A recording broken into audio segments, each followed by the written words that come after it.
Chapter 124. The sudden change shocked everyone. Even the abbot of Dui Temple did not expect the sand sword to penetrate his body with the full power of a legendary figure of Daxia. Qingning was the first to react. She turned the silver spear in her hand and pierced it into the Buddha's sandalwood. She then turned her hand, and the silver spear penetrated the Buddha's body. Innate, true qi exploded and poured into the Buddha's body. The abbot of Dui Temple groaned and retreated. The corner of his mouth was stained with blood. The Buddha's palm moved and was about to counterattack. However, a pair of blood-stained hands suddenly grabbed it. Frost condensed, and it was quickly frozen. The moment of stagnation finally gave Qingning a chance to strike. She turned her hand and grabbed the blood-veined sword in Ning Chen's hand.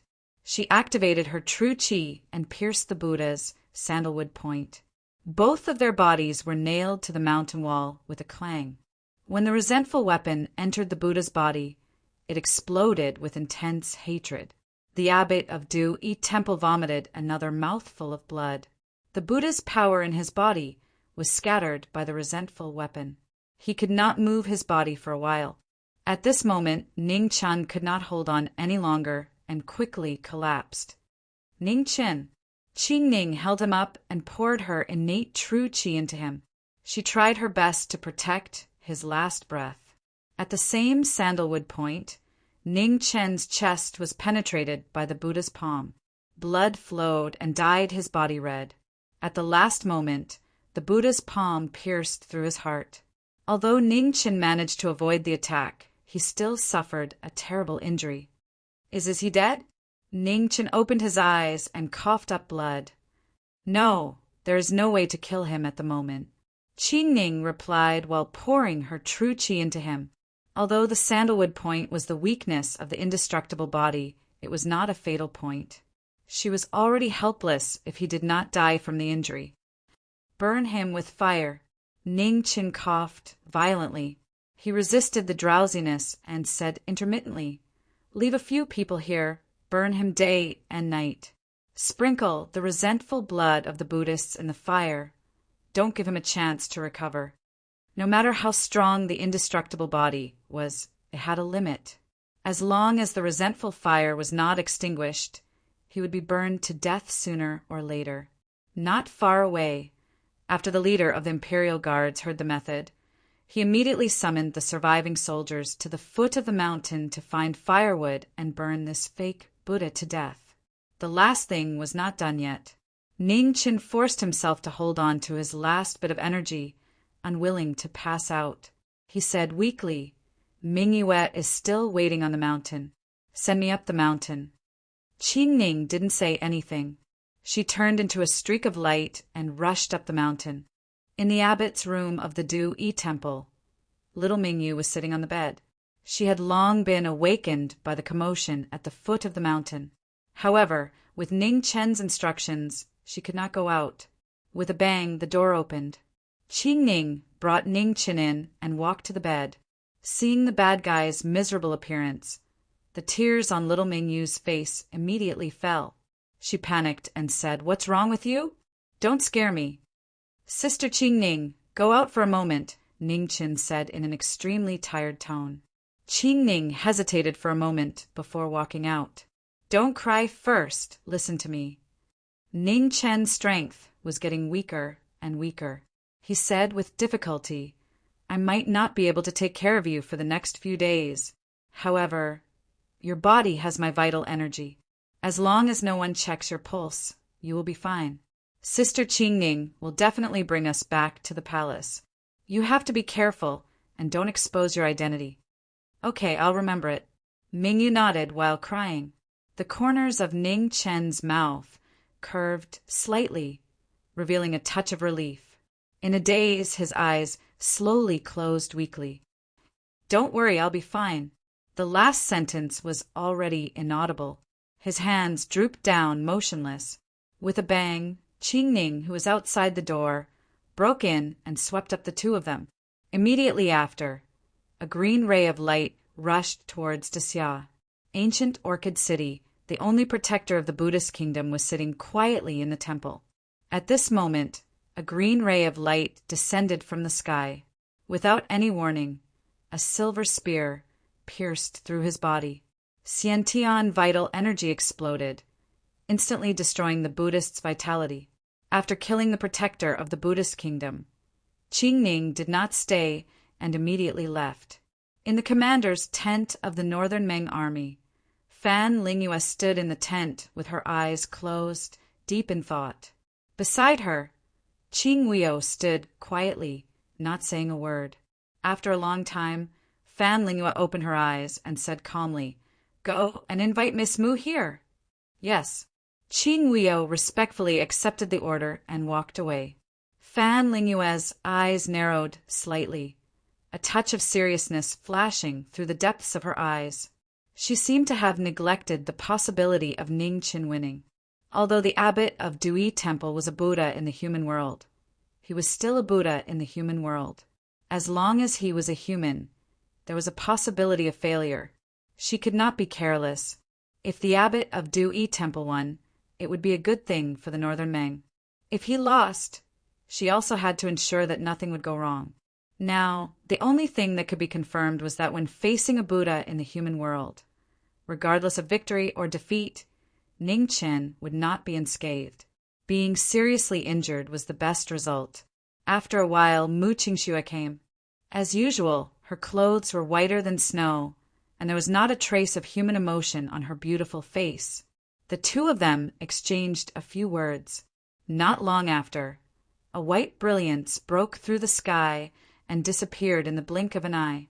In the tent, Fan Lingyue coughed a few times, and a trace of blood slid down from the corner of her mouth. Ever since she was injured last time, she felt that her body was getting weaker and weaker. She did not have much time left. She had to push forward the process of defeating the Xia dynasty as soon as possible. "Come." Thinking of this, Fan Lingyue opened her mouth and said, "Yes." The general entered the tent to wait for orders. Inform the two marquises of the great Xia dynasty on the opposite side that Northern Meng can consider giving in on the negotiation. Tell them to ensure the safety of His Majesty. Also, spread the Northern Meng sincerity in the negotiation. Fan Lingyue calmly instructed. "Yes." The general accepted the order and immediately left in quick steps.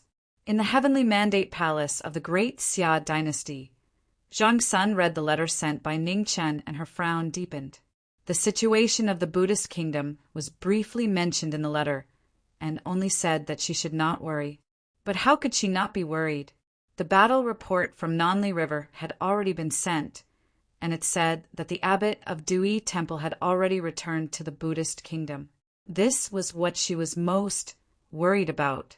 She was not a martial artist and could not fully understand how powerful a Xiantian expert in the Three Disasters realm was. But Prince Yan had once told her that such an expert was not someone who could be defeated by human strength. As long as it was not an expert of the same level, no matter how many soldiers there were, it would be impossible to kill him. "Come." Zhang Sun slammed the table and stood up. "Yes." An imperial guard hurriedly ran in, knelt on one knee and said respectfully, "Are those people from the Confucian sect not ready yet? A Marquis of the Great Xia and 1,000 soldiers are risking their lives to fight in the Buddhist kingdom, but they are still there, delaying time and time again. Go and tell the 4 heads of the Confucian sect that within 2 days they must send troops to me." Zhang Sun said angrily, "Yes." The imperial guard received the order and quickly retreated. Zhang Sun came to the front of the hall and looked towards the southwest of the great Xia dynasty. The worry in her eyes grew stronger, and she whispered softly, "You must hold on." In the hall, the letter was placed on the table, and the last few lines of sincere advice were written. Because Zhang Sun was worried, she did not carefully think about it. In this world, Fan Lingyue was the person who understood Ningqin the most. Conversely, Ningqin was also the person who understood Fan Lingyue the most. Thus, in the letter, She repeatedly emphasized that she should not trust any of Fan Lingyue's intentions to negotiate peace. Qi Ning brought Ning Chen and little Mingyu to the shore of the Nanli River for a short day. Although the medicines in the Imperial Guard could not compare to those in the Imperial Palace, Ning Chen's injuries could not be delayed any longer. They had to be treated as soon as possible. She had already helped him suppress the Buddhist energy that was constantly surging through his body, but with her cultivation, she was unable to force it out. This matter could only be resolved by asking Prince Yen for help once they returned to the Imperial City. Right now, what she needed to do was help him stabilize his injuries. That palm strike from before had not only pierced through Ning Chen's chest, it had also shaken up his internal organs. If he was not treated soon, Ning Chen would not be able to hold on until they returned to the Imperial Palace. In the Imperial Guard, there were no pills on the level of the Celestial Reversal Pill. However, there had to be a trade-off. Her top priority was to stabilize Ning Chen's injuries. As long as he could hold on until they returned to the Imperial Palace, his life would be saved. In the tent, Mingyu stubbornly guarded the bedside, unwilling to leave even a single step. No one could persuade her otherwise. Qi Ning had no choice but to let little Mingyu guard the bed. Mingyu was no longer just a hostage here. It could be said that as long as Ning Chen was still alive, no one would dare to make things difficult for this child. Back then, even when Emperor Xia was so crazy, he could not make him yield at all. Under heavy murderous intent, he had stubbornly protected little Mingyu. After arriving here, Ning Chen, who was still unconscious, had a high fever again.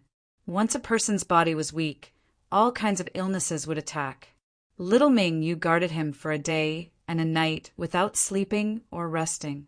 She continuously used a towel soaked in cold water to lower his temperature. Her small hands were somewhat white from being soaked in the cold water. As an emperor, she had never done such a thing before. Not far away, Qi Ning stood quietly. Every hour, she would inject vital energy into Ning Chen, trying her best to suppress the Buddhist power in his body. However, the abbot of the Dui Temple was an expert in the 3-disaster state, while she had just passed the first of the 5 disasters. The difference in their realms was too great. Every time she injected vital energy, she felt that the Buddhist power was becoming increasingly difficult to control. The next morning, Ning Chen's fever finally showed signs of subsiding. His injuries did not seem to be on the verge of erupting for the time being. Qi Ning did not say anything and was about to leave with the other 2. However, at this moment, a beautiful figure dressed in snow-white clothes slowly appeared in the distance. In an instant, she stood in front of the 3 of them. Mu Qingxue. Qi Ning's expression changed slightly. It was actually her. The first time they met, she was severely injured and had just woken up. Mu Qingxue was severely injured and unconscious. They had met for a short period of time. She did not expect to meet them again today. They did not say anything and did not exchange any words. Mu Qingxue's figure moved in a flash. His sword was as fast as a flowing shadow and arrived in an instant. Whoosh! The snow-white sword carried a trace of blood. Qi Ning retreated 3 zhang away with the other 2. However, she still could not avoid the brilliance of the Chang'ing sword. Her left shoulder was dyed red. In the blink of an eye, a dark red flower of blood appeared. The sword energy entered her body. Qi Ning staggered and her face turned pale in an instant. In the battle with the Buddha, the vital energy in her body was severely depleted. Now that she was carrying the other 2, she was unable to avoid the sword in Mu Qingxue's hand. Take this kid away. I will cover you. At this critical moment, a tall and majestic figure appeared in the southeast. After a few steps, he stood between the 2. It was the barbarian king who had been guarding the barbarian palace all this time. Chapter 125. Qi Ning had never seen the barbarian king, but there were only a few Xiantian experts in the world. She could guess who he was.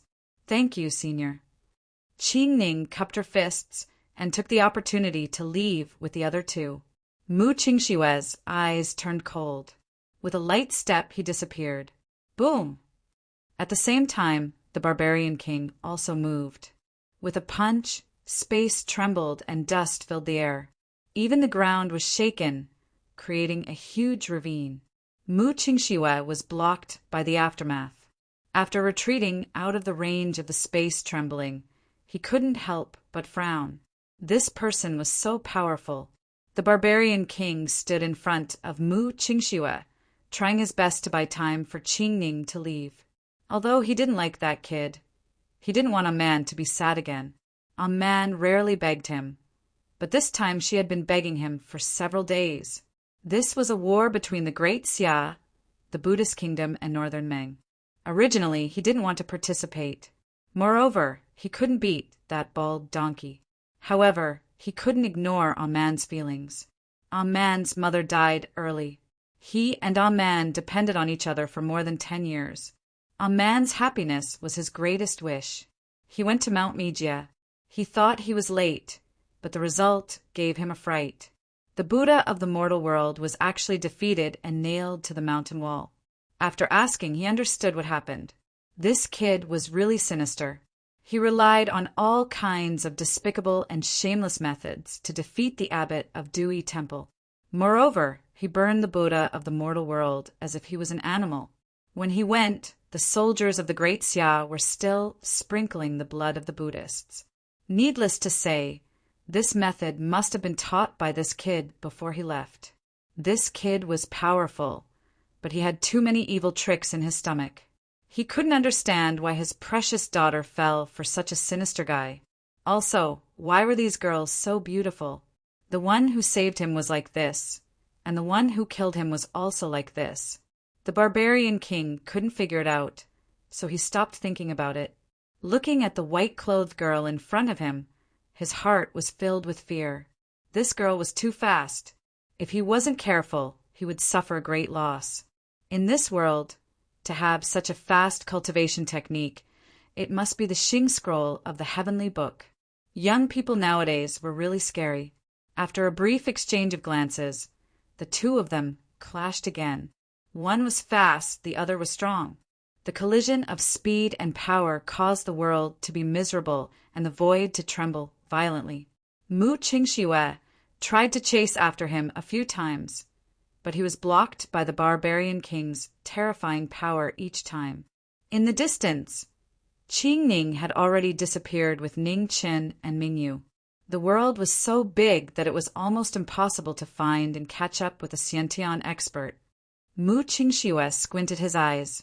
His figure flashed, and he retreated from the battle. He was unwilling to fight a meaningless battle. The barbarian king didn't stop them anymore. After finishing his work, he glanced at the 3 people who had disappeared and turned around to leave. Now, he would finally be able to give Wild an explanation when he returned. Above the wilderness, a green light flashed by and disappeared in the blink of an eye. Qing Ning led the 2 of them towards the direction of the imperial city. However, she had to stop for a period of time every hour because she needed to channel Ning Chen's vital energy. The sky gradually darkened, and the 3 of them finally returned to the imperial city after walking for a day. Qing Ning didn't rush back to the palace. Instead, she brought Ning Chen and little Mingyu to the Prince Yan's residence. When the 3 of them entered the residence, Prince Yan was already waiting in the hall. When he saw Ning Chen covered in blood, he didn't ask anything. He waved his hand, and the sand sword flew out and returned to the sword rack. "Bring him here." Prince Yan turned around and walked towards the back hall. Hearing this, Qing Ning immediately followed with the 2 of them. "Put him down." After entering the room, Prince Yan said. Qing Ning put Ning Chen on the bed in front of her and retreated to the side with little Mingyu. Prince Yan turned his palm and a green light flashed. His fingers condensed and a vast amount of vital energy flowed into Ning Chen's body. It enveloped the Buddhist power left by the abbot of Dewey Temple and quickly destroyed it. After a while, Prince Yan stopped and said calmly, "Okay, Bring him back to the palace." "Thank you, Prince Yen." Qing Ning bowed respectfully. Then she carried Ning Chen and left with little Mingyu. Looking at the three of them leaving, Prince Yen nodded slightly. When the sand sword entered the imperial city, he already knew that the three of them had returned. This time he did a good job. However, Ning Chen's killing would have a great impact on his cultivation in the future. This impact would be even more obvious when he faced the 3 disasters and 5 tribulations. In the Heavenly Mandate Palace, Zhang Sun looked at Ning Chen's miserable state covered in blood and felt a pain in her heart. She said in a low voice, "Let's go back to Weiyang Palace." "Your Highness!" Qing Ning was shocked. Ning Chen's current status was no longer suitable to enter Weiyang Palace. This was unreasonable. Zhang Sun snorted coldly and said angrily he came out of Weiyang Palace. "Why can't he return? I'm not dead yet. Let's see who dares to make trouble." Qing Ning didn't say anything else. She carried Ning Chen and followed Zhang Sun back to Weiyang Palace. Ming Yu silently followed by the side, not saying a word from beginning to end. In Weiyang Palace, Ning Chen was brought to his old room. Ming Yu and Qing Ning stayed by the bed. Zhang Sun went to the Hall of Offerings in the palace to get the medicine. Not long after, Zhang Sun came back with 3 jade bottles and handed them to Qing Ning. She didn't know much about medicine. However, these were the best elixirs in the palace besides the Xiantian elixir. Dragon Heaven elixir. Qing Ning looked at one of the purple jade bottles. A strange look flashed across her beautiful eyes. This was the only elixir of heaven that Xia Kingdom had developed in the past 1,000 years. Its efficacy was even comparable to the elixirs of heaven that had been passed down since ancient times. The elixir was the same as the jade bottles. It was purple all over. Qing Ning gently put it into Ning Chen's mouth. Then she ran her genuine qi and carefully dissolved the efficacy of the elixir. The elixirs of heaven in this world were not for ordinary people to take. The enormous efficacy of the elixir alone could make a person bloat to death. Ning Chen was in a coma now. His body was extremely weak. She had to be careful. The Dragon Heaven elixir was the same as the Heaven Reversal elixir. It had a good healing effect on internal injuries. The difference was that the efficacy of the Dragon Heaven elixir was relatively mild. It was the best choice for Ning Chen now. The remaining 2 elixirs were not elixirs of heaven. However, they were extremely precious elixirs. Ning Chen could take them when his body was slightly better. Beside the bed, Ming Yu took the amulet that the bad guy gave her from her neck and put it on for him. Then, she continued to watch over him silently. Seeing this, Zhang Sun narrowed her eyes. She put this amulet on Ning Chen when he was in trouble last time. She didn't expect it to be on the little emperor of Northern Meng. It seemed that Ning Chen cared a lot about this little guy. At this moment, the footsteps of a young eunuch were heard outside the door. After a while, a respectful voice was heard. "Your Highness, there is a report from Beichui City." "Got it," Zhang Sun replied. Then, she glanced at Ning Chen on the bed and turned to leave. There were too many things in Xia Kingdom. She couldn't stay here for long. First, she was the Empress of Xia Kingdom. Then, she was the master of Weiyang Palace. In the Heavenly Mandate Palace, Zhang Sun held the report and frowned more and more. She didn't understand what the military counselor of Northern Meng was thinking. That night, at the southwest border of Xia Kingdom, the disciples of the Buddhist kingdom tied wide planks to their feet and stepped on the mud to try to go north again. The 4,000 imperial guards on the shore of the Nanli River resisted with all their might. With the help of the natural barrier, they barely stopped the Buddhists. After the battle, more than half of the 4,000 imperial guards were killed or injured. There were less than 1,500 left. Another day later, the news of the defeat of the abbot of Dui Temple finally came. The disciples of the Buddhist kingdom were suddenly in a panic and didn't know what to do. At this time, the 4 heads of the Confucian sect appeared with 3,000 strong cultivators. They broke into Gulen City with powerful force and tactical matrix. In a day, they captured the remaining 5,000 disciples of the Buddhist kingdom. There was no doubt about the strength of the Confucian sect. This was the millennium of Xia Kingdom, and also the millennium of the Confucian sect.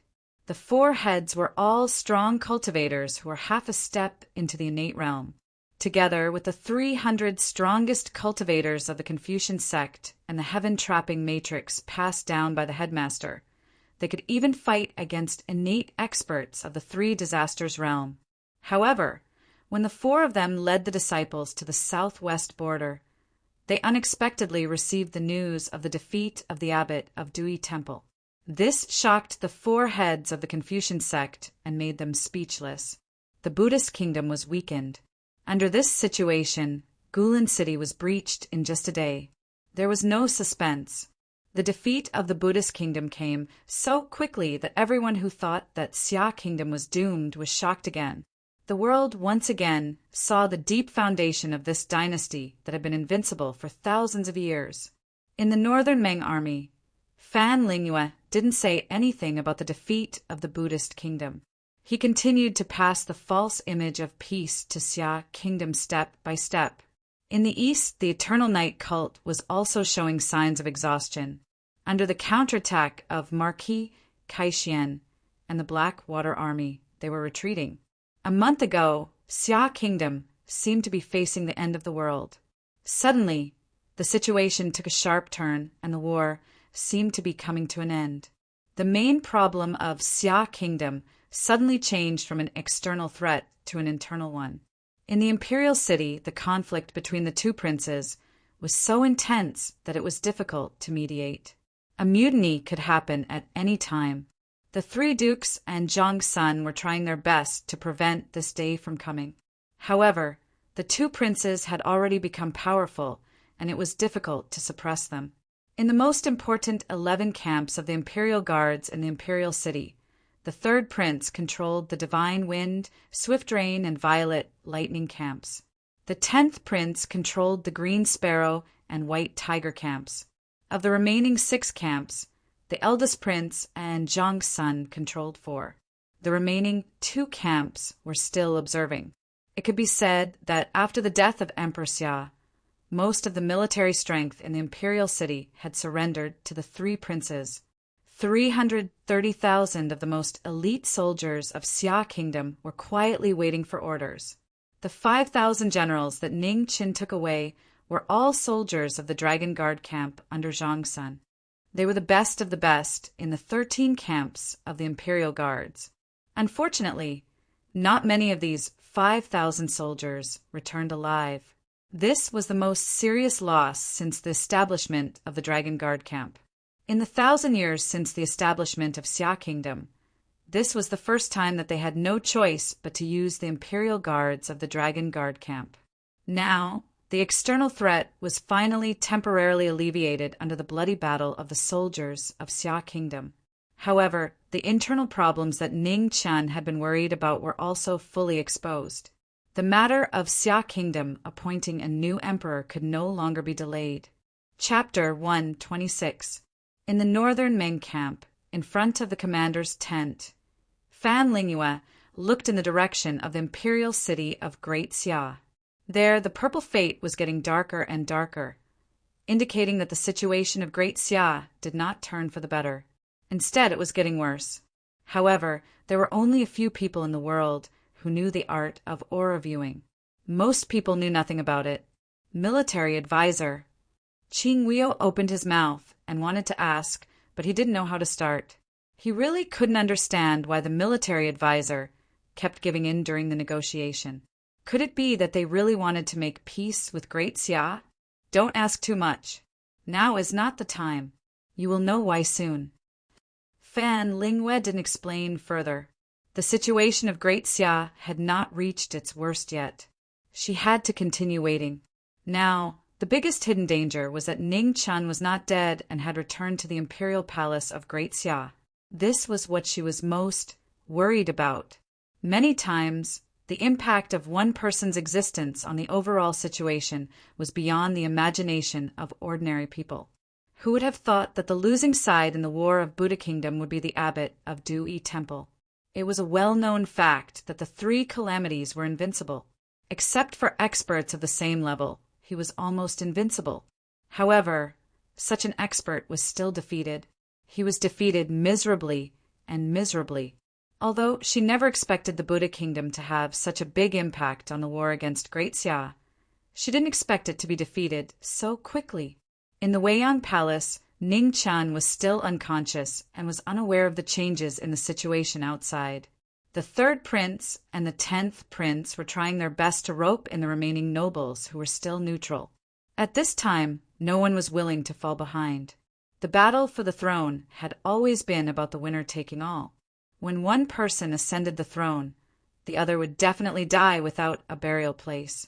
This was also the main reason why the princes couldn't coexist. There was no kinship in the royal family. This had never changed since ancient times. After all, there were very few people who didn't care about the throne like the first prince and the Yan Qinhuang. In the court, other than the two princes fighting, there was another matter that was also placed in front of the officials. How would the Marquis Jiming be rewarded for his contributions? The origin of the Jiming Marquis was an unspoken secret. Everyone pretended that they didn't know. No one was foolish enough to mention it at this time. In the Battle of the Buddhist Kingdom, Jiming Marquis had shocked everyone. The dignified Buddhist kingdom was basically destroyed. The Buddhas in the mortal world suffered a crushing defeat. 3 Buddhist kingdom protectors died in battle, and all the precious ancient scriptures in the entire Meiji Mountain were pulled back to Great Xia. It could be said that the peace of the southwest region of Great Xia was won by Jiming Marquis and his 5,000 soldiers. If this matter was not handled properly, it would definitely disappoint the soldiers of Great Xia. Hence, the matter of bestowing rewards became a huge headache for the 3 dukes. When the Xia emperor was still alive, he had suppressed Ning Qin time and time again. They had never considered this problem. Now that they were counting the merits of Ning Qin, they realized that unknowingly this young man had already done so much for the Grand Xia.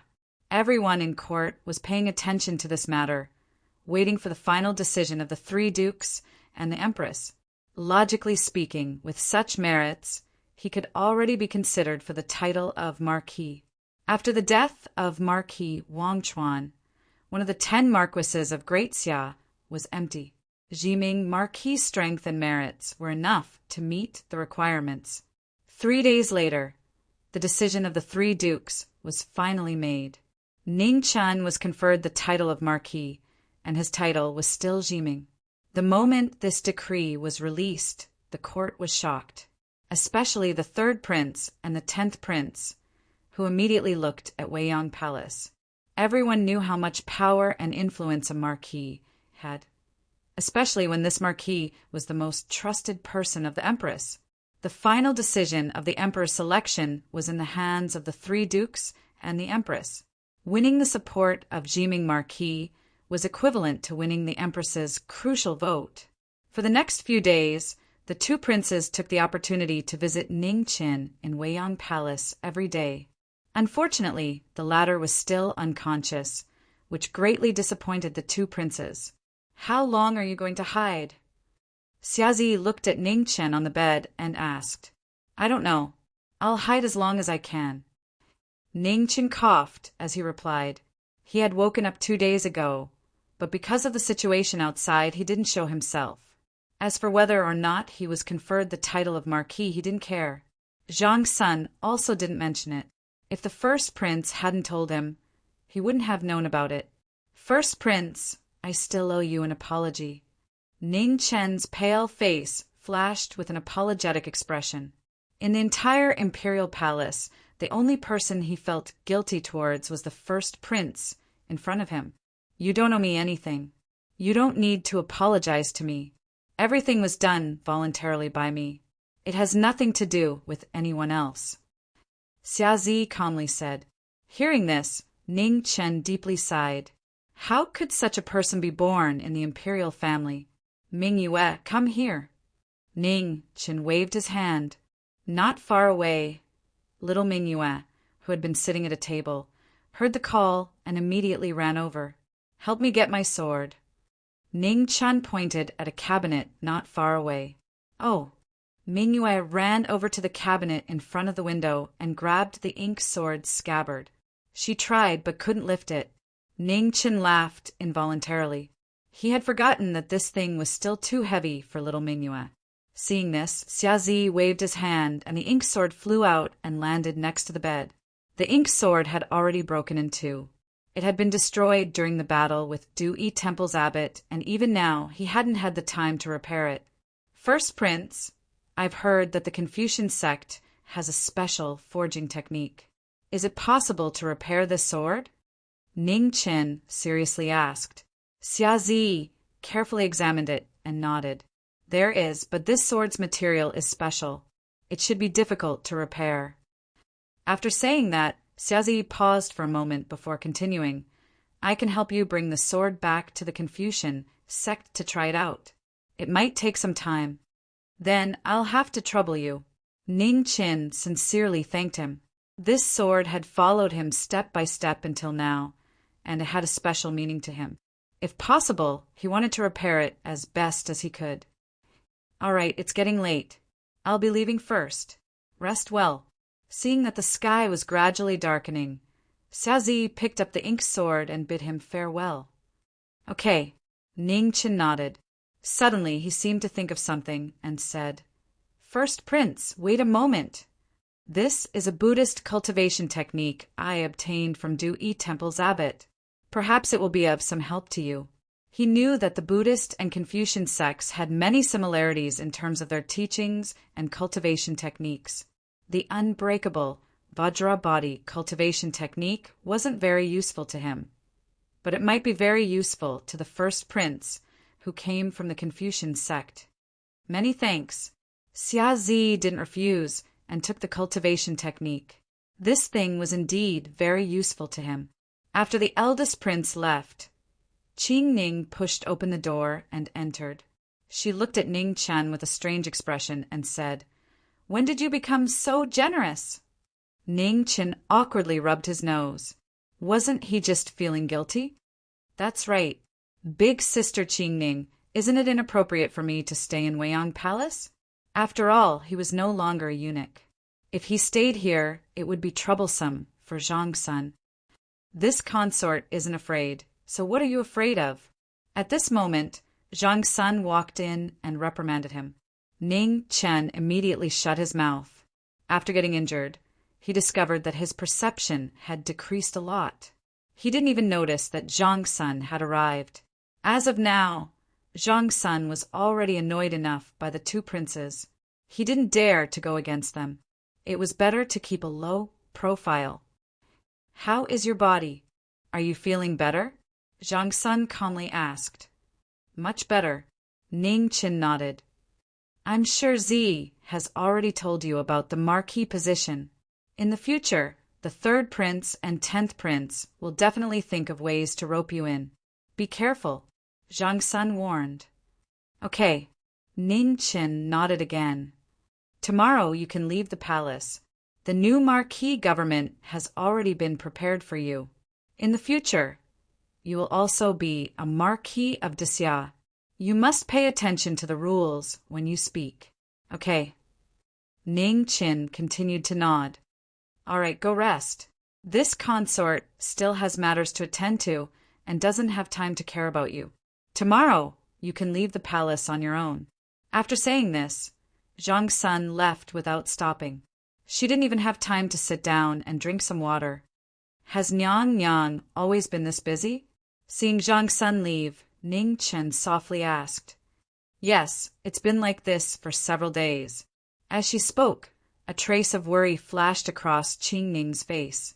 She was truly worried that Nyang Nyang's body wouldn't be able to take it. Ning Chen frowned slightly. It seemed that the matter of the two princes was more troublesome than he had imagined. What Desya was most afraid of right now was a mutiny. One of the two princes would definitely be eliminated in the struggle for the throne. No matter who it would be a big hidden danger for Desya. "Sister Qing Ning, what's the situation in Beichui City?" Ning Qin suddenly remembered the letter that Zhang's son had sent him in the Buddha kingdom. After so long, he had almost forgotten about it. The Marquis of Taiping and the Northern Ming military advisor have already been negotiating for a period of time. The progress has been very smooth. The Northern Ming military advisor has ordered the army to retreat by 100 li. Furthermore, he has repeatedly expressed his sincerity in negotiating. Qing Ning truthfully told Ning Qin what she knew of the situation. She didn't understand military matters and couldn't see anything unusual.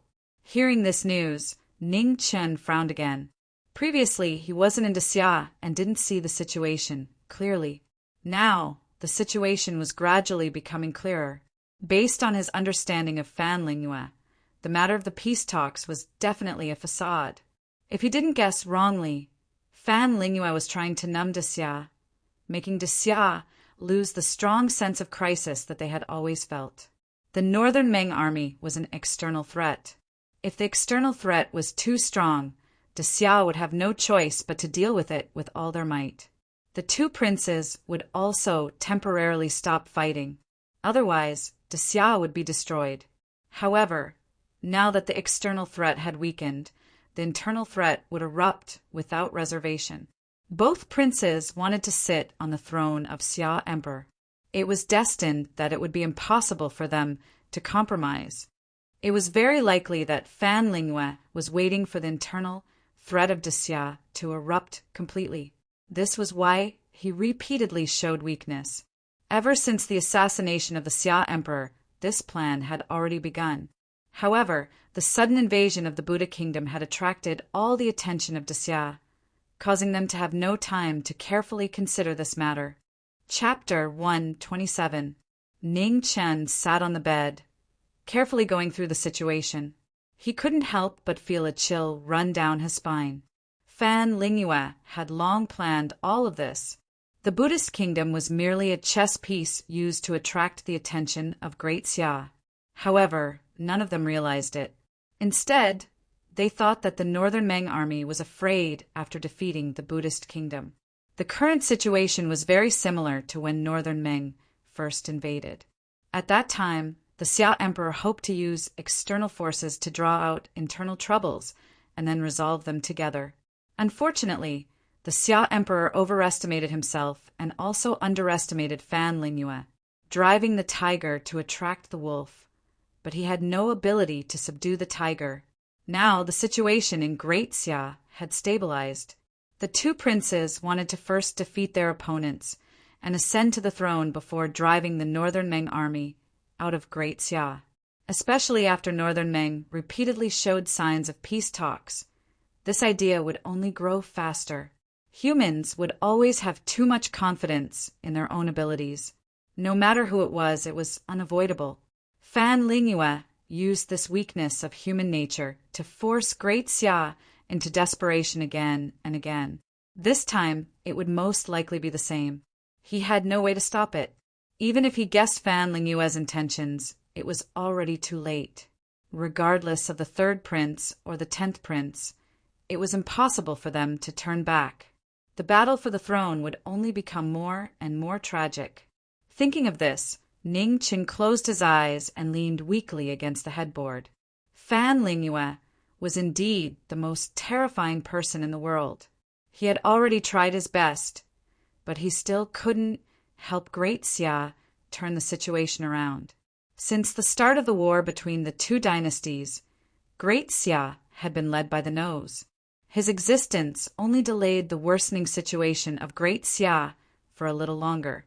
Now, almost half of the 330,000 imperial guards in and outside the imperial city were in the hands of the two princes. These imperial guards were the elites of the Great Xia dynasty, and their combat strength was far from what an ordinary army could compare to. At this time, it was impossible to stop the two princes. How to minimize the consequences of the battle for the throne was the most important thing. One of the princes had to die. This was the only and simplest way. Although it sounded simple, it wasn't simple at all. In the long battle for the throne, the two princes had already gathered a large number of experts around them. In addition to the military strength in their hands, How could they just kill them? Moreover, in this world, who would dare to extend the butcher's knife to the princes? Neither the three dukes nor Zhang's son dared to give such an order. Outside, the sun had already set, and the night was gradually rising. A palace maid brought the dinner into the room. Ming Yu had already washed her hands white and was eagerly waiting at the table. The little girl's thoughts were still very simple. The best thing was that the bad guy had woken up. Ning Chen tossed aside the worries in his heart and sat on the bed, quietly watching little Ming Yu eat. "Do you eat?" Ming Yu picked up a snack and placed it in her mouth. She felt the bad guy's gaze on her, so she turned her head and smiled. "I'm not hungry. You can eat." Ning Chen shook his head. He really didn't have much of an appetite. He had just eaten some porridge from the kitchen in the afternoon, so he wasn't hungry yet. "Oh," Ming Yu replied. Then she turned her head back and focused on eating. She liked the food in the great Xia dynasty's palace very much. The way the little girl ate was pleasing to the eye. After all, Ming Yu was the emperor of Northern Meng, so her etiquette was impeccable. Ning Chen looked at her quietly and didn't say anything. Only when he looked at little Ming Yu could he calm down a little and lessen his troubled thoughts. The future still belonged to little Ming Yu and the others. All he could do was try his best to preserve the hope of peace. Fan Lingyue's era wouldn't last long. The war between Northern Meng and Great Xia would also end very soon. No matter who won or lost, it couldn't drag on forever. Ming Yu, grow up quickly. Ning Chen sighed softly in his heart. Northern Meng and Great Xia couldn't endure the ravages of war anymore. They needed peace too much. Not long later, Ming Yu jumped down from the table and ran to the bedside. She arched her eyebrows and said, "I'm full." Ning Chen reached out and helped the little girl adjust her little cloth hat. He smiled and said, "If you want to bathe later, just pull the screen. You don't have to be so fierce," and chase the little palace maids away. "Without my orders, they won't dare to come in." Ming Yu's little face immediately turned red. She reached out and hit the former, saying, "You're a bad guy." "Huh." Ning Chen laughed softly and didn't say anything else. Little girls also knew how to be shy. Fortunately, Ming Yu was still a child and didn't have so many taboos. If she was a little older, he would have to be more careful when interacting with her. Not long later, a few palace maids and eunuchs brought in a large wooden tub for bathing. After pouring hot water, they left respectfully. Little Ming Yu pulled the screen with a red face. Although it wasn't the first time, she still felt a little embarrassed. Ning Chen leaned against the headboard and listened to the sound of rushing water not far away.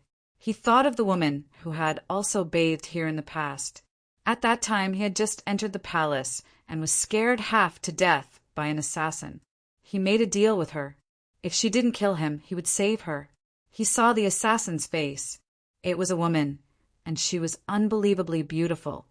After that, they protected and supported each other and did their best to survive in this unfamiliar palace.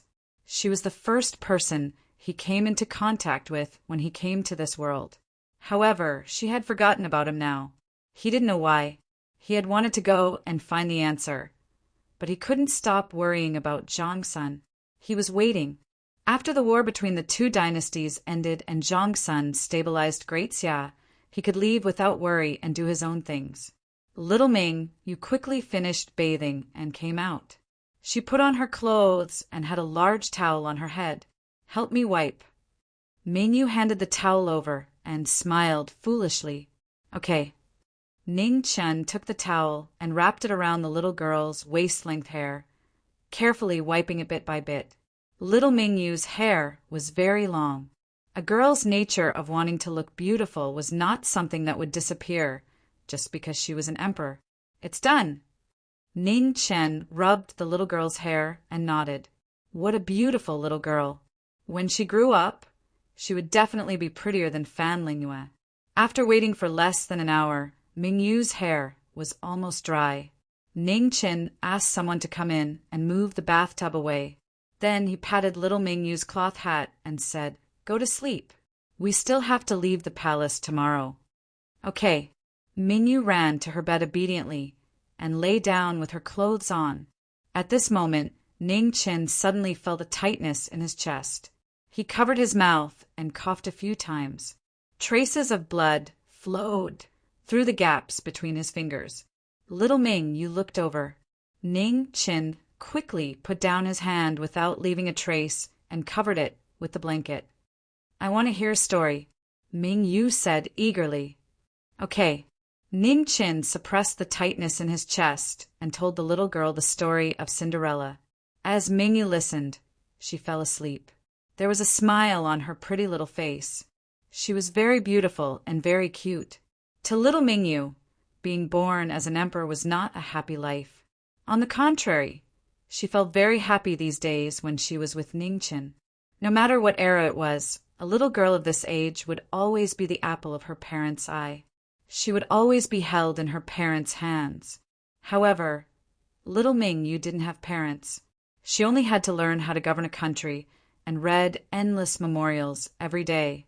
Fan Lingyuan knew that she did not have much time left. Therefore, she tried her best to pave the way for little Mingyu. This also increased the little girl's burden. Ning Qin and Fan Lingyue had different views. He preferred to use actions and words to educate little Mingyu. He never took the initiative to force anything. This was little Mingyu's most beautiful age.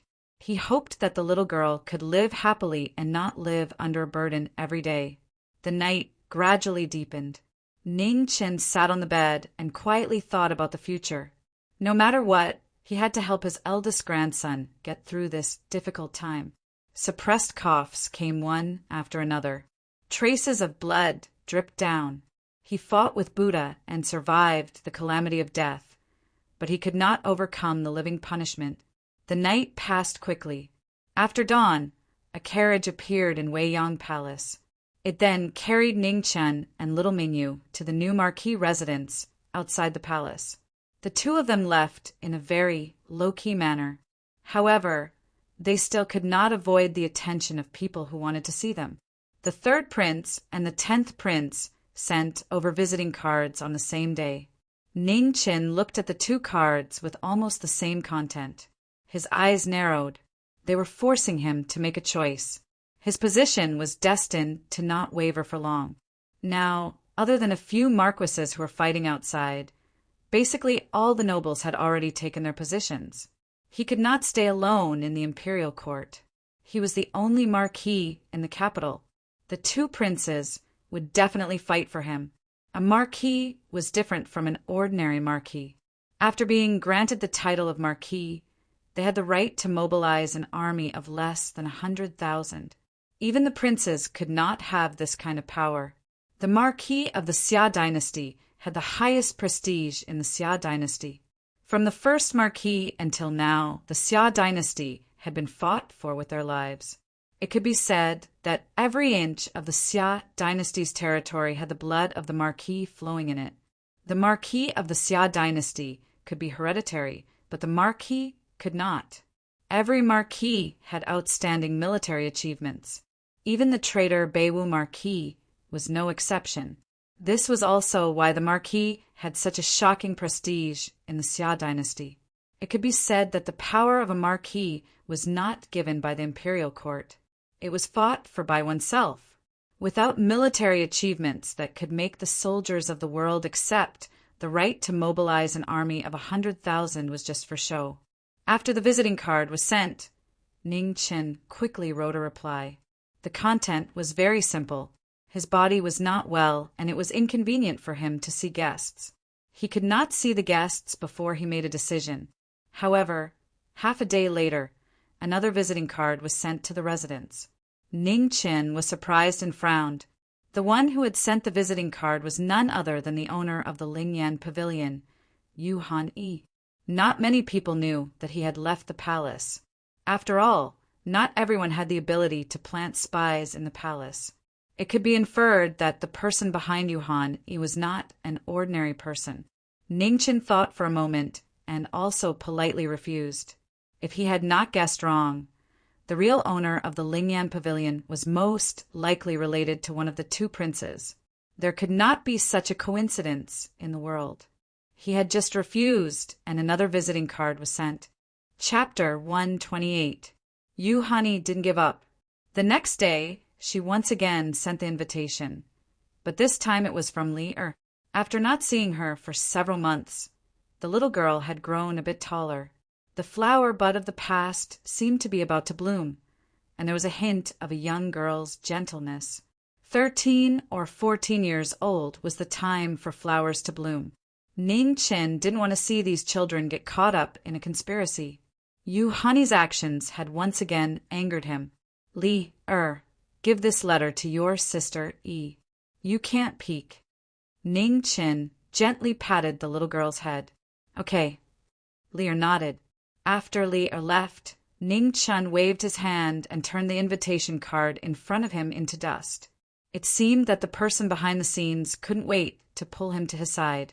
The battle for the throne had indeed driven these people a little crazy. There was only one sentence in his letter. If you don't want your Lingyan pavilion, I can help you settle it at any time. In the Lingyan pavilion, Yu Hani felt a chill run down her back when she saw Li Er's letter. She hadn't thought that Ning Chen would be so ruthless as to not give her any face. She didn't doubt the authenticity of the threat in the letter. How could someone who could order the slaughter of tens of thousands of Buddhist disciples care about her little Lingyan pavilion? How is it? Did he still refuse? A gentleman's voice rang out from behind a screen in the room. Yes. Yu Hani respectfully replied. Then forget it. In 2 days, it will be the Empress' birthday. At that time, there will be plenty of opportunities. There's no need to rush now, said the man calmly. Yes. Yu Hani lowered her head. In the Grand Sage Manor, the Grand Sage Manor wrote a letter and sent it to the Jiming Marquis Manor.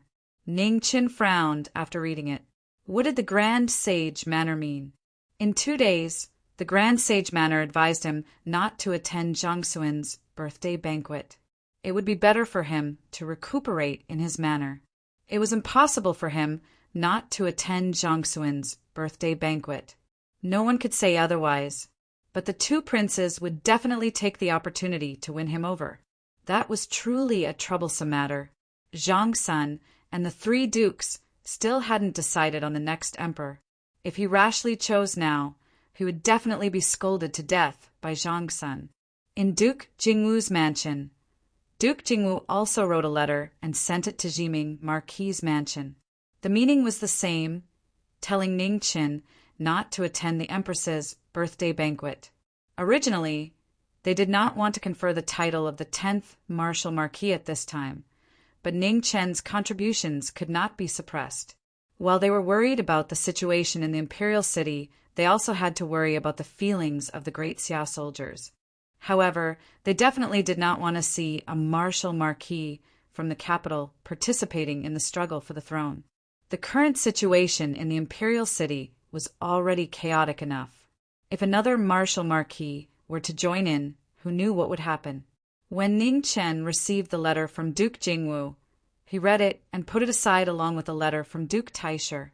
Now that the Confucian head had written a letter from the capital, the next one would be the eunuch head.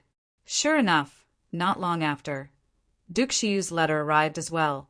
The contents were exactly the same, telling him to recuperate properly and not get involved in these matters. However, her tone was slightly stiffer. Ning Chen's impression of Duke Shiyu was very ordinary. He was even less interested in the commanding tone in the letter. After reading the letter, he crushed it into pieces and had someone sweep it away. In this world, other than Zhang Sun, no one had the right to order him to do anything. The 3 dukes were no exception. He would definitely attend Zhang Xuan's birthday in 2 days. As for the 2 princes, he would avoid them if he could. If he could not avoid them, he would just take them on. He could retreat, but it did not mean that he could retreat again and again. The struggle for the throne was not something he should be involved in. However, if he was forced into a corner, he would not care about such trivial matters. He had to listen to the words of his elders. However, it was not a big deal to be willful once in a while. At most, he would just bite the bullet and be scolded. Secretary Shi, the official in charge of recording the history of the Great Xia dynasty, was shocked when he recorded the youngest Marquis of the Great Xia. Ning Qin, spring of the second year of the Great Xia dynasty, was conferred the title of Martial Marquis, knowing destiny. 17 years old. The historian was afraid of making a mistake, so he sent the memorial to the Heavenly Mandate Palace and asked again about the age of the knowing destiny Marquis. After reading it, Zhang Sun only replied with 2 words, "There is no mistake." 2 days later, it was the 39th birthday of the Empress of the Great Xia. There was a family banquet in the 9 Palace Garden. Not many people were invited, but many people came uninvited. Ning Qin was one of those uninvited. He did not receive an invitation. Instead, he received a verbal order from Zhang Sun telling him to recuperate in his residence and not to leave for the next few days. The meaning was obvious. There were already so many people at her birthday banquet. She did not need one more person. Just stay at home and rest. More and more people came to the 9 Palace Garden. They were all powerful officials and their families. The original family banquet quickly became a court banquet. On the main seat, Zhang Sun sat upright. She wore a red and yellow court robe embroidered with gold and silver lawn birds and phoenixes. The phoenix in the middle of her bun held a pearl in its mouth. The tassel under the pearl hung down gently. Her beautiful face, which had not been eroded by time, had a gentle smile, giving people a kind of inexplicable pressure. Just as the banquet was about to begin, light footsteps could be heard in the distance. Under many surprised gazes, 2 figures slowly walked over, one big and one small. Pear blossoms drifted down, but they were brushed away by an invisible force, unable to fall on the 2. Zhang Sun frowned without leaving a trace. Why was this guy so disobedient? He was injured and still not obedient. Marquis Jiming. The officials greeted him politely. Looking at the young figure in front of them, they all had different expressions. Ning Qin returned their greetings, one by one. Soon after, he brought little Mingyue and bowed respectfully to Zhang Sun. Official Ning Qin greets the Empress. Marquis Jiming may dispense with the formalities. Please take a seat. Under everyone's gaze, Zhang Sun could not say much. She could only do things according to the rules. Thank you, Empress. Ning Qin stood up and took a seat. He then ordered people to deliver the birthday gift for Zhang Sun. Looking at the birthday gift in front of her, Zhang Sun's heart was filled with curiosity. She could not imagine what Ning Qin would give her. She was very clear that this kid did not have any silver. When he was in the palace, his monthly salary was all taken by her. Even the 100 taels of gold awarded by the Xia Emperor was still with her. At that time, she was afraid that he would run around, so she cut off his silver. The officials also looked at the wooden box in front of Zhang Sun. They also wanted to know what this newly promoted Marquis would give her. When the wooden box was opened, a white light shone brightly. It was as if a gentle moon had risen in the 9 Palace Garden. Upon closer inspection, a pure white luminous pearl lay quietly in the wooden box. It was the size of a fist and radiated light in all directions. It was perfect and flawless, attracting the gazes of all the women present. They could not shift their gazes away. Zhang Sun was, after all, the Empress. Her knowledge was not something an ordinary person could compare to. After a short moment of surprise, she immediately recovered and gently closed the wooden box. The faces of all the women present flashed with a strong reluctance. They subconsciously looked at Jiming Marquis, their eyes filled with a burning passion. The night pearl was a rare item. The one Jiming Marquis gave was even more priceless. Even if you had money, you would not be able to buy it anywhere. Beside Ning Qin, little Mingyu looked at the burning gazes from all directions. She despised them in her heart. Country bumpkins. Ning Qin naturally did not know what the little girl was thinking. However, In his eyes, this pearl was only used as a candle. It had no other use. He brought back a total of 21 night pearls from the Buddha kingdom. There were 4 large pearls and 17 small pearls. Little Ming Yu asked for 2 pearls, 1 large and 1 small. She played with them in the palace every day, making his room lit up all day long. Jiming Marquis, you are very considerate. On the main seat, Zhang Sun said calmly and did not say anything else. It was impossible for him to praise Yi Futian.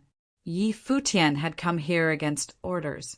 How could he let Yi Futian off with a night luminescent pearl? Ning Chun was already used to it. He was not disappointed. It was good that he was not scolded. If he thought of anything else, he would be thinking too much. However, he could see that Zhang Sun liked this gift very much. Women always liked shiny things. Even a little girl like Ming Yu was no exception, let alone Zhang Sun. After this brief interlude, the banquet officially began. First, Zhang Sun expressed his thanks to the officials for coming.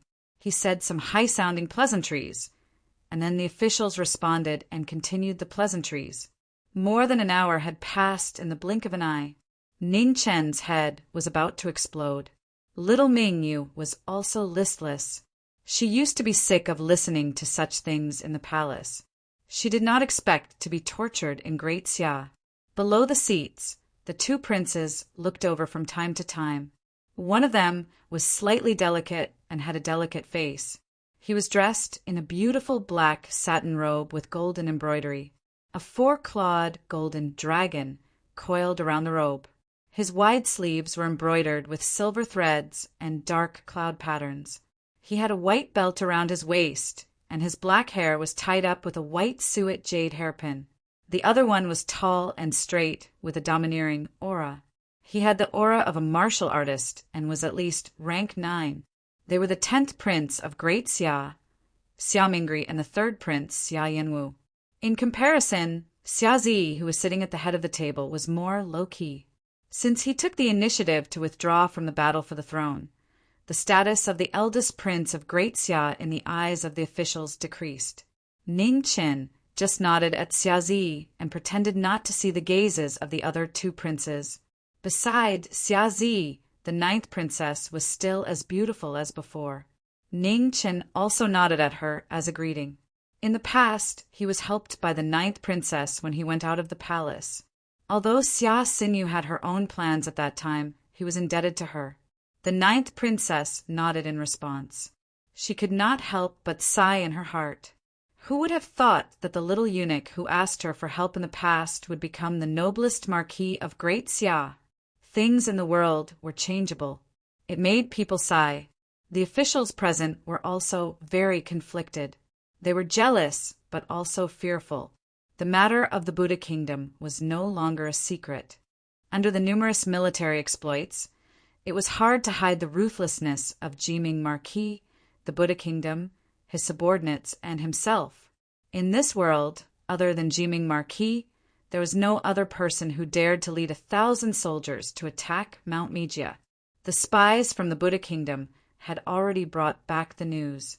The once prosperous Mount Mijia had now been destroyed. The corpses at the foot of the mountain were so piled up that there was no place to stand. No one dared to look down on the delicate and even slightly immature face in front of them, because they knew that under this young face hid a cruel and ruthless heart. Chapter 129. Ning Chen ignored the gazes of others. After greeting the 1st prince and the 9th princess, he sat there quietly and ate. He didn't even raise his head, acting as if he didn't see anything. Ming, you didn't know anyone other than Qing Ning beside Zhang Sun. She lowered her head and ate her own fruit. Occasionally, she would peel one and give it to the bad guy. Ning Chen took it and threw it into his mouth. The loquats in the imperial palace were really sweet. How long is your empress going to talk? Ming, you quietly glanced at Zhang Sun, who was politely talking to the officials, and asked in a low voice. I don't know. Don't worry about the elders. Just eat. Ning Chen replied in a low voice. Ming Yu nodded and didn't say anything else. She continued to pick out sweet and sour fruits to eat. Thus, in the Nine-Palace Garden, a strange scene appeared. The officials all had respectful expressions as they congratulated the Empress on her birthday. The eldest grandson also responded to them one by one. At the same time, he asked about some of the officials' family matters to show the court's concern. Under the harmonious atmosphere, two people, one old and one young, lowered their heads and ignored everyone else. They were eating happily by themselves. Qing Ning found it funny. This guy was purely here to eat and drink. He didn't even know how to compliment her. However, at this time a discordant voice sounded. "May I ask if Marquis Jiming is already married?" The officials were in an uproar. They all looked at the person who spoke. It was the head of the Department of Justice, other than Marquis Wu, the most powerful Marquis, Anqing Marquis. Jiming Marquis background was a well-known secret. Everyone tacitly agreed not to mention it. They didn't expect that someone would use this opportunity to mock him. Zhang Sun unconsciously frowned. It seemed that Ning Chen being conferred the title of Marquis had caused some dissatisfaction. Anqing Marquis was a deeply rooted aristocrat. His power wasn't small. He dared to openly challenge Marquis Wu. He wasn't completely stupid. The atmosphere gradually quieted down. Most people were waiting for Marquis Jiming's response. Marquis Anqing's mockery hit the nail on the head. If it was not handled well, today's banquet would become a joke for Marquis Jiming. Ning Chen unhurriedly peeled the loquat in his hand. Just as he was about to put it into his mouth, he suddenly felt Zhang Xuan's piercing, cold gaze. His hand couldn't help but tremble. He hurriedly passed it to little Mingyu and stood up. Mingyu happily took the loquat and ate it in small bites. She didn't take what had just happened to heart. The bad guys weren't real eunuchs. Besides, this kind of thing was too easy for him. The two smartest people in the world, one was Sister Lingyu, and the other was a bad guy. As for the rest, their levels were too far apart. Zhang Xuan's eyes were a bit sharp. This kid was too infuriating.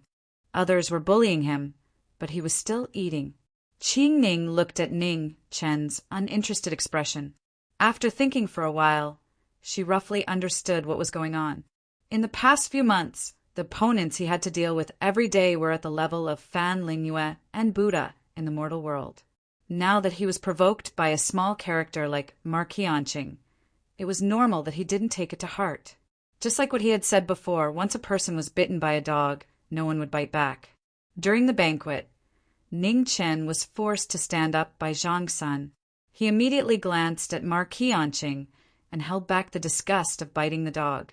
He said seriously, "Marquis Anqing, I heard that you have a daughter who is still unmarried. Today, I will formally propose marriage." After speaking, Ning Chen bowed to Zhang Sun and said respectfully, "Empress, I hope you can be a witness." Cough, cough.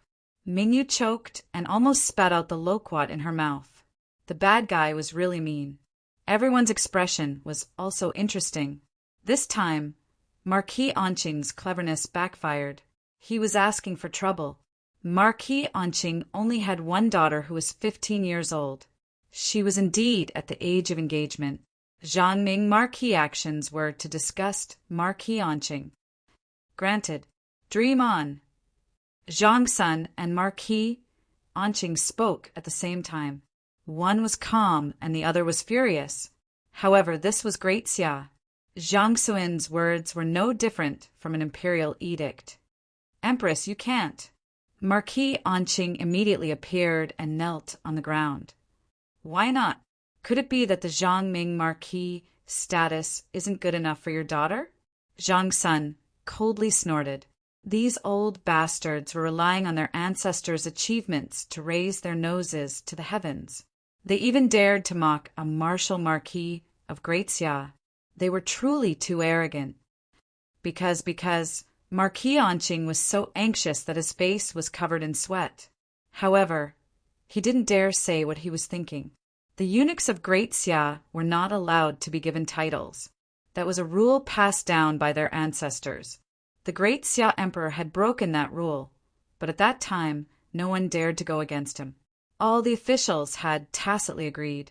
Now, if he dared to reveal it, it would be a slap to the great Xia Emperor's face. "Empress, I misspoke just now. Please retract your order."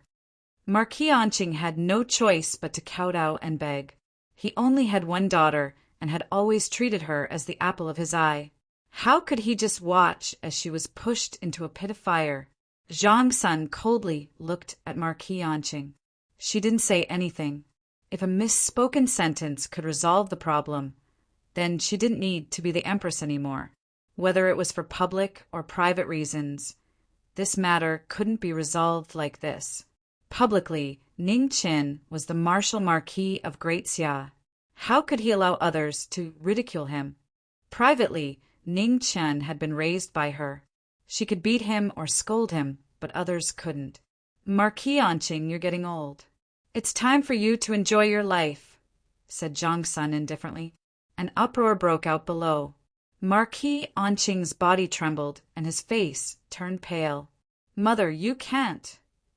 The 10th prince immediately walked out to plead. Zhang Sun sneered. As expected, she couldn't sit still. Marquis Anqing was part of the 10th prince's faction. Once he retired, it would be a huge loss for Great Xiamingri. "Duke Xiu, what do you think?" asked Zhang Sun calmly. "It's time for someone else to take over the position of Grand Secretary." Duke Xiu gently waved her fan and replied. He knew that the Empress had already made up her mind. Asking him was just giving him face. He couldn't just ignore that. With that, the matter was settled. Marquis Anqing powerlessly sat on the ground, his gaze lifeless. A single mistake had resulted in such a result. He found it hard to accept. The 10th prince stood up and withdrew. Since the matter was settled, there was no point in pleading. Marquis Anqing had to be given up. During the banquet, the thoughts of the officials spun. It seemed the Empress had been dissatisfied with Marquis Anqing for a long time. But Marquis Anqing was part of the 10th prince's faction. Did that mean the Empress was already leaning toward the 3rd prince? Zhang Sun didn't pay attention to what the officials were thinking. She glanced at Marquis Anqing and indifferently said, "Since Marquis Anqing isn't willing to marry off his daughter, then I won't force it. This matter will end here. As for Marquis Jiming's marriage, I have my own plans." Ning Chen's heart skipped a beat. He had a bad feeling. Was Zhang Sun going to randomly match him up again?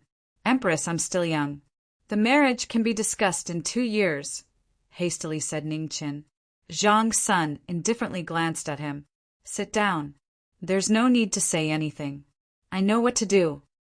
Ning Chen helplessly sat down. The uneasiness in his heart hadn't subsided. He understood Zhang Suan's personality. She was as stubborn as him. Once she decided on something, it was hard to change her mind. This matter was troublesome. A trace of worry flashed through Qing Ning's eyes. Both of them were people who refused to back down. They wouldn't quarrel over this matter, right?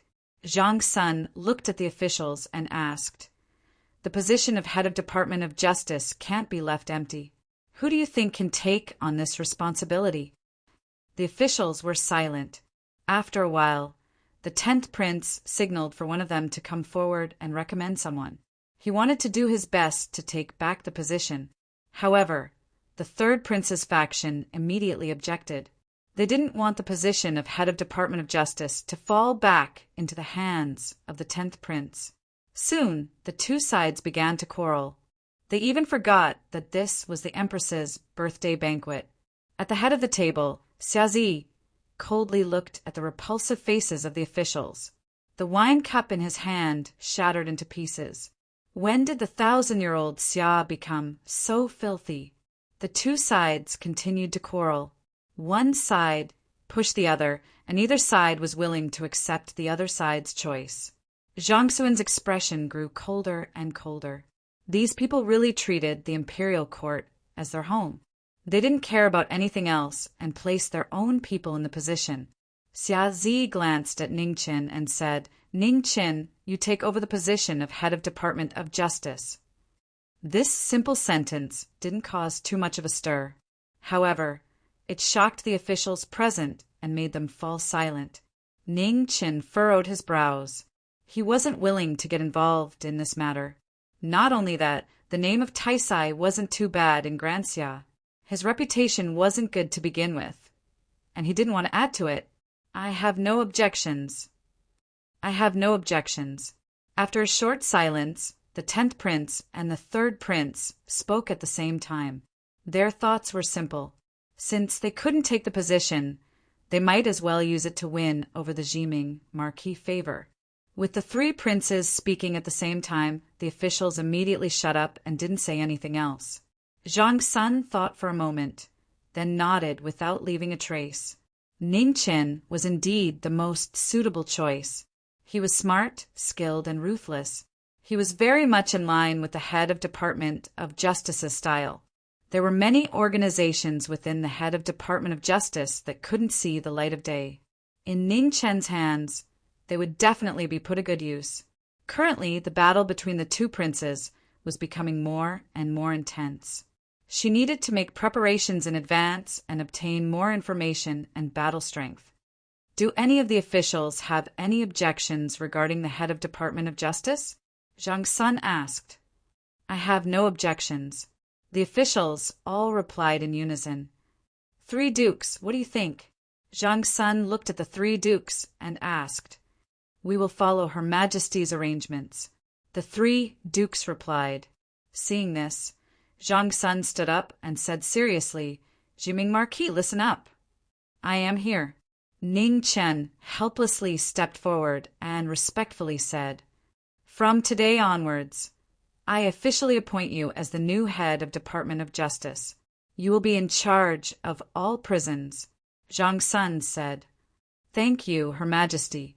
Ning Chen knelt down to accept the appointment, accepting the most shady position in the Xia kingdom. After the appointment, Xiazi was the first to stand up and earnestly said, Don't disappoint, Imperial Mother. The next moment, the 3rd prince and the 10th prince also stood up and congratulated. Congratulations! Ning Chen lightly laughed in response to the 1st prince's warning. Then he cupped his hands towards the 2 princes without saying anything. Chapter 130. The banquet was still going on. Ning Chen had just returned to his seat when he heard Zhang Sun speak. Sinew, go pour wine for the Jiming Marquis. Everyone present trembled. The shock in their eyes was unparalleled. What did the Empress mean by that?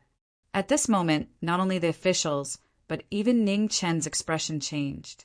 He could ignore other people's opinions and thoughts, but not Zhang Sun. Pouring wine wasn't a big deal, but Zhang Sun had just mentioned his marriage. Now that he had the 9th princess pour wine for him, everyone could see his intentions. Xia Xinyu was also stunned and didn't react for a moment.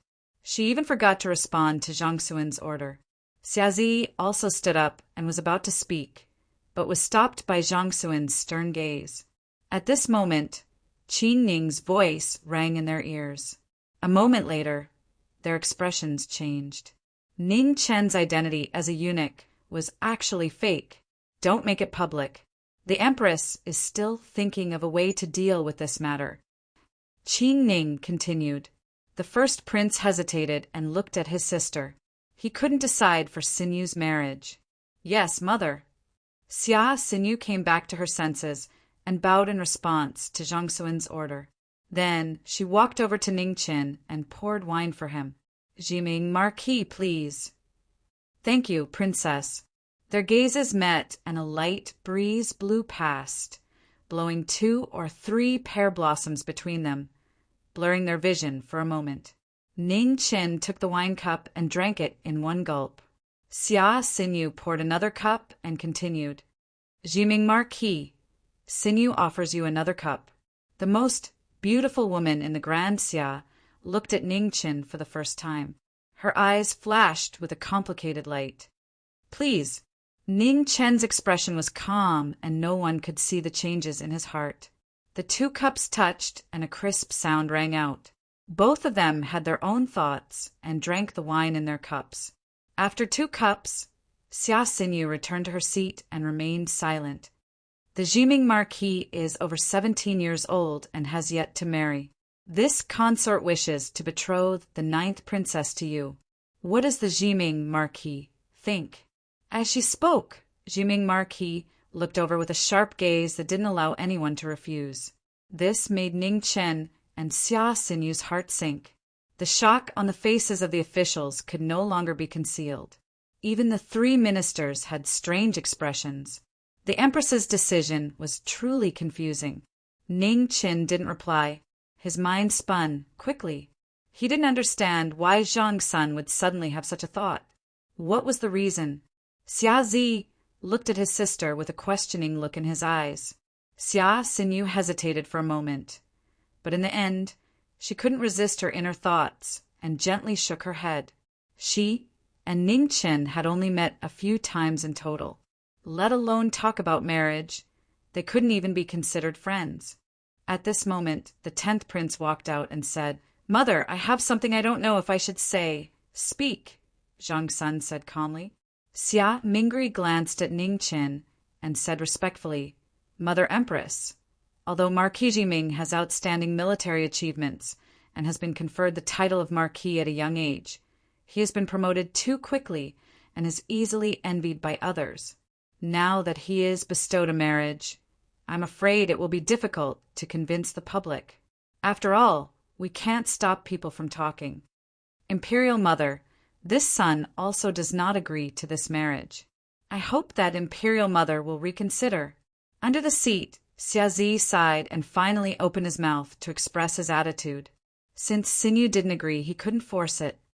"Imperial Mother, this son also thinks it's inappropriate. For some reason, the 3rd Prince Xia Yanwu also spoke out against the marriage."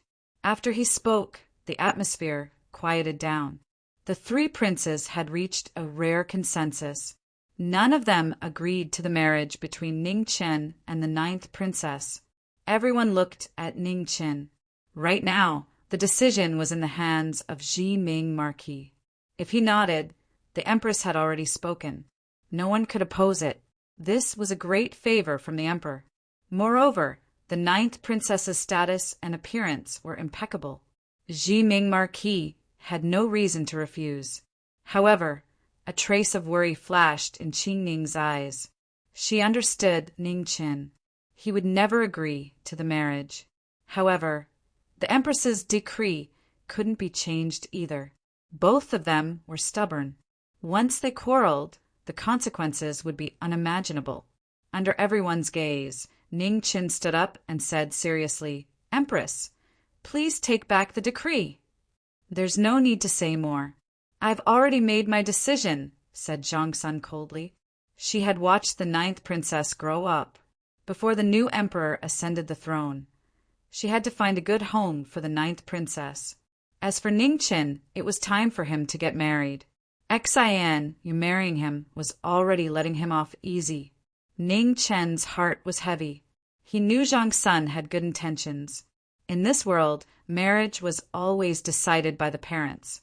Juniors had no right to interfere. However, he wasn't from this world and couldn't accept this kind of thinking. "Empress, this humble subject already has someone he likes. Forgive me for not being able to comply." Ning Chen walked forward and knelt down. "Impudent!" Zhang Sun was furious. This brat didn't know what was good for him. "Empress, please calm down," said Qing Ning. "Shut up," said Zhang Sun sternly. Qing Ning was helpless. She could only step back. She was afraid this would happen. She didn't think it would still happen. "I'll just ask you one thing. Are you going to marry or not?" Zhang Sun looked at the kneeling Ning Chen. "I'm not marrying." Ning Chen's expression was firm. "Good, very good." Zhang Sun stood up and coldly said, "Come, prepare the carriage to return to the palace." The Empress stood up and 2 beautiful palace maids stepped forward and walked out of the pavilion with light steps. A golden canopy covered the flying flowers. Under the respectful gazes of all the officials, the golden and silver lawn embroidery fluttered with the wind and slowly flew away. The birthday banquet had begun peacefully, but it also ended peacefully in everyone's hearts. Zhang Sun left the banquet, but the look she gave him before leaving made Ning Chen's heart sink once more. All the officials retreated, and in the end, they all cast their gazes towards Ning Chen.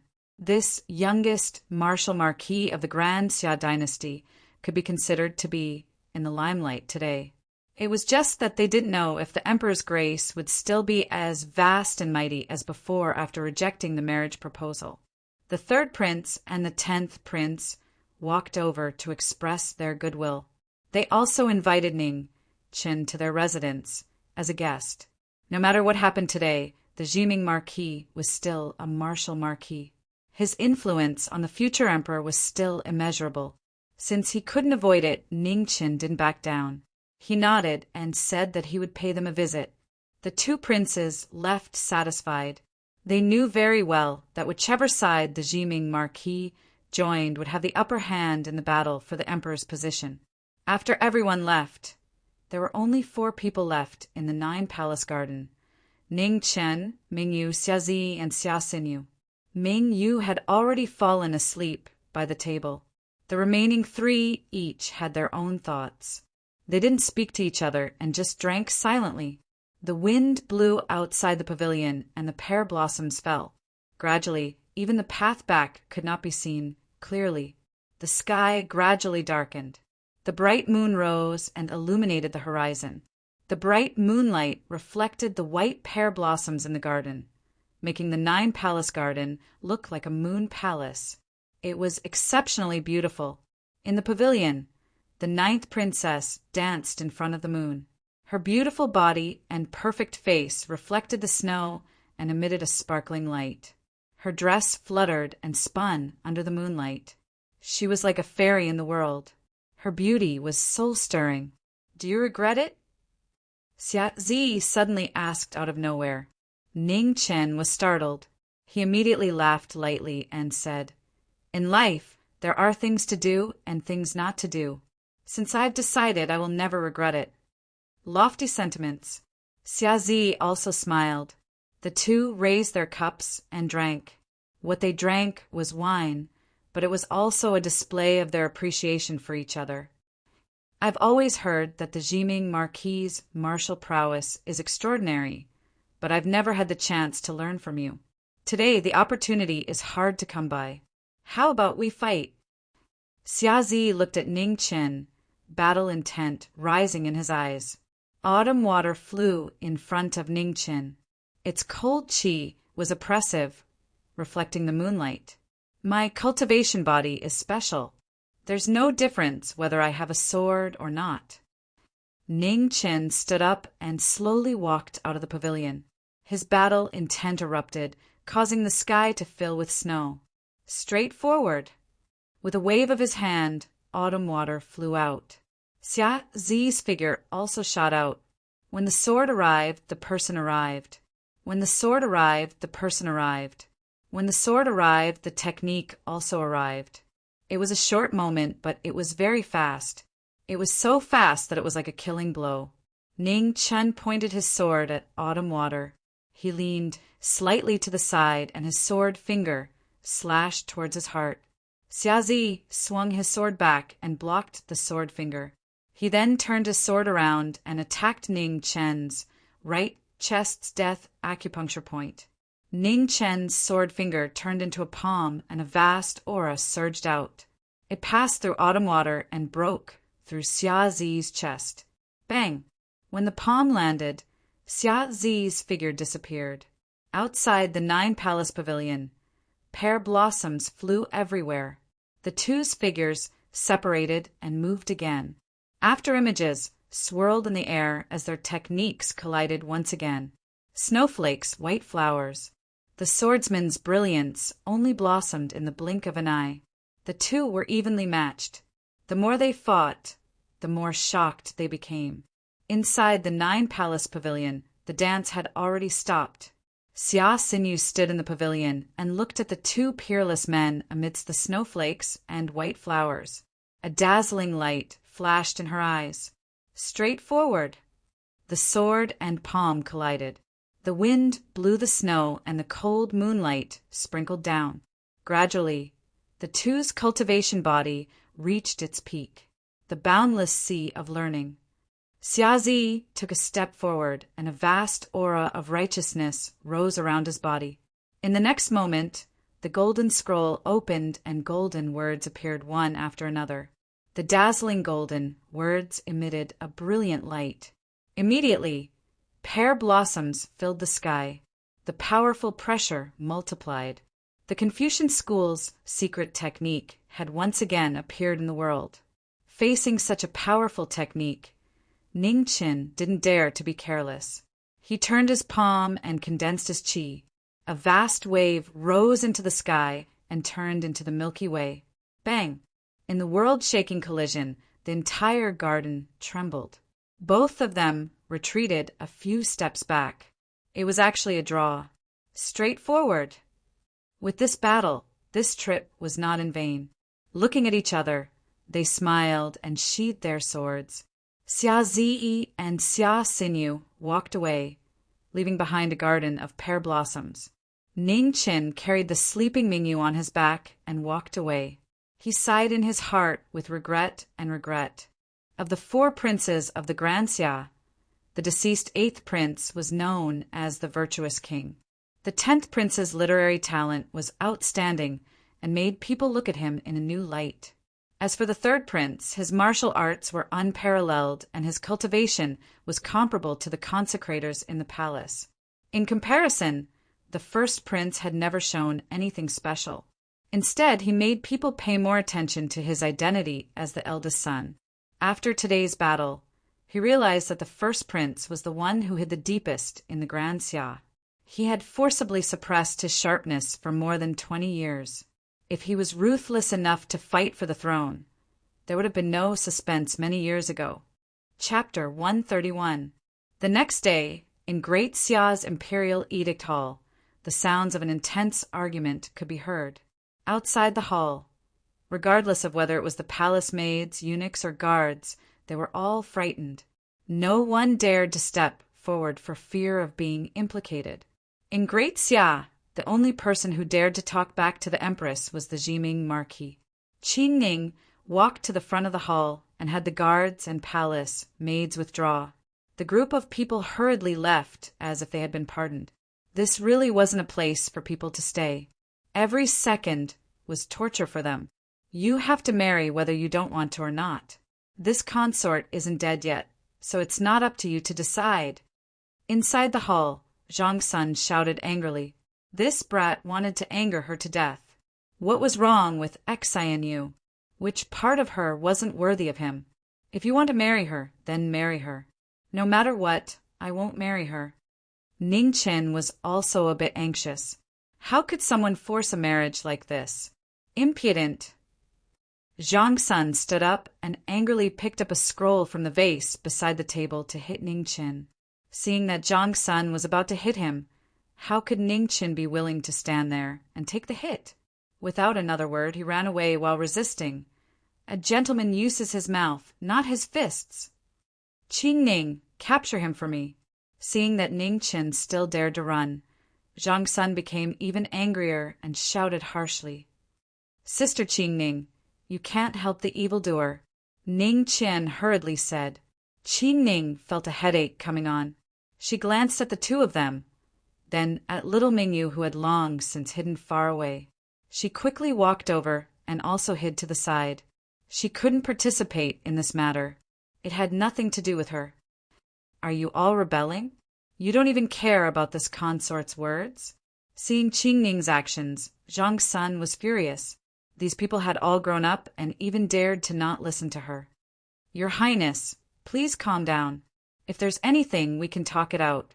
Ning Qin isn't someone who doesn't know what's good for him. Qi Ning stood far away and tried to persuade her. These two people had been arguing for almost 2 hours and were about to fight now. She didn't dare to participate in this. In the corner, Mingyu was watching with great interest.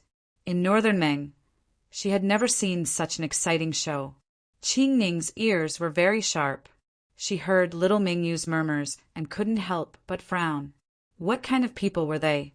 Why were all the people who had been with Ning Qin so strange? He knows what's good for him? He is the most ignorant person in the world. Zhang Sun threw the scroll over and said sternly. Ning Chen dodged nimbly and avoided the picture scroll.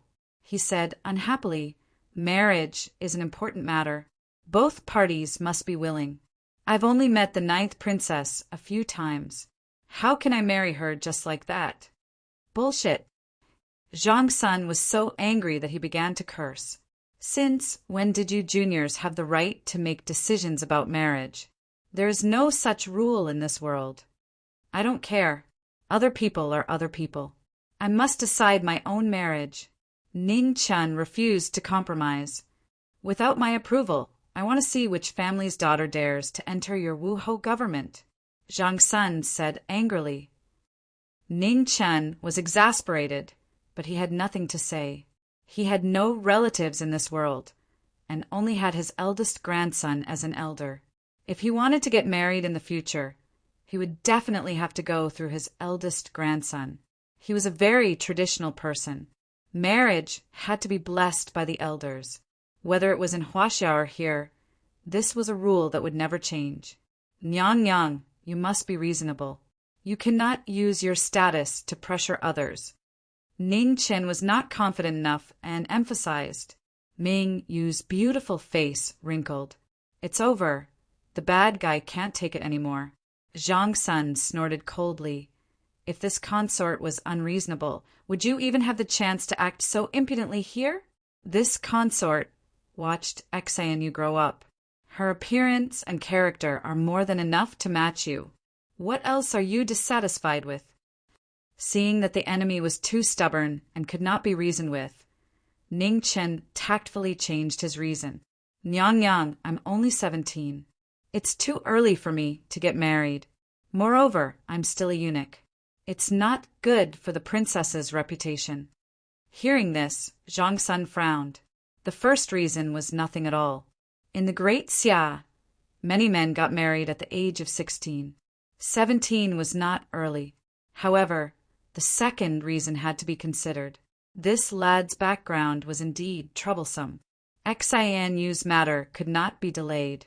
Before the new emperor ascended the throne, this matter had to be resolved. The imperial family did not have family.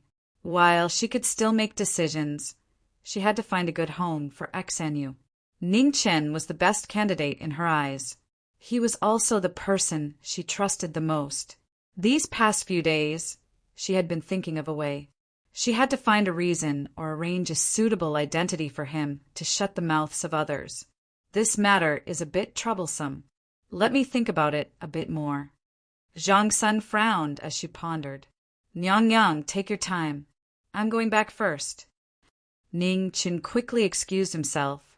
He then gave little Mingyu a look and quickly walked out of the palace. It was impossible to persuade Zhang Sun today. The enemy was too strong. He had to go back and think of a way. The two of them left very quickly and soon disappeared from sight. On the way out of the palace, Mingyu looked at Ning Chen and whispered, Bad guy, are you really going to marry that 9th princess? I won't. Ning Chen denied. Xia Xanu did not dare to resist, so he would do it. He was already used to being the bad guy. In any case, his reputation had never been good. Then, how will you get past your empress? Ming Yu continued to whisper. I haven't thought of one yet. Do you have any ideas? Ning Chen asked. No. Ming Yu shook her head like a rattle drum. I'm just a child. How can I have any ideas?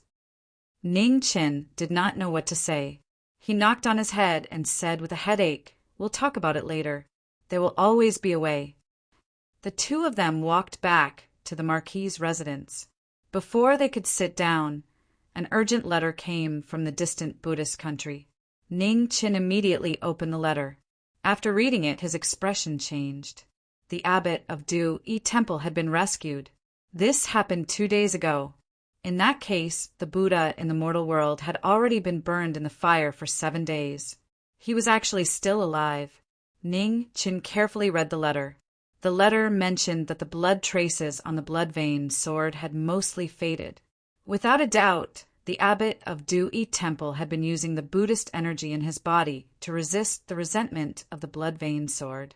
Buddhism and demons were natural enemies.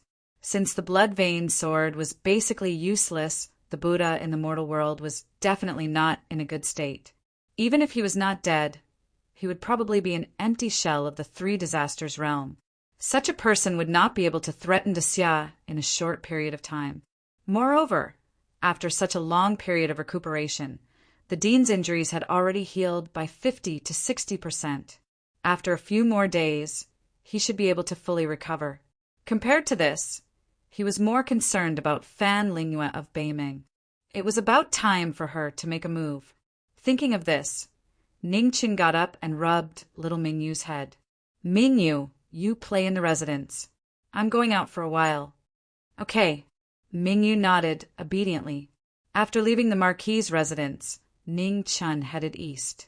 Walking on the streets of the imperial city, he looked at the bustling people coming and going. He sighed in his heart. Unknowingly, he had already been in this world for close to a year. The sounds of hawking from the stalls on the streets echoed in his ears. Ning Chen looked at the bustling scene in front of him. Step by step, he felt extremely complicated. A year in this world was not long, but it was not short either. Other than this bustling scene that had never changed, everything else had changed. Brother, I want to eat candied haws. Not far away, a 4 to 5-year-old little girl, dressed in green, pulled the little boy beside her. A hint of longing flashed through her big bright eyes. The little boy pulled his sister, feeling awkward. He secretly touched his pocket with one hand. There was only 1 copper coin left in his pocket, and it was the money for the buns to go to school tomorrow. However, when he saw his sister's hopeful eyes, the little boy gritted his teeth and took out the copper coin from his pocket. Brother came to this world earlier than his sister because he wanted to take better care of his sister. The little boy bought a candied haws and handed it to the little girl without any hesitation. Brother, take a bite. The little girl held the candied haws in satisfaction and handed it to her brother. Her big eyes were sparkling. Brother doesn't like to eat candied haws. You eat it. The little boy secretly swallowed his saliva and resisted the temptation in front of him. Oh, the little girl was not old enough to distinguish between truth and lies. She did not think much and ate the candied haws happily. In the little girl's world, candied haws were the most delicious thing. Looking at the scene in front of him, Ning Chen's face revealed a faint smile. The simplest and most precious thing in the world was the feelings contained in the candied haws. It was like the most beautiful crystal, pure and flawless, without a trace of impurity. However, at this moment, Hiya! The sound of horse hooves swept past. An entire street was suddenly in a mess. The passers-by hurriedly hid, and even Ning Chen was pushed to the side of the street by the panicked people. The red-clothed guards of the imperial court are here to handle matters. Unrelated people, get out of the way. The horses trampled on the street, creating a cloud of dust. The passers-by were frightened, but there was nothing they could do. Suddenly, he heard the sound of crying. Ning Chen turned around and saw the little girl who was pushed to the corner by the crowd. Her eyes were red as she looked at the candied haws on the ground. She was crying sadly. Beside her, the little boy's eyes were dim. Because he had no money in his pocket, he could only pull his sister and leave. Ning Chen's face instantly turned cold. Looking at the departing figures in the dust, his eyes were filled with killing intent. Boss, give me 2 sticks of candied haws. Walking to the stall selling candied haws, Ning Chen paid and took 2 sticks of candied haws. Then he came to the little boy and little girl, squatted down, and said softly, "Those people just now were Big Brother's subordinates. Big Brother didn't discipline them well. Now, Big Brother apologizes to you on their behalf." The little girl looked at the candied haws in Ning Chen's hand with red eyes. She wanted to take it, but didn't dare. She could only look at her brother beside her with difficulty. "Big Brother, Mother told us not to take other people's things casually. It's not good." The little boy was stunned at first. but he still politely rejected Ning Chen's good intentions. Then he pulled his reluctant sister and left. Seeing the little girl looking back with reluctance, Ning Chen's heart flashed with a rare touch of bitterness. After watching the two of them disappear, an extremely cold killing intent gradually appeared in his eyes. The red-clothed guards of the imperial court, they really put on airs. The imperial court was in charge of the world's punishment prisons. In the past, it was Marquis who was in charge. Now that Marquis was deposed by the Empress, the position of the head of the imperial court was changed. Unfortunately, he was now the head of the imperial court. Ning Chen walked towards the direction of the imperial court. His face was cold. It had been 2 days. He should go and see his subordinates. Chapter 132. Within the grand court, the sound of horse hooves rang out and the door was smashed open. 13 red-robed guards rode their horses straight into the court. Whoosh! The red-robed man stopped his horse. There was not the slightest trace of human emotion on his handsome face. The red mole between his eyebrows was as red as blood and emitted a bewitching light. "Wugo, how is it?" Before they had even entered the grand court, an old man opened his mouth. His eyes were closed, and the traces of time were written all over his face. Whoosh! In Wugo's hand, a blood-stained cloth bag was thrown out. It flew into the air and opened up. A human head fell down and landed on the table in front of the blind old man. After giving him his mission, Wugo turned and left. He hadn't said a single word from start to finish. This Wugo is becoming more and more unbridled. He doesn't even have the slightest bit of the Supreme One's rules.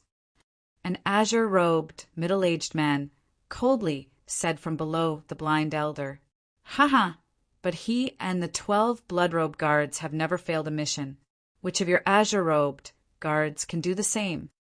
Across from the azure-robed, middle-aged man, a bewitchingly beautiful woman giggled.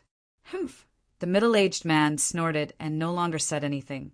Although he was displeased, this was an undeniable fact. "All right, stop arguing.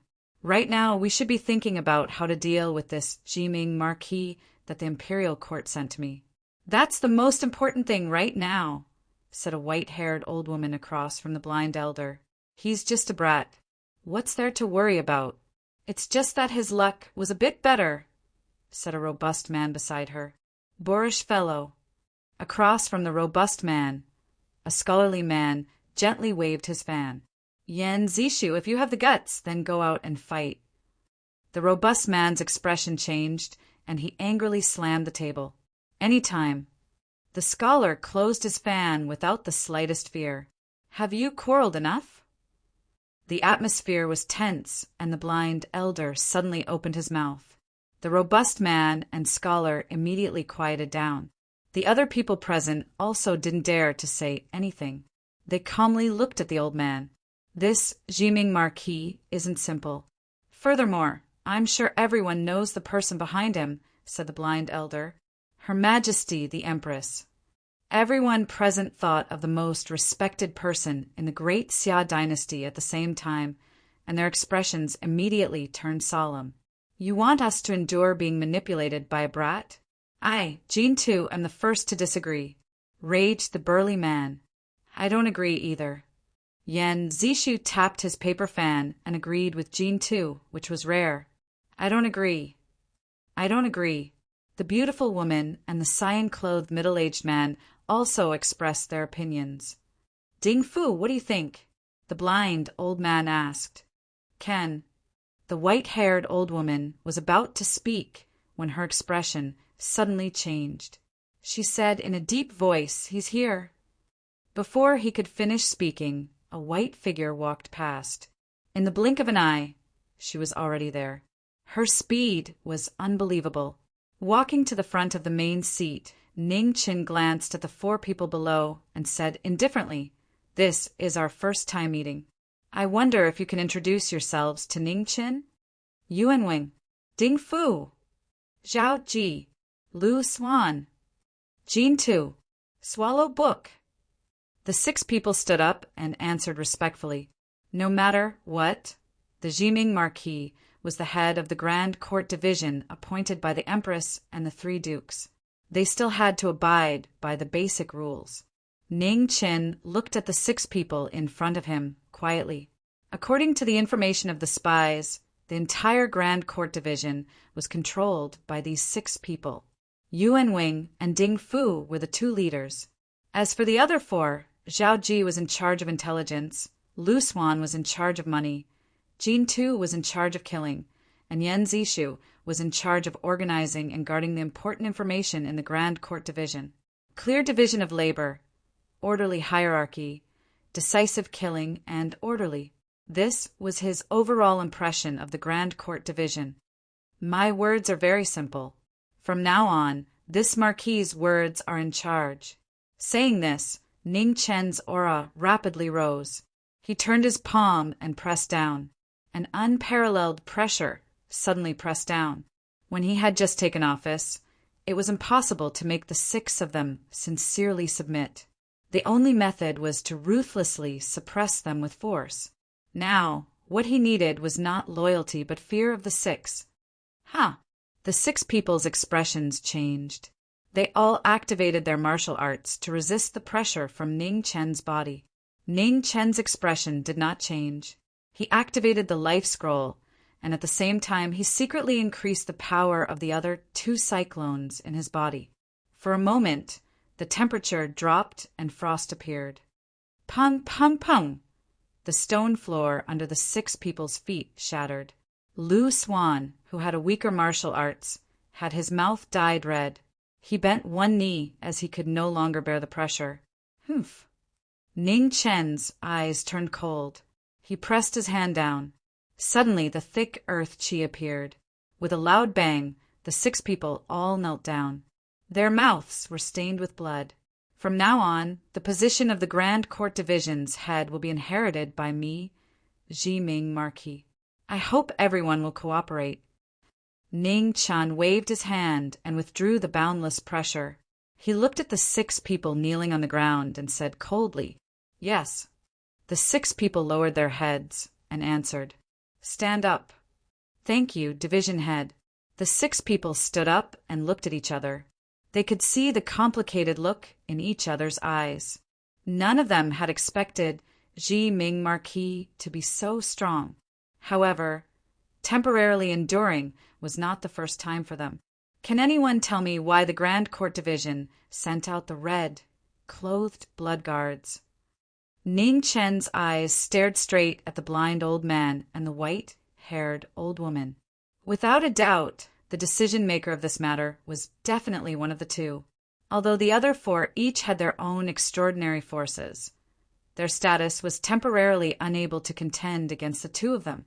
The city master of Ing City secretly gathered troops and had the intention of rebelling. According to the imperial law, he should be killed without mercy. Yuan Wang respectfully replied. Ning Qin frowned slightly and sneered in his heart. If he believed this, he would be a fool. Everyone knew that the city master of Ing City was unyielding and upright. However, because of this, he had offended many influential people. The number of people who wanted him dead was uncountable. To the Grand Court Division, who was in charge of the imperial law, it was as simple as eating a meal. Who gave the order? Ning Chen did not beat around the bush and directly asked. Yuan Wang and Ding Fu remained silent. Who gave the order? Ning Chen coldly asked again. However, this time, there was a trace of killing intent in his words. Ding Fu sighed softly and said, It was Marquis Anqing. Hearing this, a bright light flashed in the depths of Ning Chen's eyes. It was now a crucial period in the battle for the throne.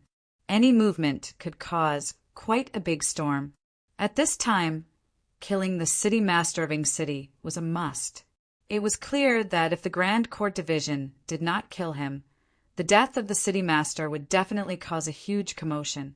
The imperial court would also send people to investigate. This was the result that the person who gave the order did not want to see. It seemed that it was not a coincidence that he sat on the throne. Summon In Wugo. I have something to ask him. Ning Chen collected his thoughts and coldly said to the 6 people, the Grand Court Division, West Hall. The red-clothed Yin Wugo removed the blood sword. His expression was expressionless as he looked out of the silver window. Young master. Shang Han opened the door with a cup of warm water in her hand. She looked at the person in front of the window and softly called out, Shang Han, tell me, did I kill another good person? Yin Wugo calmly asked, Young master's actions are not right or wrong. In this cruel world, killing people is just to live a better life. Shang Han looked at the already tired young master and couldn't bear to say this. Huh. Yin Wugo turned around and lightly laughed. In this world, only the person in front of him was his last concern. Only Shang Han would care about his happiness. Young master, please wash your hands. Shang Han softly said as she placed the water on the table. Yin Wugo walked over to the table and placed his slender hands in the water. Feeling the waves of warmth from the water, his heart sank even more. How could he wash his blood-stained hands clean? His life had already been destroyed. Did he have any other choice? The Grand Court Division head has ordered for young master to go to the Grand Court. A cold voice rang out from outside the door, breaking the rare silence. Shang Han's expression darkened. She knew that her young master's heart was once again enveloped by coldness. Wearing his red-clothed body, Yin Wugo picked up his sword and expressionlessly walked out the door. Shang Han, I'll have to make you wait alone again. Shang Han, don't be afraid. Young master, be careful. Huh. Yin Wugo pushed open the door and left. His red-clothed body was like blood. The red-clothed body floated over. Ning Chen and Yin Wugo looked at each other from a distance. They both had the same indifference but different arrogance. After looking at each other, it was time for their auras to collide. One was strong, the other was stronger. Who would submit to the other? Bang! Around the two, the tables and chairs suddenly broke apart. The fragments scattered all over the ground. Extraordinary, killing intent filled the air. The 6 people's eyes flashed, but they didn't stop him. They wanted to see just how strong this Jiming Marquis was. Dang! His sword finger met the blood sword head-on. The foundation, forged by the life scroll, was unparalleled. His 2 fingers met the sword's tip without any damage. Ning Chen's figure moved and instantly appeared behind Yin Wugo. His sword finger condensed into a dazzling silver light. His move was swift and fierce, causing everyone's expression to change. Expert. The blood sword turned and blocked the fatal move. Then Yin Wugo's figure quickly turned. His sword moved and his body moved. He didn't fall behind in the slightest. Ding-dang. Sword light swirled in the air. Killing intent scattered. The brilliant battle was dazzling. No one could move their eyes away. Ning Chen focused. His sword finger condensed into a dazzling silver light. A waterfall of frost drifted down. The sky was filled with snow. Ha! With a light shout, Yin Wugo didn't dare to be careless. He pushed his cultivation to the peak. Instantly, the red mole between his eyebrows released a demonic brilliance. The scarlet red light dazzled people's minds. The sword genius finally showed his strongest strength. Sword of bloodlight. The snow was flawless. The bloodlight was demonic. The two collided. Thousands of sword intents exploded. The two didn't give way. They forcefully resisted the aftershocks. Their auras surged. Yin Wugo and Ning Chen were very close. They could even feel the killing intent and coldness in each other's swords. Since Yin Wugo used his sword, you're the first person that I can't win against. Yin Wugo withdrew his sword. The light from the red mole between his eyebrows disappeared. He immediately knelt down on one knee and said, "Greetings." Ning Chen also withdrew his aura. Looking at the red-clothed youth in front of him, his eyes flashed with admiration. An extraordinary swordsman. However, in the next moment, Ning Chen moved. With a wave of his hand, the silver light surged. In the sky full of snow, the red-clothed youth flew back with a bang. Blood splattered on the ground. Chapter 133. Allowing your horse to disturb the people is just a warning. Ning Chen's expression was terrifyingly cold. The life scroll around him began to circulate on its own. Cold currents surged out, releasing boundless killing intent. "In Wugo thanks department head for your tolerance," said In Wugo calmly as he wiped away the blood at the corner of his mouth. In Wugo's expression was indifferent. There wasn't the slightest anger in his calm eyes. It was as if nothing else mattered. "We've risked our lives for the dynasty, but this new department head is actually punishing me over such a small matter. He's really making a mountain out of a molehill." Outside the hall, 12 red-robed guards had gathered at the entrance. A rather handsome youth refused to accept this. His voice wasn't loud, but it was clearly transmitted into the hall. The 6 of them were startled, and In Wugo's expression changed slightly. He wanted to stop him, but it was too late. A white figure flashed and appeared in front of the youth. Under his shocked gaze, a sword pointed at him. With a bang, he flew back, blood spraying everywhere. "I don't want to hear such words a second time," said Ning Chen coldly as he looked at the youth. "You." The youth's face turned red. He was about to explode when a blood sword appeared in front of him. "In Wugo thanks department head on behalf of Kong Yu for not killing me." "Wugo Yu." Kong Yu was startled and furious. He looked at In Wugo. "If you don't want to die, shut up." In Wugo coldly swept his gaze over him. Kong Yu's body trembled. His expression changed again and again. In the end, he clenched his teeth and swallowed his words. Ning Chen nodded in satisfaction. He coldly swept his gaze over everyone present. "If you're not convinced, you can come find me at any time. But next time I won't be so kind." The 6 people inside the hall and the 12 red-robed guards lowered their heads. No matter what they were thinking, they temporarily restrained their sharpness. Ning Chen turned and walked towards the main seat. He wasn't stupid enough to think that everyone present had already changed their minds. They were all people who had lived for so long. Loyalty was nothing to them. Only life, death, and profit were the most important. "In Wugo, stay behind. The rest of you leave." "Yes." Together with Kong Yu, the 12 red-clothed blood guards bowed and left. "Yan Zishu, give me all the records of Ing City's city lord. I want to know what you should do." Ning Chen's eyes narrowed as he stared at the scholar below. Hearing the warning in the former's words, Yan Zishu felt a chill run down his spine, and cold sweat unconsciously flowed down his back. "This subordinate obeys," Yan Zishu bowed and replied. He then stood up and clapped his hands 3 times, and a blue-clothed attendant slowly walked into the hall. "Bring me the golden book on the 9th floor of the 4th row on the left of the Hidden Secrets Pavilion." "Yes." "Yan Zishu, who else touched this golden book before this?" Ning Chen asked. Yan Zishu hesitated for a moment before saying, reporting to the department head, "Duke Shiyu personally came 3 days ago." "Duke Shiyu." Ning Chen's eyes flashed. It was actually him. Although it was unexpected, it was within reason. Among the people he feared the most in Grand Xia, Duke Shiyu was definitely one of them. As the head of the Grand Xia's eunuchs, his status was even higher than that of a martial Marquis. Furthermore, the martial prowess of each of the 3 dukes was unfathomable, and Duke Shiyu was no exception.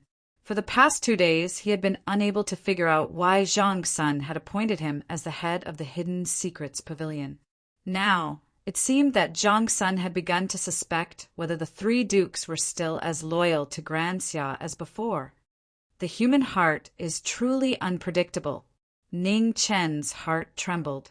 The struggle between the 2 princes was already chaotic enough. If the 3 dukes were still not content, Grand Xia would be in deep trouble. The Golden Book recorded all the information of Ing City's city lord. Other than managing the world's prisons, the Hidden Secrets Pavilion was also responsible for investigating the actions of the nobles.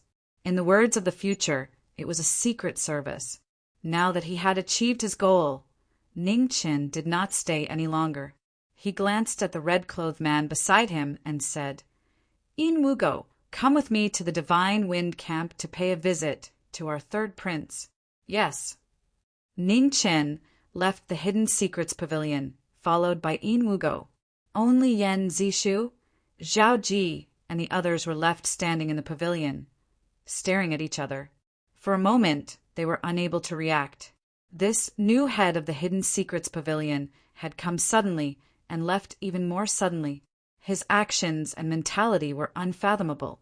It seemed that working under him in the future would not be easy. The two of them headed east. Their clothes were as white as snow, and their clothes were as red as blood. One in front of the other, they silently advanced. The two of them were so close to each other, had different thoughts and different experiences, resulting in completely different lives. Who could say what they had to endure and bear? In Wugo, do you know why I chose you? Because the Hidden Secrets Pavilion Master needs a dog that can bite people. Huh. Ning Qin laughed. He did not explain, nor did he deny it. However, what he needed was not a dog, but a sharp sword. As long as I am here, your past will become the past. I will give you a completely different life, a life where you can make your own decisions. Ning Qin did not stop. His back was to In Wugo. He seemed casual, but also incomparably serious.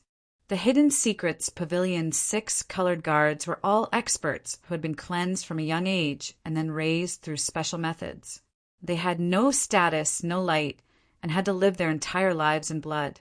He had also entered the palace, so he could see more clearly than anyone else that the Hidden Secrets Pavilion only needed a hope. In Wugo paused, and a moment of confusion appeared in his eyes. Was it really possible to change this kind of life?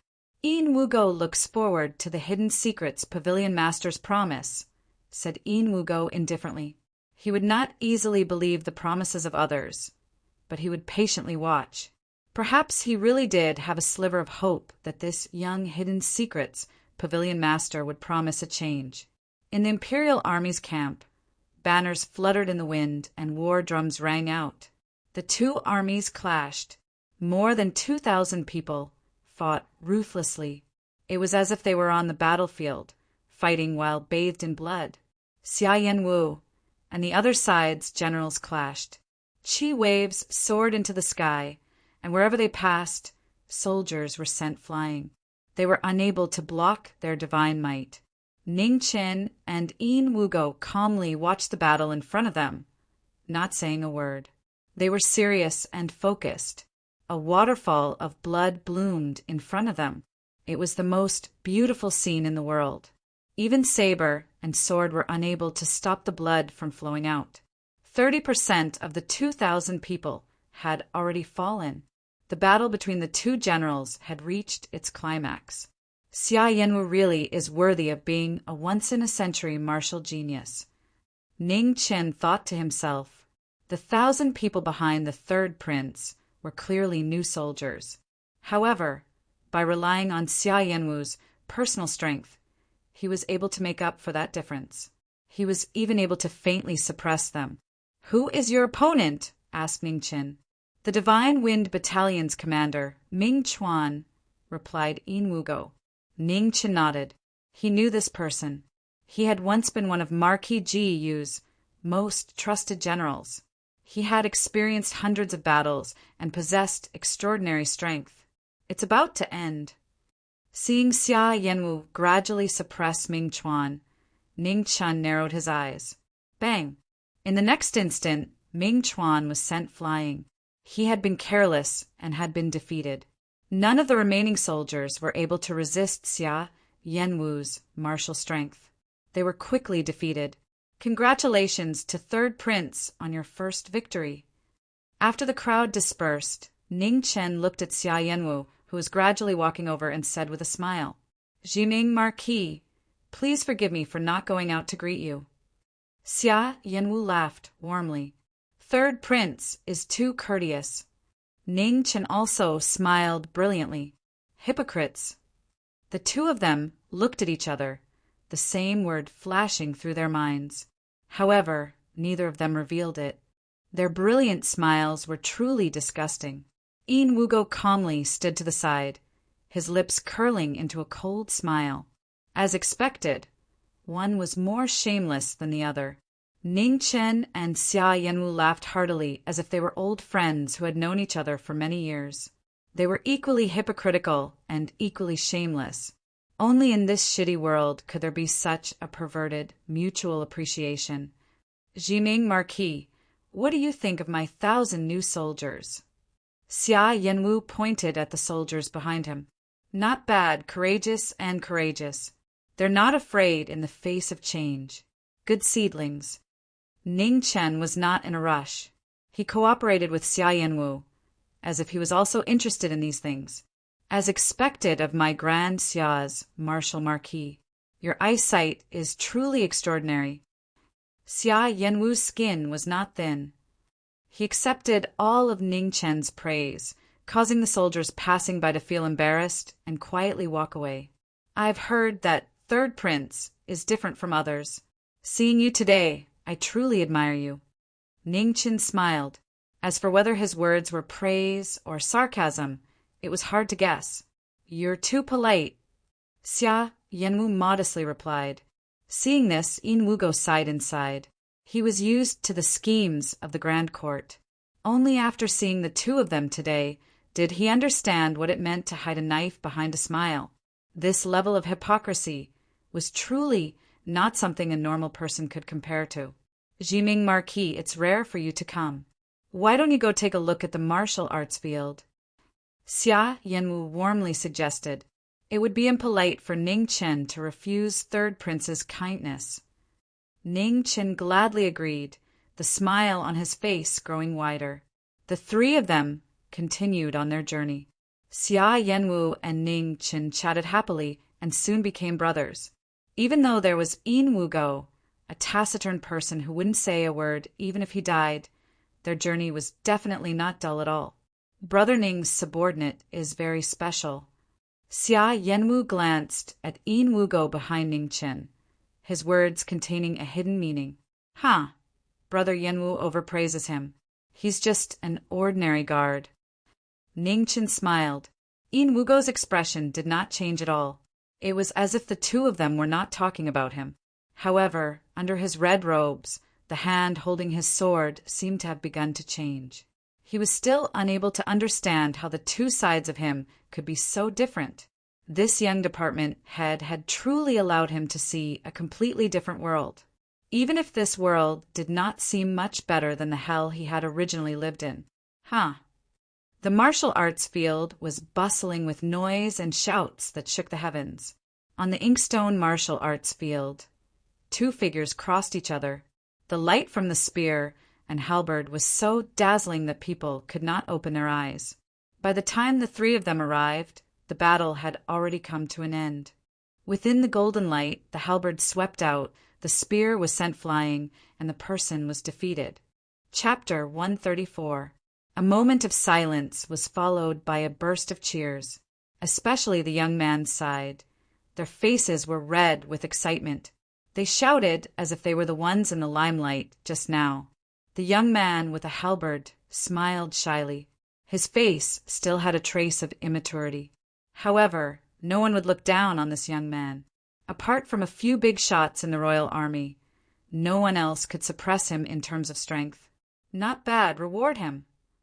Xia Yanwu was in a good mood and waved his hand. Third Prince! Third Prince! Only now did the crowd notice the two of them. They all bowed respectfully. Xia Yanwu was in a good mood. He had never felt so proud before, especially after being a hypocrite with Ning Chen for so long. Even he himself felt disgusted. Thank you, Third Prince. On the stage, the young man with a halberd bowed respectfully. A trace of shyness flashed across his immature face. The crowd below the stage laughed. Our Yan Yun is still so shy. However, he is so strong at such a young age. Comparisons are odious. The soldiers in the barracks were very straightforward, whether they were kind, teasing, or just bored. At this moment, the laughter below the stage made the young man even more shy. His face was as red as an apple. Yan Yin, well done. Thank you, Third Prince. It is all thanks to Third Prince's guidance. Haha, Xia Yanwu laughed. Ning Chen and Yin Wugo's eyes met intentionally and then looked away. However, they clearly saw the ridicule in each other's eyes. Shameless. Brother Ning, since you are here, why don't you go up on the stage and teach my disappointing subordinates a lesson? Xia Yanwu laughed heartily and said loudly, as if he was afraid that the people present couldn't hear him. Go to hell. Ning Chen cursed in his heart. However, he still had a polite smile on his face. He replied, Wugo, go and fight with the little brother on the stage. Remember, don't go too far. As for him, of course, he couldn't go up. Xia Yanwu had dug such an obvious trap. He didn't want to jump into it. As the Jiming Marquis, the head of the Department of Justice, fighting with a small soldier, if he won, it would be an unfair victory. As for losing, he didn't think about that possibility. Yes, head. Yin Wugo bowed in response. Soon after, a red light flashed, and before anyone could react, he was already on the stage. Master, the halberd-wielding youth and everyone else below the stage felt a chill run down their spines. Yan Yin, the young man with the halberd, said calmly. Yin Wugo. In the next moment, both of them held their breaths. The sword and the halberd faced each other from a distance. A moment later, only a flash of red could be seen. It was so fast that it made people's hearts tremble. With a bang, the battle began. Sword and halberd clashed. Was it fast or was it fast? It was so fast that one couldn't see it clearly, so fast that one would die in an instant. Neither of them held back. Sword light, halberd light crisscrossed. No one knew whose life would be spilled in the next moment. Below, Xia Yanwu's expression became more and more serious. Although he knew that the 13 red-clothed blood guards of the Supreme Court were extraordinary, especially the leader, Yin Wugo, who had never been defeated as a prince because he stood too high, he always unconsciously overlooked too many things. Swish! The blood sword was stained with blood, and the red clothes were also stained with blood. The sword and halberd clashed, and the two people's bodies were dyed red at the same time. Not bad. Both of their eyes narrowed. When they moved again, the halberd light was like a tide. Their blood chi surged, and their cultivation techniques were pushed to the peak. One move, and the world shook. Everyone below was dumbfounded. They all knew that Yan Yun was strong, but no one had expected him to be this strong. However, who was this red-clothed man that could force Yan Yun to this extent? Even after such a long battle, he still wasn't at a disadvantage. Brother Ning, this time you've obtained an incredible subordinate. Xia Yanwu sighed. His tone was filled with envy. Brother Yanwu is too polite. You're not bad either. Ning Chen replied courteously. What he said was the truth. This youth called Yan Yun truly did have the qualifications to compete with Yin Wugo. On the stage, the battle had been going on for a long time, but victory was still hard to determine. The halberd was strong and the sword was sharp. One was incomparably domineering, while the other was shockingly fast. Their completely different characteristics made the result of this battle difficult to predict. It's about to end. Suddenly, Ning Chen and Xia Yanwu narrowed their eyes. The auras of the two people on the stage rapidly rose. Bloodlight soared into the sky, stirring up heaven and earth. Blinding golden light filled the air. You're the second opponent I've taken seriously. Be careful, said Yin Wugo calmly. Killing intent soared in his heart. His previous indifferent attitude had vanished. An opponent worthy of a battle caused his heart to boil once more. Bloodlight soared. The red mole between Een Wugo's eyebrows was so beautiful that it looked like it was dripping blood. Een Wugo raised his sword, and in an instant the martial platform was dyed red. Terrifying killing intent filled the air, and it affected the boundless smell of blood, turning the surroundings into a bloody hell that would never see the light of day. Xia Yanwu's expression changed. Ning Chen's heart shivered. This was bad. In the face of such killing intent, Yan Yun no longer had the slightest possibility of holding back. His gaze turned cold and his halberd rapidly revolved. Swallow flashes, 100 phoenixes returned to the nest. He and his halberd transformed into rays of light that disappeared. Rays of golden light appeared one after another. Golden swallows fluttered in the air. It was like a swallow flashing, but it was even more like 100 phoenixes returning to the nest. The two of them didn't hold back in the slightest. Terrifying fluctuations instantly caused the entire martial stage to crack. Sword and halberd slashed through the air. One move would determine victory and defeat. Perhaps life and death would also be decided. However, at this moment, Ning Qin moved. He took a step forward and instantly entered the battlefield. Cold snow began to fall from the sky. Silver frost sprinkled down as the life scroll was circulated to its peak. Snow condensed between heaven and earth. His left and right hands pointed forward at the same time. With a clang, he blocked the halberd's advance. Boom! In the next moment, the shock waves erupted. An unparalleled might caused the entire martial stage to collapse. Boulders flew everywhere, smashing dozens of meters away. The surrounding soldiers quickly retreated. However, there were still some who didn't have time to dodge. Xia Yanwu also moved. He shot out dozens of meters and blocked the falling boulders with his palm, protecting the soldiers behind him. "The competition ends here," said Ning Qin indifferently. He shook his hands and pushed aside the halberd. "Yes." Een Wugo calmly accepted the order. He sheathed his sword and the red light faded. Yan Yin also cupped his fists and bowed before retreating to the side. "Brother Ning, why don't you come back to the camp with me and have a cup of tea to quench your thirst?" Xia Yanwu walked over as if nothing had happened. It would be impolite to refuse. Ning Qin nodded. The two of them walked in front, with Een Wugo following. Before leaving, he glanced at Yan Yin. A trace of interest flashed through his cold eyes. The three of them quickly arrived in front of the camp. Ning Qin and Xia Yanwu walked in, while Een Wugo was left outside. "He can come in," said Xia Yanwu. "Ha!" Ning Chun softly laughed. "This is the commander's tent, after all. He has a sword on him, so it's inconvenient for him to come in. Brother Ning is too polite. These rules are only used to guard against outsiders." "Brother Ning doesn't need to be so reserved," said Xia Yanwu. "Thank you, Brother Yanwu. But the rules still have to be followed," smiled Ning Qin. Xia Yanwu didn't say anything more.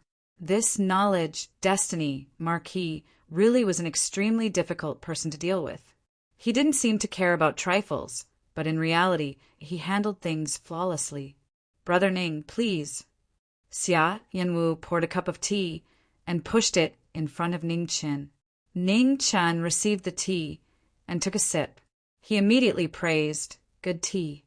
The tea wasn't bad, but that was it. It wasn't that he was picky. It was just that he had once drunk the tea personally brewed by Fan Lingyue. Since then, no matter what tea he drank, he would always feel that the taste was ordinary.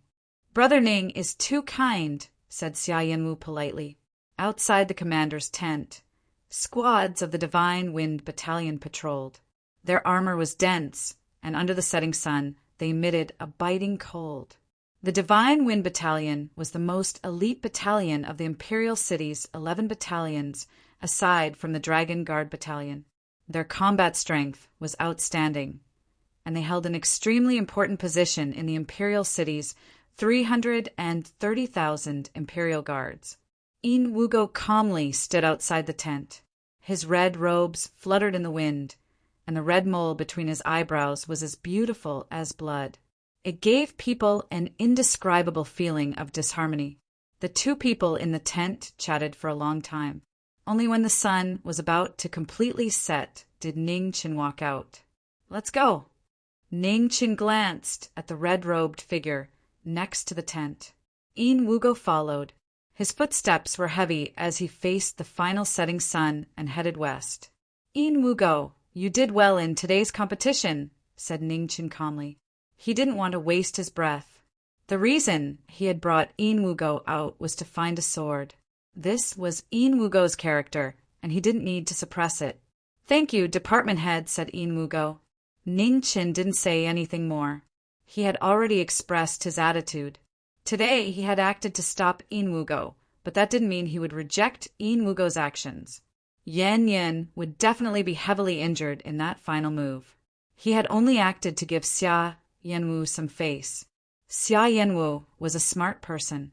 He had always acted straightforward and carefree in front of others, but that was just using his brave appearance to hide his scheming heart. None of the princes of the Grand Xia were simple. After returning to the imperial court, Yin Wugo returned to the Western Palace. Ning Chin stood in front of the Hidden Secrets Pavilion for a moment, but in the end he didn't enter. He turned and left. Right now, the situation in the imperial city was too chaotic. He couldn't be distracted. Her matters could only be discussed later. When night fell, Ning Chin didn't return to his residence. Instead, he walked towards Prince Yan's residence. Since he had returned, he hadn't had the chance to thank his senior. Logically speaking, he should go personally. In Prince Yan's residence, the green and red swords flew through the air and stabbed into the ground. Prince Yan stood in front, waiting for someone to come. Soon, Ning Chin walked in and bowed respectfully. "Senior." "Yes." Prince Yan nodded and waved his hand. The green sword flew out and landed in front of Ning Chin, giving off boundless coldness. "Let me see how much you've improved." Ning Chin pulled out the green sword and focused. This was his first time fighting with a senior. He also wanted to see how big the gap was between him and the strongest people in the world. In the battle with the abbot of Dui Temple, he had set up too many tricks. He had only defeated the Buddha in the mortal world after many calculations. However, this didn't mean anything.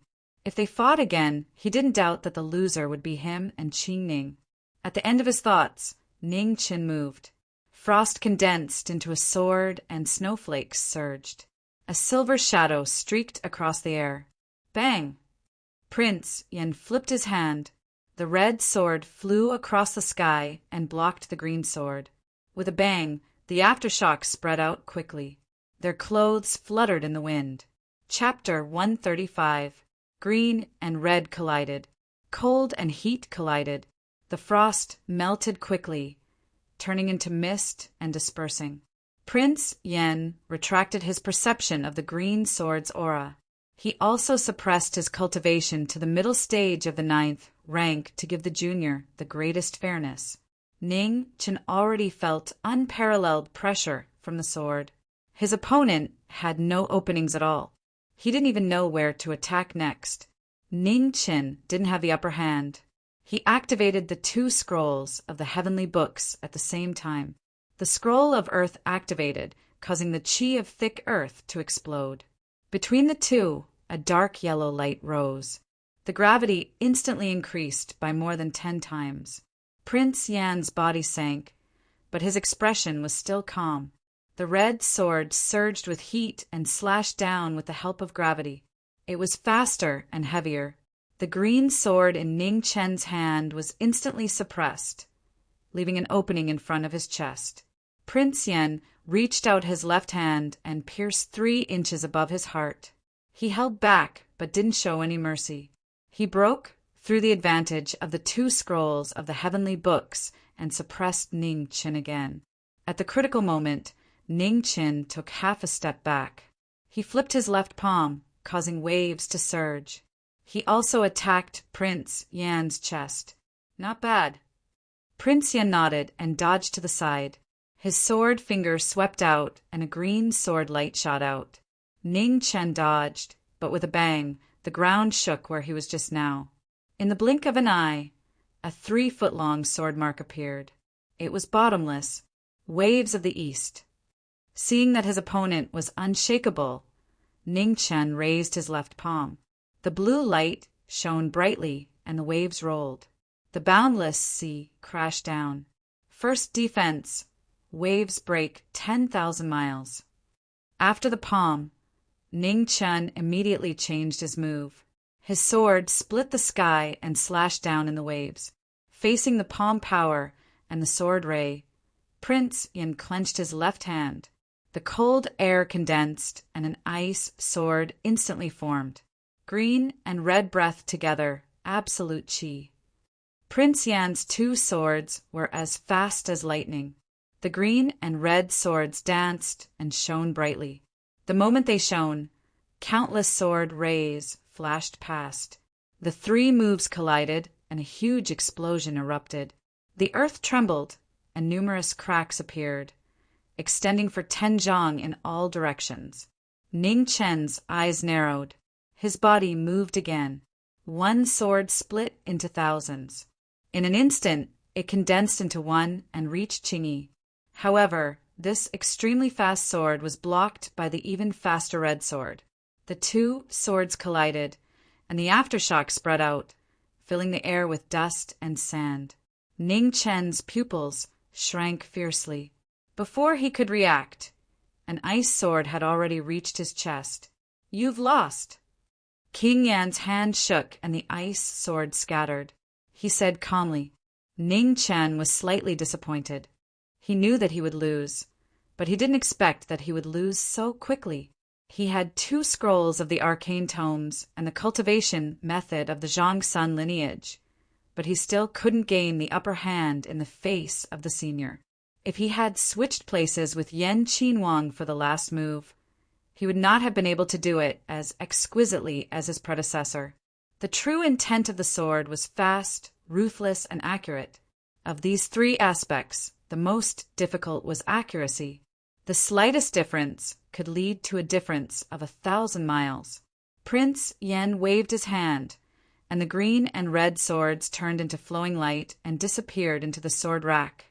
"Do you know why you lost?" Prince Yen asked calmly. "Your foundation is not solid," Ning Chen said emotionally. Prince Yen nodded and continued.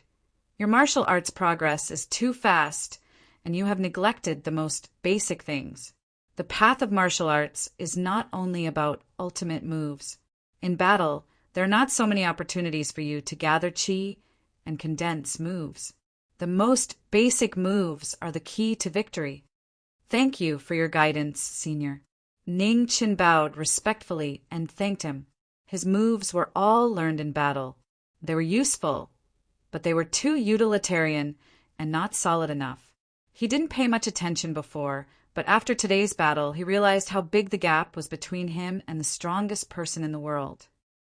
These days, you have been distracted too much. This will be detrimental to your path of martial arts. The most important thing in martial arts cultivation is to be distracted, especially at the crucial moment of rank 9. "You have to be careful," Prince Yen warned. "I understand." Ning Chen sighed in his heart. He couldn't leave Zhang San alone. As for martial arts cultivation, he would take care of it if he could. If he couldn't, he could only give up temporarily. Prince Yen frowned. He could see that Ning Chen didn't listen. "In a month, I will leave the imperial city. I will give you a month to settle these matters in the imperial city. After a month, you will leave with me," Prince Yen said. Although his words were calm, there was no room for objection. Ning Chen was stunned. Just as he was about to speak, Prince Yen stopped him. "Don't forget that you are still my sword attendant. In this year, your freedom is up to me." "Yes." Ning Chen agreed helplessly. He knew that his senior was doing it for his own good. However, a month was too tight. On the way back, the wind blew gently. Ning Chen walked on the street with a heavy heart. The more he cared, the more he felt that he didn't have enough energy. The situation in the imperial city was not optimistic. The existence of the two princes was like two time bombs that could explode at any time. Apart from that, he even suspected that the three dukes had played a dishonorable role in the background. The loyalty of the three dukes to the Xia kingdom was unquestionable. However, at this time, power was at its most turbulent period. It was inevitable that ambitious people would appear. Unknowingly, Ningchen passed by the Yi River. Under the night sky, the brothel was at its busiest time of the day. People entered and exited. No matter what era it was, the matters between men and women were irresistible temptations. In front of the Lingyan pavilion, 4 or 5 women with exquisite figures were welcoming guests. Their clothes were so thin that one could see the bottom of their clothes. A large part of their snow-white skin was exposed. The rest of their skin was faintly discernible. Just one look was enough to make one's mouth dry. "Young master, please come in." Ningchen had just arrived in front of the pavilion when he was pulled by a beautiful and scantily dressed lady. Following that, a gorgeously dressed lady with a slim waist and a fat but came over to help. She smelled good and smiled coquettishly. Her full breasts were almost pressing on Ning Chen's body, forcefully pushing him in. The pavilion was extremely spacious, but there were already many guests. Most of the tables were already occupied. The lady accompanied him on both sides. Her clothes were half undone. She looked a little drunk and seductive. Her decadent aura made people restless. Ning Chen glanced around the hall without leaving a trace. He acted like an ordinary person, a little shy and a little curious. In front of these pitiful ladies, he would not disturb them if he could. "Young master, this is your first time here. How about big sister accompany you?" As soon as they entered the pavilion, the young lady used all her skills and half-hugged Ning Chen. Her body pressed against Ning Chen's body. Her originally thin clothes were almost no different from being naked at this moment. The fragrance of her body rushed into Ning Chen's nose without reservation, causing Ning Chen, who was still very calm before, to blush. "Haha, little brother, you're shy. I like you so much." Yen Chui knew that she had met a virgin at first glance. Her eyes sparkled, and her heart was filled with joy. The young man in front of her was handsome and had a clean aura. Although she had been in this business for a long time and had seen all kinds of people, she still wanted to be with someone she was comfortable with. "I'm here to look for someone," Ning Chen said shyly. "Haha, little brother, don't be shy. Who doesn't come here to look for someone? Don't tell me you're here to eat?" At a table not far away, a middle-aged man in luxurious clothes who was surrounded by several ladies laughed. "I'm really here to look for someone," Ning Chen explained in a low voice. "Yes, you're looking for someone. If little brother doesn't mind, sister will accompany you." Yen Chui snickered. She did not expose him and went along with Ning Chen. It was not easy to find someone she liked. She could not scare him away. Ning Chen smiled. He found a place nearby and ordered some dishes. However, he did not touch them. He just drank tea quietly. He did not speak or do anything. He looked simple and normal. Yen Chui was happy. She thought that Ning Chen was shy and was trying to pretend to be calm. She stayed by his side and rubbed her plump chest against him from time to time. Every time she got up to pour tea, her slender waist would bend slightly. Her entire chest was exposed. The fragrance would come and tug at his heartstrings. Every time at this time, Ning Chen's face would blush. His handsome face would look even more shy. Yen Chui giggled. Her intention to tease the little guy in front of her was even stronger. "Sister, what are the things upstairs for?" Ning Chen raised his head curiously and asked with a little shyness on his face. Yen Chui rolled her eyes and said seductively, "Haha, they're fun places upstairs.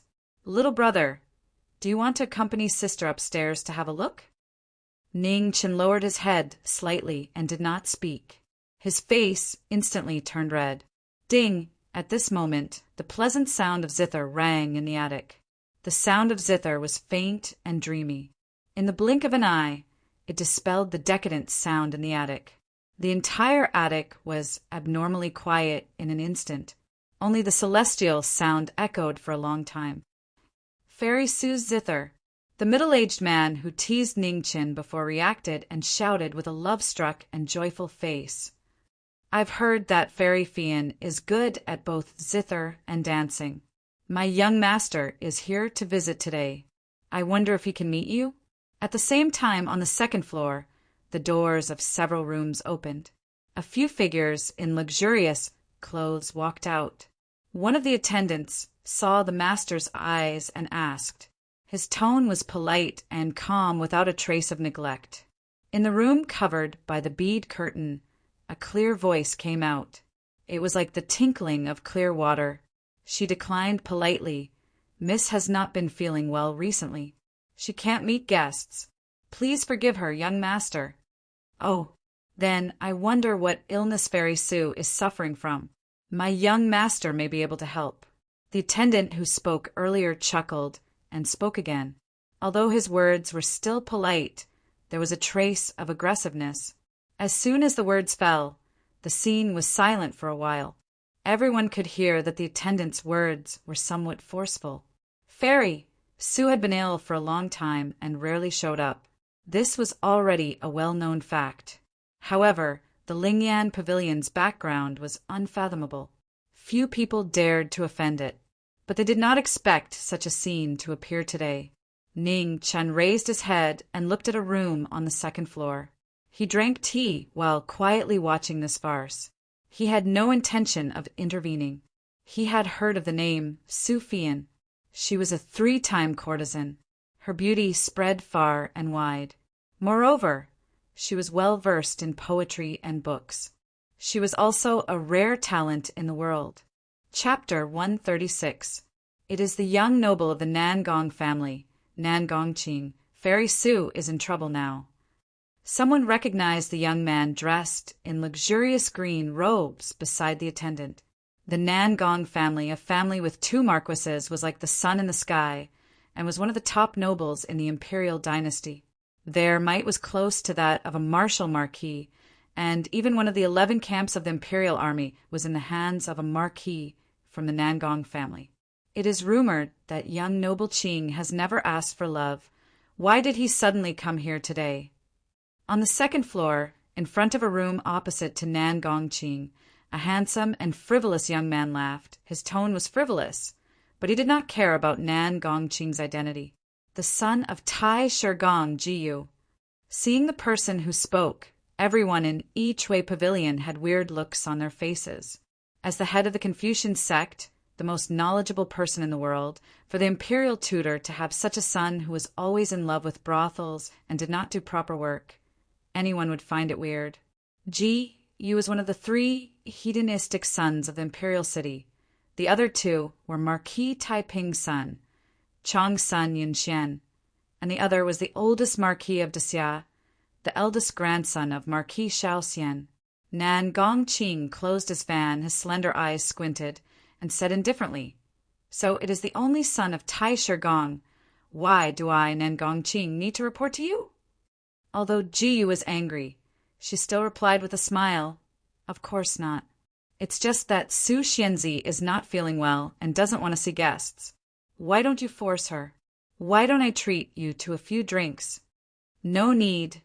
I, Nangong Qing, cannot afford to lose face like this." Nangong Qing glanced at the former coldly and said in disdain.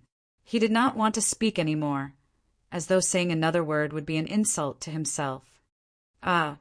Ji Yu's chest froze, his handsome face became extremely ugly, and he was speechless. Ning Chen had already shifted his gaze over. After observing for a long time, he could not help but sigh in his heart. A tiger father is a dog son. This Jiyu is too lacking in scheming and shrewdness. The few sons of the nobles were at each other's throats, causing the atmosphere to become even heavier. Beside Ning Chen, Yen Chui's face was slightly pale. The frivolous and bold lady from before had disappeared, and her hand subconsciously grabbed onto Ning Chen's clothes. "I'm fine." Patting Yen Chui's hand, Ning Chen smiled. Seeing Yen Chui Yen, Yen Chui's heart, Yen Chui's face, Yen Chui's. She blushing, her body slightly moving. She moved her body slightly, as she felt, her face, Yen Chui's, Yen Chui's, Yen Chui's. At this moment, behind the beaded curtain, the sound of a zither was heard. It was peaceful and pleasing to the ear. Ji Yu's state of mind gradually calmed down, and her pale face gradually became rosier. Young Master Ji, many thanks for your protective feelings. Fei Yen is here to thank you. The bead curtain made a light sound, and a voice that was like the sound of nature came out from behind the curtain. The beads on the jade plate fell, attracting everyone's attention in an instant. Ji Yu's expression froze for a moment, and then she was pleasantly surprised. She replied nervously, "You're too kind, Fairy Sue. This is my duty." Behind the bead curtain, the lady's voice came out again, this time with a tinge of coldness. "Young Master Nangong, Yu Fei Yan's illness is special, and ordinary medicines are useless, so there is no need for young Master to worry. And yesterday, the 10th young Master had brought the imperial physician over and said that there is only one type of flower that can cure Yu Fei Yan's illness, and other than that, there is no other way." 10th young Master. Hearing that name, Nangong Qing and the few noble young masters on the second floor all frowned. "I wonder what flower Fairy Sue needs. Ji may be able to help." Hearing that Yu Fei Yan was truly ill, Ji became nervous and asked anxiously, "Incurable?" Ning Chun was startled, then shook his head helplessly. Nangong Qing was also startled, but then his mouth curled up and a trace of ridicule flashed past his cold face. "Brother Ji is right. I wonder what flower Fairy Sue is looking for. Nangong Qing is willing to help." Nangong Qing asked. Behind the bead curtain there was a moment of silence, and then a faint sigh came out. "Since the two young masters have spoken, Yu Fei Yan will not hide it anymore. The flower Fei Yan needs is called the Mansha flower. It is hard to find in the world, so I am not willing to tell you. Permitha flower." Ning Chen's eyes constricted as he muttered. It was the legendary undying flower. It could not be born in the human world, and only grew on the other side of the Yellow Springs. This young master seems to know the origin of this flower. Truly admirable. Ning Chen's momentary loss of composure attracted the attention of the person behind the bead curtain. A gentle voice came out, and in a moment, everyone's eyes were on Ning Chen. Suppressing the ripples in his heart, Ning Chen's expression quickly returned to normal, and he laughed indifferently. "I was just lucky to have heard of it. Fairy Sue is too kind. Young Master is knowledgeable, truly admirable. I wonder if young Master can come over. Yu Fei Yan would like to ask young Master more questions regarding the Mansha flower." "It is my honor." Ning Chen laughed indifferently and replied politely. Yen Chui unknowingly let go of Ning Chen's hands. Fear flashed past her eyes. The man in front of her, was he still the young man she bullied? "I'm sorry. I am really here to look for someone." Seeing the change in Yen Chui's eyes, Ning Chun turned his head and laughed lightly. His voice was very soft. Only the two of them could hear it, and to the others it was just the intimacy between a man and a woman. Hearing that, Yen Chui's body trembled. She raised her head and looked into Ning Chen's eyes. Only then did she understand that the man beside her was only trying to make her happy. The smile in his eyes was as calm as ever, never changing.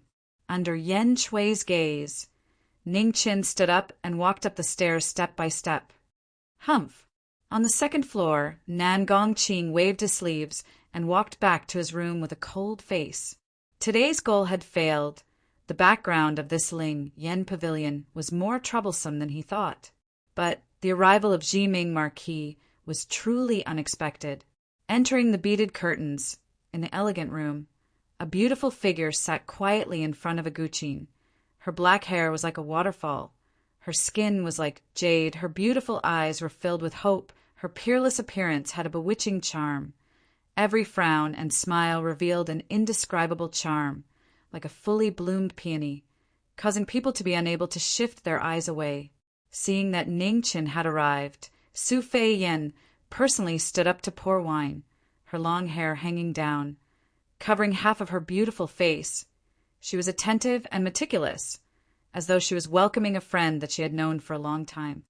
Young Master Ning, Yen Shui likes you. I hope young master can treat Yen Shui well, and do not hurt a good girl's heart. Without raising her head, Su Fei Yen chuckled, not distant, not pretentious, as though she was just chatting with a friend. Ning Qin laughed, but did not reply. Regardless of what he said, it would be wrong, so he might as well not reply. Men are all so fickle, acting whenever they see a situation. Su Fei Yen raised her head and said softly. Her beautiful face flashed with a trace of grief. Miss Su, your words are a little too much. Ning Qin said indifferently. Su Fei Yen raised her wine cup, an apologetic expression on her face. Young Master Ning, please don't take offense. It was Fei Yen who lost control of herself. Miss Su is too courteous, but matters of the heart are just too distant for me. Ning Qin took the wine cup and drained it in one gulp. Su Fei Yen gently smiled, changing the topic. The 10th prince knew that young master would be coming to visit in a few days, so he specially sent a gift ahead of time. I hope young master can kindly accept it. Half a purple pill appeared in Su Fei Yan's hand. A rich, medicinal fragrance wafted out, refreshing the mind. Just by smelling it, one would feel much more relaxed. Ning Qin narrowed his eyes, his aura constantly surging. Even the 2 heavenly tomes began to tremble. Su Fei Yen looked at the half pill in her hand and continued, This pill is called Extreme Breath. It is said that it has the ability to bring the dead back to life. Unfortunately, there is only half of it left, and the medicinal effect is about to dissipate. However, it should be of help to young Master Ning's injuries. The 10th prince is considerate, but I do not understand why the 10th prince is so confident that I will definitely come here. Ning Qin did not refuse. Taking the pill, he looked at the woman in front of him and asked, Then why did you come? Su Fian asked with a sweet smile. I have come to find you Hani. However, it seems that the current manager of the Lingyan Pavilion has already changed, Ning Qin honestly said. Hani still has other matters to attend to, so I will temporarily take care of this place. Su Fei Yan smiled. Then Mrs. Identity has really made me curious, Ning Qin indifferently said. Su Fei Yan's lips curled, but she did not reply. Instead, she stood up and poured another cup of wine. Softly, she said, Fei Yan is only a prostitute. I cannot enter the Marquis' eyes. Huh. Ning Qin did not ask any more questions. Drinking the wine in his cup, his thoughts quickly turned. Ever since he had entered the Lingyan Pavilion, he had noticed that something was wrong. Not only were the women in the pavilion unfamiliar, even some of the previous decorations had changed. He had stayed in the Lingyan Pavilion for a period of time, so he was very sensitive to these changes. It seemed that the Lingyan Pavilion had not simply changed managers, but had already changed owners. But he did not understand why the 10th prince would hand over such an important place to someone else. It was the most flourishing place in the imperial city. Not only did it bring in money daily, it was also the gathering place for all sorts of information. But what made him even more concerned was Su Fei Yan's identity. He did not care about it in the past, but after meeting her today, he realized that the 3-time courtesan belle who rarely showed her face actually had an extremely minute martial qi. Other than Fan Ling Yu, it was the first time he had seen someone who could conceal their qi so well. It seemed like the fight for the throne of Xia had attracted a few powerhouses that had been hidden for a long time. 1,000 years of Xia in the end had an unparalleled attraction to all the powerhouses. Nan Gongqing's appearance was most likely to probe Su Fei Yan's true identity.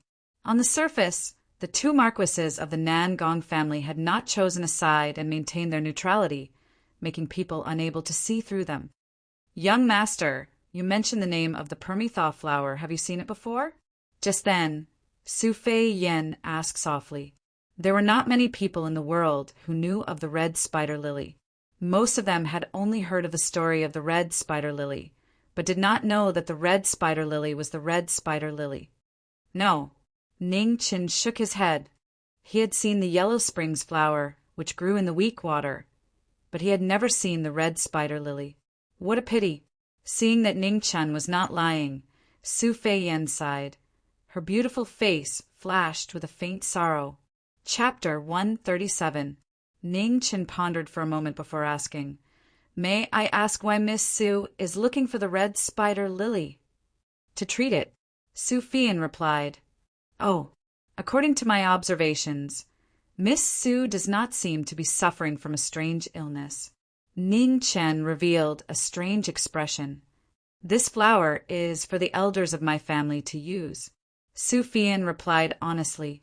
Ning Chen was silent. The red spider lily only grew on the other side of the yellow springs. However, the bottomless boat beside the Ruo River had already been rowed to the other side. In other words, even if someone found the entrance to the underworld, they would not be able to cross the Ruo River. What a sin! Ning Chen's mood was not very good. In this world, there were very few existences like Ghost Girl. Now that he thought about it, he could borrow the scroll of Earth's guidance to enter the underworld from that time. But he did not know if the red spider lily truly existed. Last time he had only seen the yellow springs flower, and not the red spider lily. If he had time, perhaps he could go back and look for it. "Miss Su, I am unable to help you with this matter." Ning Chen sighed regretfully. Su Fian laughed softly. "Young Master Ning is currently in control of the imperial court and knows all the news in the world like the back of your hand. Could young Master Ning help pay attention to this matter?" "Definitely," Ning Chen replied straightforwardly. "Then I will thank young master." Su Fian bowed gracefully. "You're welcome." Ning Chen thickened his face and accepted this bow. As for the red spider lily, it would depend on whether Su Fian was a friend or foe. Right now, he still could not see through this woman's background and was not in the mood to help. "Miss Su, it is already late. I must take my leave. Please help me thank the 10th Prince for his good intentions. Just say that Ning Qin will personally pay a visit in a few days." Seeing that he could not find out any more information, Ning Qin did not want to stay any longer. He stood up and cupped his hands in respect. "Fian will see you off." Su Fian stood up and said softly, "No need. There are too many people outside.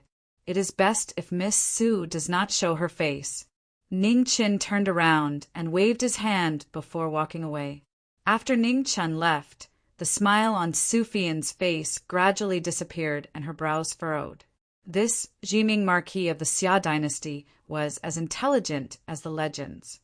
She had a feeling that Ning Qin must know something about the red spider lily. He just didn't say anything. A few months ago, the Netherworld Palace had opened once. Unfortunately, everyone was stuck in front of the Ruo Shui, and no one could pass through. Now, even the entrance to the Netherworld Palace had disappeared, and it was impossible to even enter. It seemed that she still had to find a chance to continue testing the Marquis.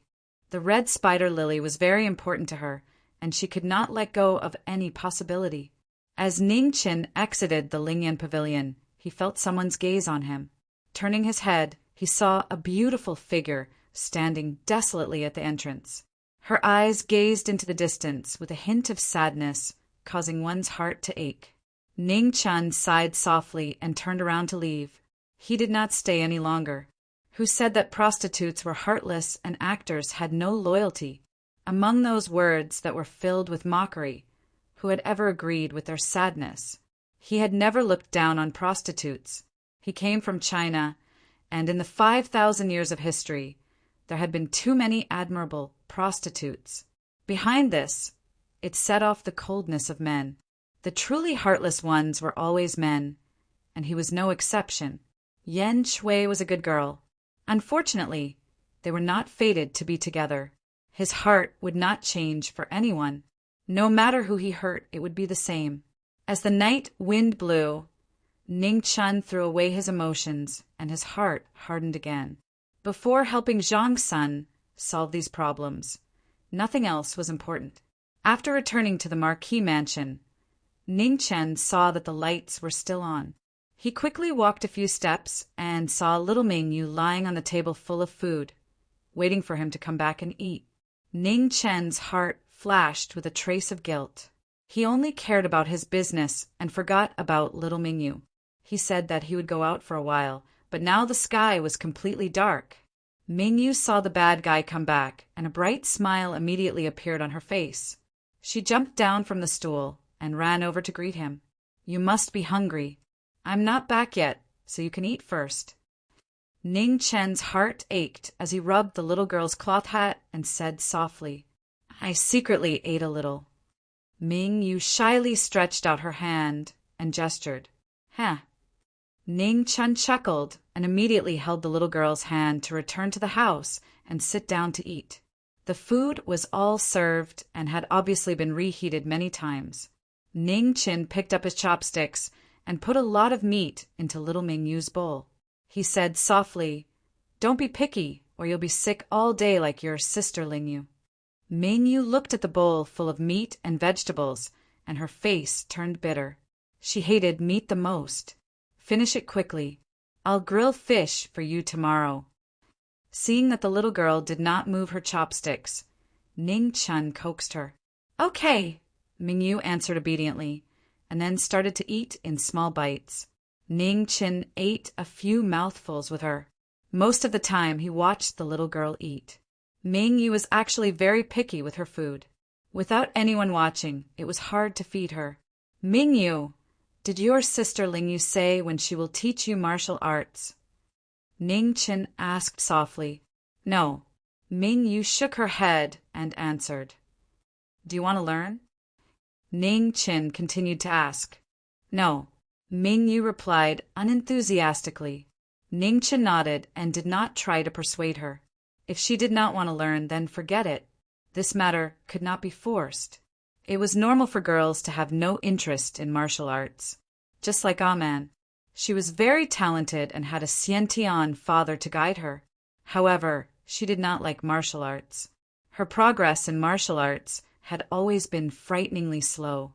Since she did not want to learn, then so be it. If there was a chance, martial arts was not the only thing in this world. After a while, Ming Yu finally finished eating the rice in her bowl. She was so full that she did not want to move. She had eaten too much. "Are you still going out tomorrow?" Ming Yu asked. "Why?" Ning Chen asked curiously. "Tomorrow is my birthday." Ming Yu said softly. Ning Chen was startled. After a while he reacted and said, "I'm not going out tomorrow." He had originally planned to visit the 10th prince's residence. However, since it was little Ming Yu's birthday, he would just let the 10th prince die. Hearing the bad guy's answer, Ming Yu smiled happily. "Okay, it's time to sleep. Let's make a big cake together tomorrow." Ning Chen pulled the little girl up and said, "What's a cake?" Ming Yu asked curiously. "Food. You'll know tomorrow." Ning Chen replied. He tried to remember how to make a cake. In his previous life he had made it before. However, there was no oven here, so it was a bit troublesome. Ming Yu was 8 years old now. He had to give her a different birthday. Ming Yu would return to northern Meng and continue to be the emperor.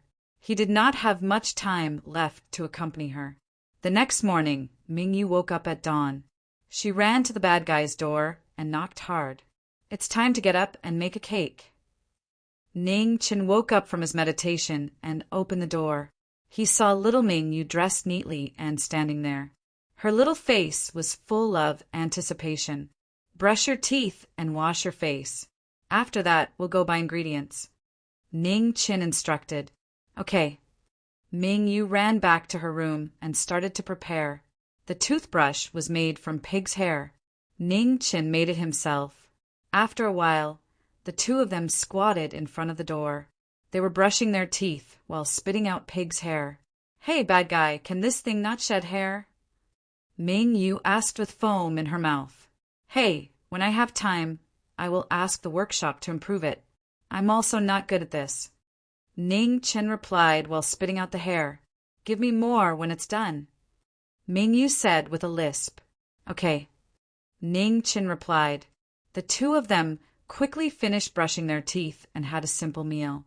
After that, they went shopping hand in hand. Making a cake was very troublesome. It required a lot of ingredients. Eggs, flour, sugar, milk, oil, salt, etc. The two of them shopped from morning until late in the morning. Only then did they manage to buy all the ingredients. Do you want to buy anything else? Ming Yu asked. I also need a frying pan. Ning Chen looked left and right and replied, I've never heard of it. Ming Yu shook her head. She knew about pots, but this was the first time she heard a frying pan. Ning Chen also had a headache. Had this thing not been invented yet? Transmigration really wasn't something that humans could do. It was always a crosstalk. Forget it, I'll go back and make one. Ning Chen looked for a long time and did not see it. He gave up looking for it. No matter if there was a frying pan or not, he would make one himself. There should be such a thing in the palace, but he did not know what it was called. The two of them carried their bags back to the residence and chased out all the chefs in the kitchen. Then they started to work. The chefs looked at each other. They did not know what their master was doing. Ming Yu, go and crack some eggs. Remember to separate the yolks and whites. Ning Chen instructed as he busied himself. Okay. Little Ming Yu was wearing a big white work uniform. She carried two big porcelain bowls and ran to the side to help. Ning Chen started to prepare to make a pot. There was no frying pan in the residence, but there was something very similar. It was a bit rough and the bottom was a bit round. Ning Chen stared at it in a daze for a long time. What should he do? Ming Yu quickly divided the eggs. Even if she messed up her hands and face, she was still better than a certain someone. Will it work? Ming Yu looked at the bad guy who was still in a daze and asked doubtfully, Yes. Ning Chen immediately replied, Was this a joke? How could it not work? It had to work even if it did not work. I don't care. Ning Chen took the pot and placed a round iron plate on top of it. He stuck it on top of it and made do. He could not use the flour now, so he mixed it with the cornstarch he bought. Fortunately, there were stores that sold it. Otherwise, he would die if he made it himself. Go and sift it. The finer the better. Ning Chen handed the flour to little Ming Yu and said, Okay. Ming Yu took the flour and asked the chef for a sieve. Then she continued to work. Outside the kitchen, more and more servants gathered. After a few days of getting along, everyone knew that their master was actually a very peaceful person. He did not have many rules. Therefore, everyone was not reserved. At this moment, footsteps sounded outside the door. A little eunuch came and shouted, The Empress's decree has arrived. I'm busy. If you have something to say, say it. Ning Chen was so busy that he could not find his bearings. Master, Her Majesty summons you to the palace. The little eunuch smiled apologetically. No. Ning Chen shook his head without hesitation. Go back and tell Her Majesty that I'm sick and can't go. If he went now, he would most likely be scolded again. He did not want to make himself uncomfortable. Chapter 138. The little eunuch was in a difficult position. This lie was too fake. It would be strange if Her Highness believed it. Is the flour sifting done? Ning Chen glanced at little Ming Yu, who was sitting far away, and shouted, It's done, cough, cough. Ming Yu ran over with flour in her arms. Her face was pale, except for her two big eyes. Ning Chen took the flour and wiped little Ming Yu's face. It didn't come out, so he didn't care and continued with his work. What are you stirring? Ming Yu blinked her big eyes and asked, Egg white and sugar. Ning Chen took 3 chopsticks and stirred with all his might. Without an egg beater, he could only use brute force to solve the problem. After a while, the egg white turned into foam and couldn't be poured out. Ning Chin put it aside and began to clean up the egg yolk. The little eunuch was left to the side. No one cared, no one asked, and he was a little dazed. Ning Chin suddenly remembered that there was such a person. He looked at the little eunuch and shouted, "Someone come! Send little eunuch back. Remember to pay for the tea." Yes. The old steward walked out and came to the little eunuch, who was speechless. He turned sideways and said, "Eunuch, please." Marquis. The little eunuch came back to his senses and was about to persuade again when he was interrupted by a voice. "Mingyu, don't be naughty. If the egg white is ruined, there won't be any cake to eat today." "Oh."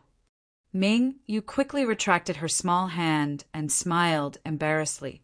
The little eunuch left dejectedly, thinking about how to report back with a gloomy face. In the kitchen, Ning Chen was in a hurry. In the blink of an eye, he forgot about Jiang Suan's summons. After the egg yolk and flour were mixed, there weren't many steps left. Ning Chen poured half of the egg white into the flour paste, stirred it twice, and then threw it to little Mingyu. "Do as I did. Stir it up and down. When it's smooth, pour the rest in and continue stirring." "Okay," Mingyu replied. She immediately took the paste and stirred it as if she knew how. Ning Chin nodded with satisfaction. This child was teachable. Little Mingyu didn't have any problems.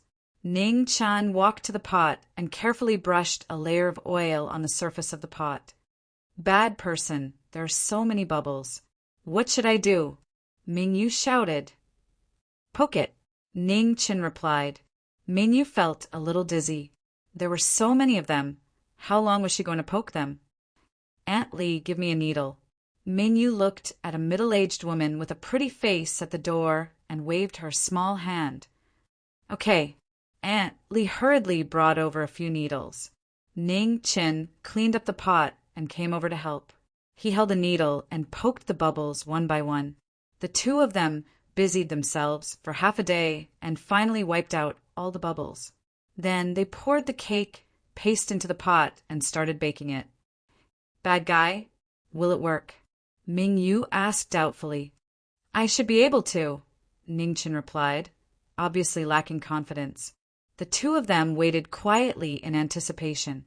One was the Northern Ming Emperor, and the other was the martial Marquis of the great Xia dynasty.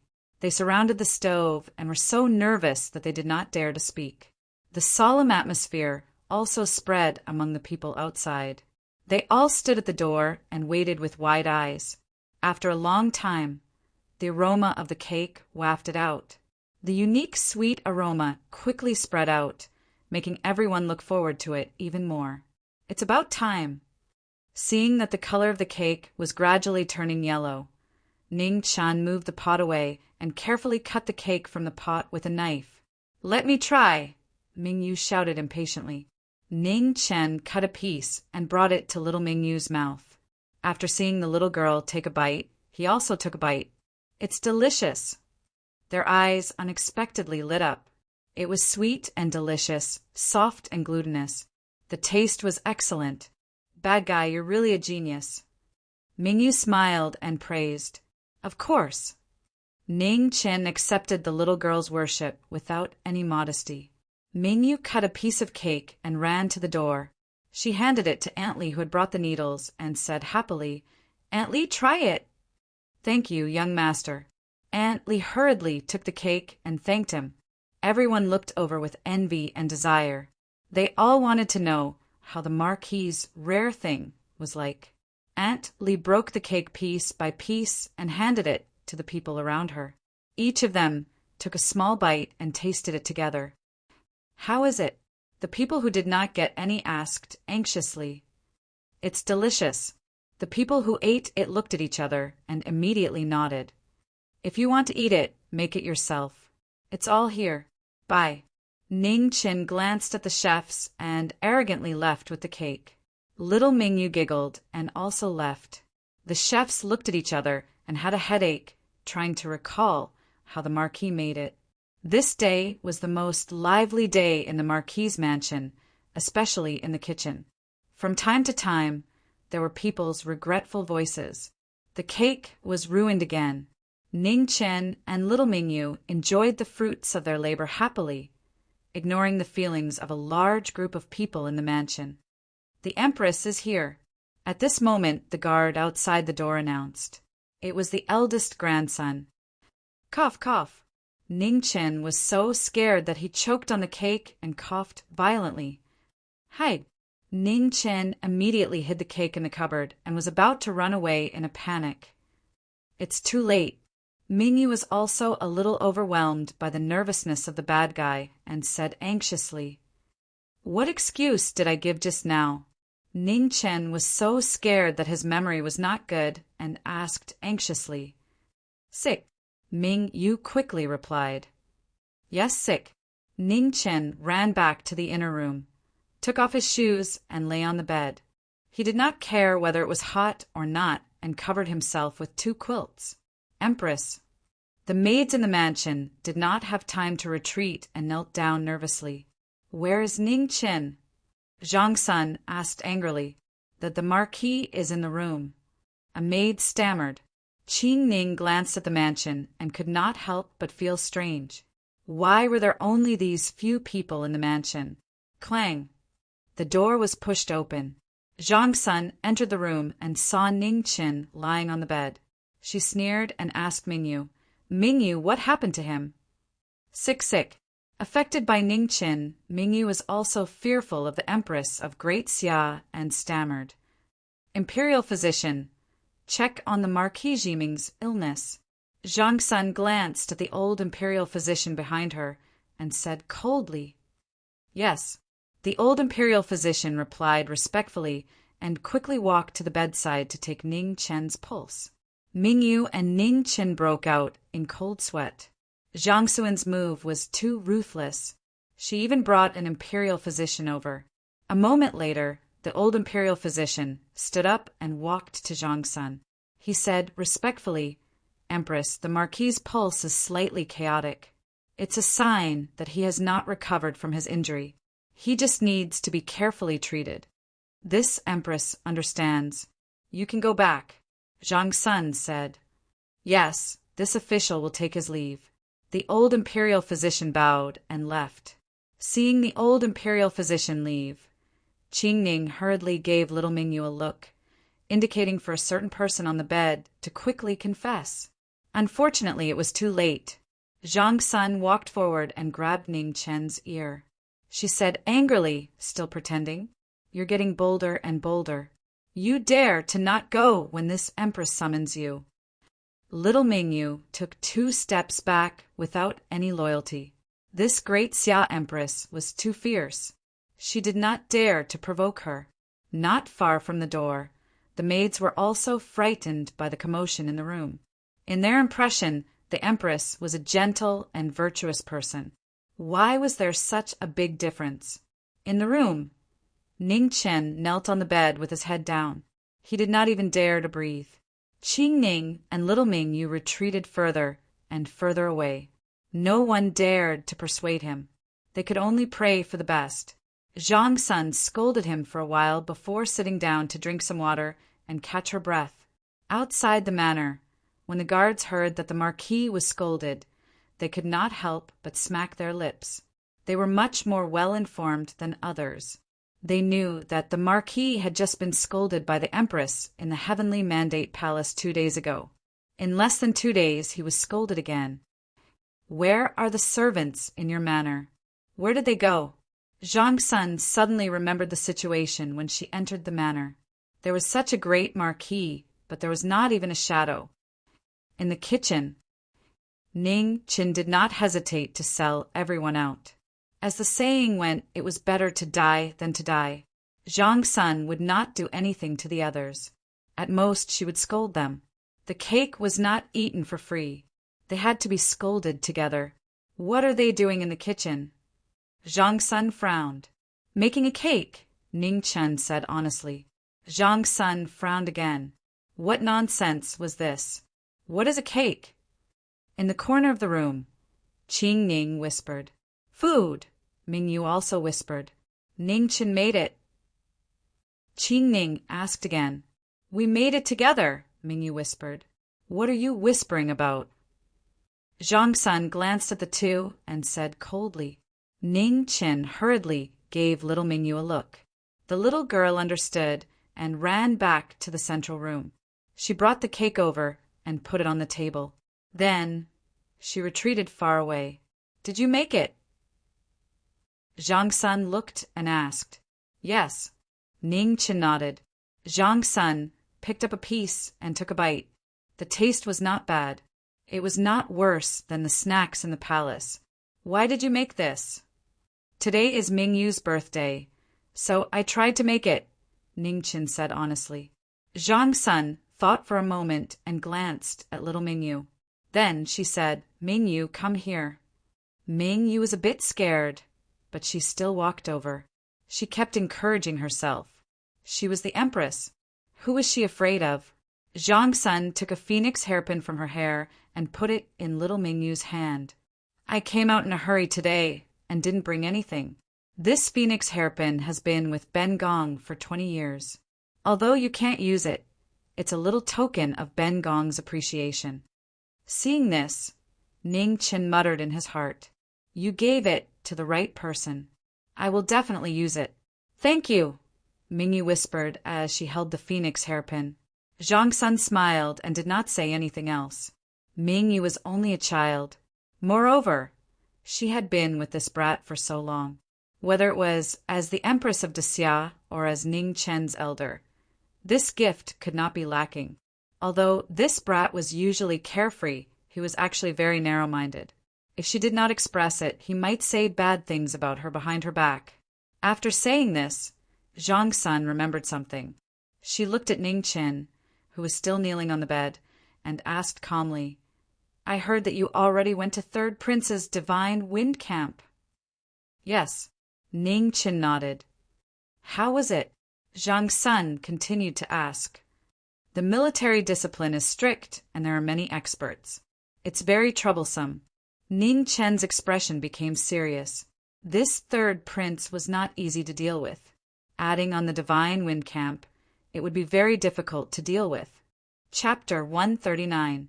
With Grand Xia's current situation, both princes had to be careful. Any one of them could rebel at any time, so they had to be on guard. He had met the third prince before, and he had also gone to Lingyan Pavilion, which was related to the 10th prince. He realized that the water behind this was much deeper than he had imagined. Did you find anything in the imperial court? Zhang Sun asked with a serious expression. There aren't any concrete clues. The people in charge are all very tight-lipped. However, the death of Ingcity's city lord was untimely. It must be related to one of the princes or the 3 dukes, Ning Qin said. Who do you suspect? Zhang Sun narrowed her eyes and asked, The 10th prince. Ning Qin sternly replied, This was the current situation. Duke Xiu supported the 10th prince, and the former head of the Department of Justice was on the 10th prince's side. It was very difficult for Xia Mingri to be cleared of suspicion. Zhang Sun frowned and said, Be careful. The 3rd prince and the 10th prince will continue to try to rope you in. Don't give in so easily. Don't worry, I know what to do, Ning Qin said calmly. Zhang Sun nodded. After feeling that there was nothing else to ask, she took out a golden dragon insignia and threw it on the bed. This is the commander's seal of the Dragon Guard Battalion. I'll leave it with you. If there's any trouble, you decide what to do. Ning Qin was slightly stunned. Looking at the insignia on the bed, his eyes flashed with disbelief. The imperial guards of the imperial city were different from other armies. Even if he was a Marshal Marquis, he could not easily mobilize them.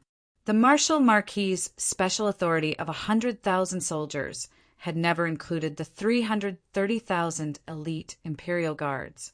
Zhang Sun giving him the commander's seal of the Dragon Guard Battalion was equivalent to entrusting him with her life. This was because more than 90% of the imperial guards in the imperial palace were soldiers of the Dragon Guard Battalion. This consort only has the Dragon Guard Battalion. The other 3 battalions are in Zi's hands. If there's anything, you can discuss it with Z. This consort is a woman and cannot hold military power for a long time, Zhang Sun said calmly. Although her voice was soft, it gave Ning Chen an incomparably heavy pressure. Consort, aren't you afraid that I'll rebel? Ning Chen smiled bitterly. This consort is still alive. You don't have the guts, Zhang Sun replied indifferently. Ning Chen was helpless. Fine, he really didn't have the guts. It didn't matter if Zhang Sun had military power or not, it was the same. Since you've already been dragged into this, there's no need to be overly cautious. If anything happens, I'll take care of it. As long as I'm still alive, no one in the Imperial City will dare to touch you. All right, I'm going back. There's still many things to do in the palace, and I don't have time to stay here. With that, Zhang Sun got up and left. Before she left the room, she paused and said calmly, "The cake is good. When you have time, go back to the palace and teach Qingning how to make it." Qingning glanced at Ning Chen, who was still kneeling on the bed, and a complicated look flashed across her eyes. Then she followed after him. The two of them left in such a carefree manner that Ning Chen was left alone, unable to speak for a long time. Ming Yu sat by the table and quietly watched the bad guy ponder in silence, not daring to disturb him. "Your Highness, the burden you've given him is too heavy," Qingning said worriedly after leaving the Jiming Marquis residence. To others, these rites might be an honor that could only be chanced upon by luck, but to Ning Chen it was only a burden. "I know what to do," Zhang Sun sighed softly. This was the most difficult time for Great Xia.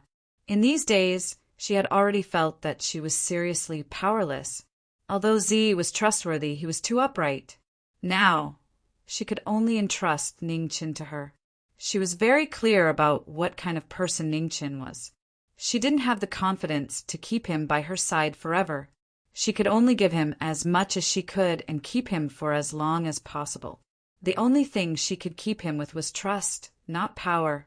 In the northern Meng camp, Fan Lingyue sat in the commander's tent in deep thought, quietly considering every step of the deployment in the future.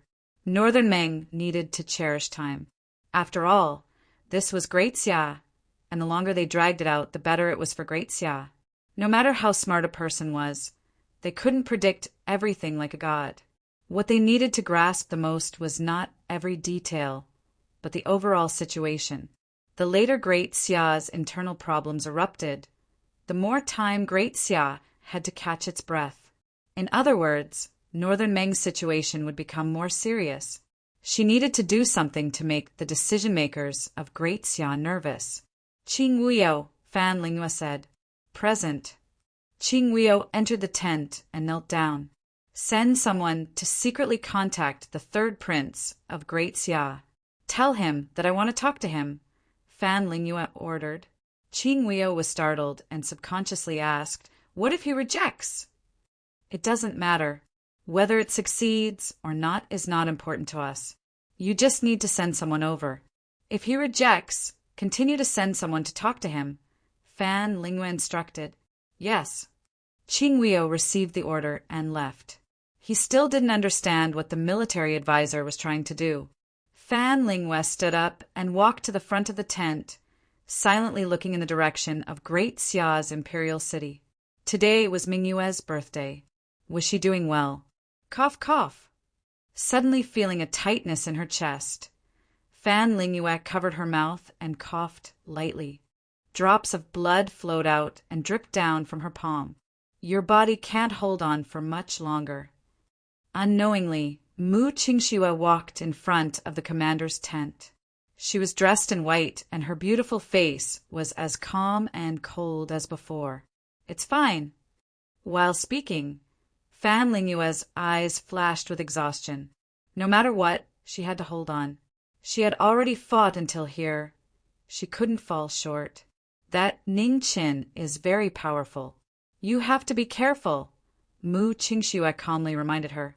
"Ah." Fan Lingyue smiled tiredly. After a while, she slowly asked, "Mu Qingxue, I've always been curious about something. Since you remember everything, Why did you only forget about him? She had long known that Ning Qin had gone to Sword City. In this world, there were very few people who knew that Mu Qingxue was the one who had tried to assassinate Emperor Xia. Coincidentally, Ning Chen had entered the palace at that time. The two of them had met each other, which was logical but also inconceivable. Mu Qingxue's expression didn't change. He indifferently said, "I naturally don't need to remember unimportant things. There's nothing to be curious about." Hearing this, Fan Lingyue smiled and didn't ask any more. What happened between them wasn't important to her. What was important was that Mu Qingxue represented Sword City. That was enough. In this world, anyone could surrender to Great Xia. Only Sword City couldn't. Therefore, she could still maintain her trust in Mu Qingxue and Sword City. Jiming Marquis Manor. After Zhang Sun left, Ning Qin didn't leave the manor for 2 days. During this time, Su Fian sent someone to send an invitation to Ning Qin, inviting him to participate in his new courtesan gathering 3 days later. The top courtesan assembly was held once a year. It was very lively and was not inferior to the Lantern Festival. Every time, it would attract a large number of scholars and beauties. High officials and nobles in the imperial court were also not rare. Ning Chen looked at the invitation and casually threw it to the side. Mingyu curiously took it and looked at it. She asked, "What kind of place is this Lingyan Pavilion?" "A brothel." Ning Chen honestly replied. Mingyu purposely dragged out her voice. Her small face was full of disdain. A bad person was indeed a bad person. He even received this kind of invitation. "Little girl, what are you thinking about? Didn't I tell you before that I stayed there for a period of time?" Ning Chen unhappily said. "You also didn't say it was a brothel." Mingyu continued to look down on him. "I didn't say?" Ning Chen was astonished. "You didn't say." Mingyu nodded with certainty. Ning Chen rubbed his nose. Could it be that he really didn't say? He had said too many words to fool people. He really couldn't recall them all at once. "Are you prepared to go?" Mingyu asked quietly.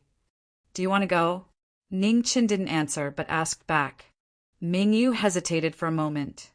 But in the end, curiosity won over reason. She nodded and said yes. "Then let's go." Ning Chen smiled lightly. Bringing a child to a brothel. This was probably something only he would do. However, the courtesan gathering was different from usual. At least there weren't so many unsightly things. It would be good to let little Ming you join in the fun. Moreover, this courtesan gathering came at such an opportune time. If he didn't go, he would be letting down the people behind this. 3 days passed quickly. Before the 3rd day even turned dark, Mingyu impatiently wanted to leave. Ning Chen pulled little Mingyu and carefully covered up any traces of a girl. Only then did he feel assured and lead the latter out of the manor. "Do you know how the courtesan gathering is chosen?" Mingyu asked curiously as they walked. "I don't know." Ning Chen shook his head. He really didn't know how the courtesan gathering was chosen. However, this thing should be similar to the beauty pageants in the modern world. It was just a show, and then a bunch of people would vote.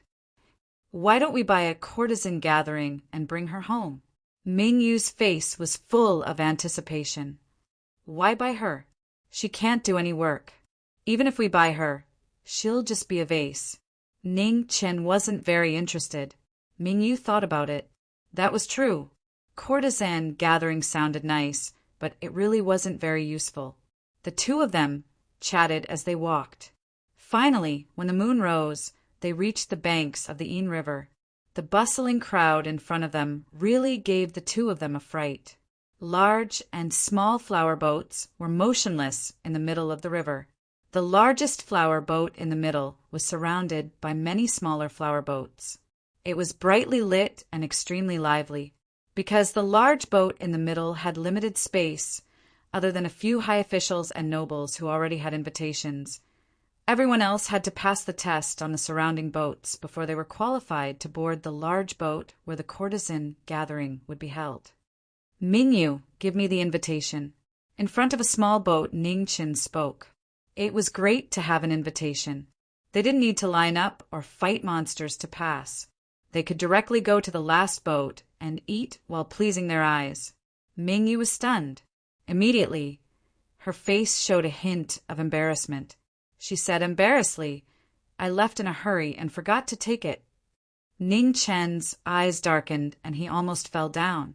How could this little ancestor forget such an important thing? Make way, make way. A large group of people behind him squeezed onto the boat and entered to take the test.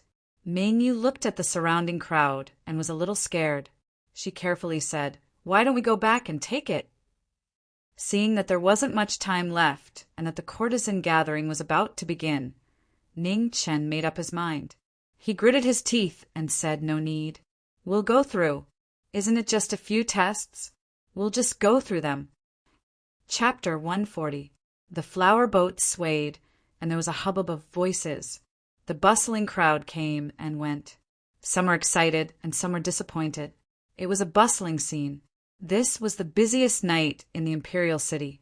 The successive wars of Great Xia had put too much pressure on the people. On this night, they all chose to temporarily forget their worries and enjoy themselves to the fullest. Ning Chen held little Mingyu's hand and walked into the nearest flower boat. The first thing that entered his eyes were 2 gorgeously dressed ladies and 4 burly men. The screen on the boat was decorated with lights. Under the bright red lights, an eye-catching couplet made the people who entered scratch their heads. Holding back my tears to look for red, tender as water. Just 9 short words. There were no traps between the lines. It was just a couplet with a deep meaning. It looked simple, but it was actually quite difficult. Mingyu felt dizzy. Although she had learned some of the culture of the Central Plains, it was mostly about the 4 books and 5 classics and how to rule a country. She basically did not learn the specialties of these scholars and beauties. Do you know how to do it? Mingyu asked softly. Yes. Ning Chen thought for a moment before answering, after which he picked up a piece of paper on the table and wrote down the answer. Dancing with clear shadows, thin bones facing the wind. Mingyu read it softly. She did not understand, but it seemed to be very powerful. After handing over the paper, a voice sounded from behind the screen. Pass! The crowd instantly let out a cry of surprise. The way they looked at the youth in front of them changed. The 2 brothel ladies bowed and said respectfully, Young master, this way please. Thank you. Ning Chen nodded in return. Then he pulled little Mingyu to another flower boat. The flower boats in the Yin River were all connected. After passing the first test, one could cross the bridge between the boats and board the second test. There were also many people gathered on the second test. They all came from different boats. The couplet for the first test stopped a lot of people, but many people passed. However, when Ning Chen brought little Mingyu over, he saw that everyone was frowning as if they had encountered a big problem. There were still 2 beautiful ladies and 4 men on the boat. They were guarding a screen. This was the question for the second test. On the screen, there were 5 words written clearly. Wing Chun does not see spring. This was a poem composition question, and the difficulty was obviously much higher than the previous one. Many of the scholars fell into deep thought. The Confucianism of Great Xia was flourishing, and there were many scholars. However, going too far was just as bad as not going far enough. After the Confucianism reached its peak, it showed signs of decline. The scholars now were not as good as before.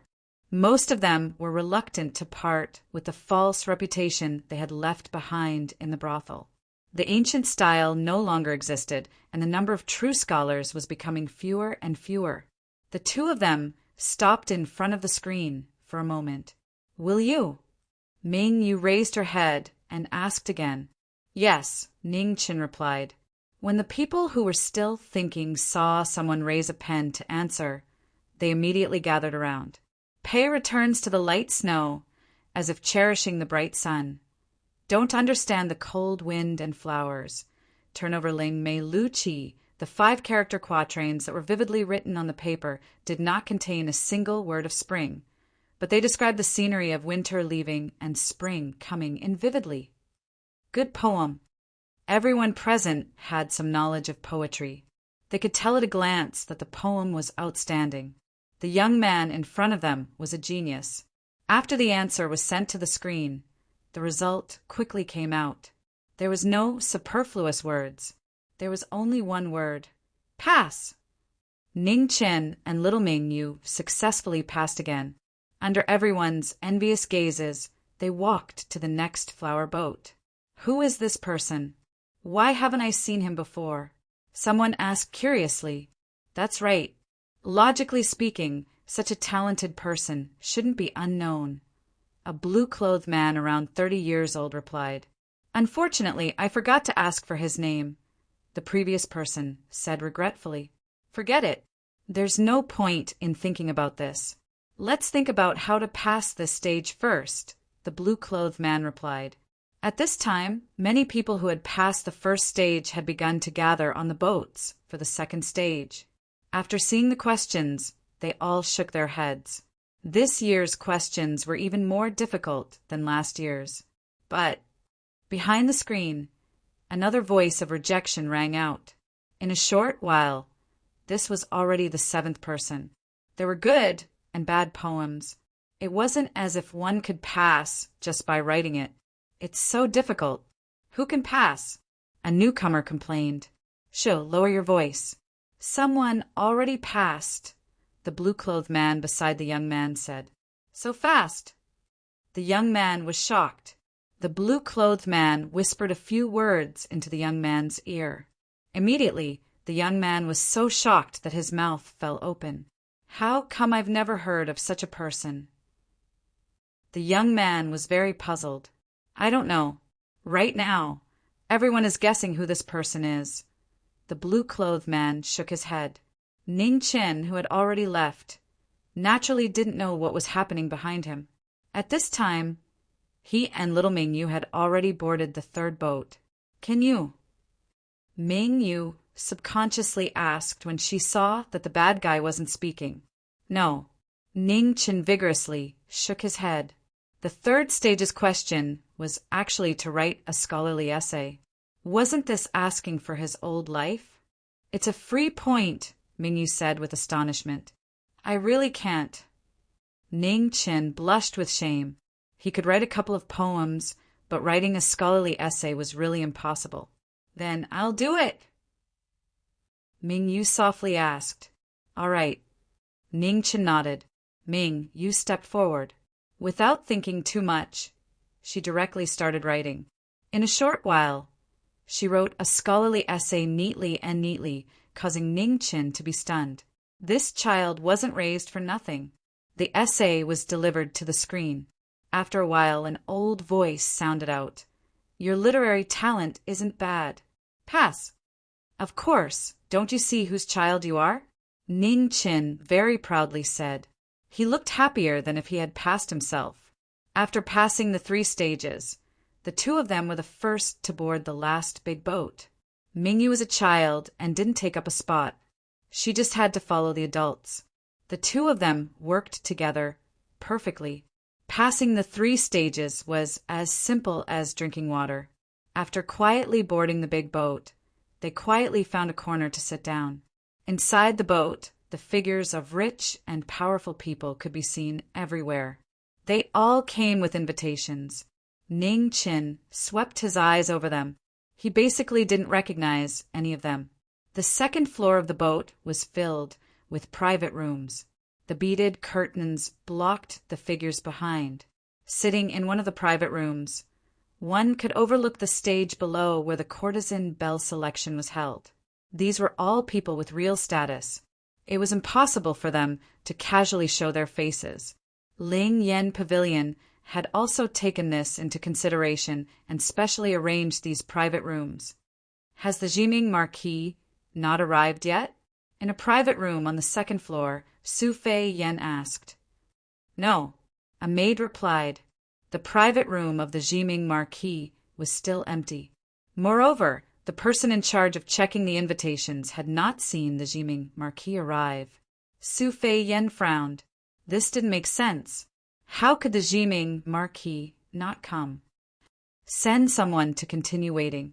Once there is news, immediately report back. Yes, Mississippi, the maidservant bowed and quickly retreated. In the corner of the banquet, the woman in charge of pouring wine looked at the two people in front of the table strangely. They were actually people who went to the brothel to take care of children. It was said that rich and powerful people had many strange habits. When is it starting? Ming Yu looked at the stage in the center of the banquet and asked. Don't worry, it should be soon. Ning Qin replied softly. Before he finished speaking, the sound of a zither rang out. Immediately, the entire boat quieted down. The sound of the zither was faint, quietly seeping into the hearts of everyone present. Ning Qin quietly drank his wine. Thoughts flashed through his mind. This Su Feiyan's identity was really hard to fathom. Just by using the sound of the zither, she was able to affect people's minds. This kind of cultivation technique was rare. It seemed that when he returned, he would have to ask his seniors to see if he could obtain any useful information. The sound of the zither was very pleasant to listen to. It was like a clear spring. Ning Chen had 2 heavenly books protecting him, so he was not affected by the sound of the zither. As for little Mingyu, with his qi in her body, there was no need to worry. It's nice. Mingyu raised her head and said very softly, Eat something first. I'll take you to see her in a bit. Ning Qin patted the little girl's cloth hat and said, Okay. Mingyu obediently replied and immediately continued to eat. They had come out in a hurry and had not brought their invitations. They had not eaten dinner. Adding on the fact that they had just composed a poem and written an essay, they were really hungry. At this time on the stage, 10 women floated down along with the red silk. They were all wearing blue embroidered clothes. Their faces were different, but they were all exceptionally beautiful. Accompanied by the sound of the zither, they began to dance. Everyone's gaze was immediately attracted to them. They were unable to take their eyes off them. Ning Qin and Ming Yu raised their heads and glanced at them. Then they lost interest and continued to eat. The 2 of them had seen too much dancing. There was no lack of singing and dancing in the palace. This mangosteen is so hard. Ming Yu held a stalk of mangosteen. After pinching it for a long time, she still could not open it. Here. Ning Chen took it and crushed it. Then he fed it to the little girl one by one. Ming Yu did not feel embarrassed. She took it and ate happily. It's quite sweet. Ning Chen also stuffed a piece into his mouth and commented, Mangosteen was not easy to preserve. It spoiled easily. Only the rich and powerful could eat it. On the side, the maid looked at the 2 of them and her expression became even more strange. The 2 of them had been eating since the beginning and did not care about anything else. Their behavior was too strange. Ning Chen's skin was so thick that it was hard to measure. He did not care about the maid's opinion at all. As for Mingyu, as an empress, she could not care about everyone except for the people she cared about. It was unrealistic for an empress to consider the thoughts of a servant. Is the Marquis Jiming here? Seeing that the competition could not be delayed any longer, Su Fian's hand stopped playing the zither. Reporting to Miss, he hasn't. A maid respectfully replied, Don't wait any longer. Let them begin. Su Fian frowned and ordered, Yes. The maid accepted the order and left. In the corner of the banquet, hearing the zither music disappear, Ning Chen raised his head.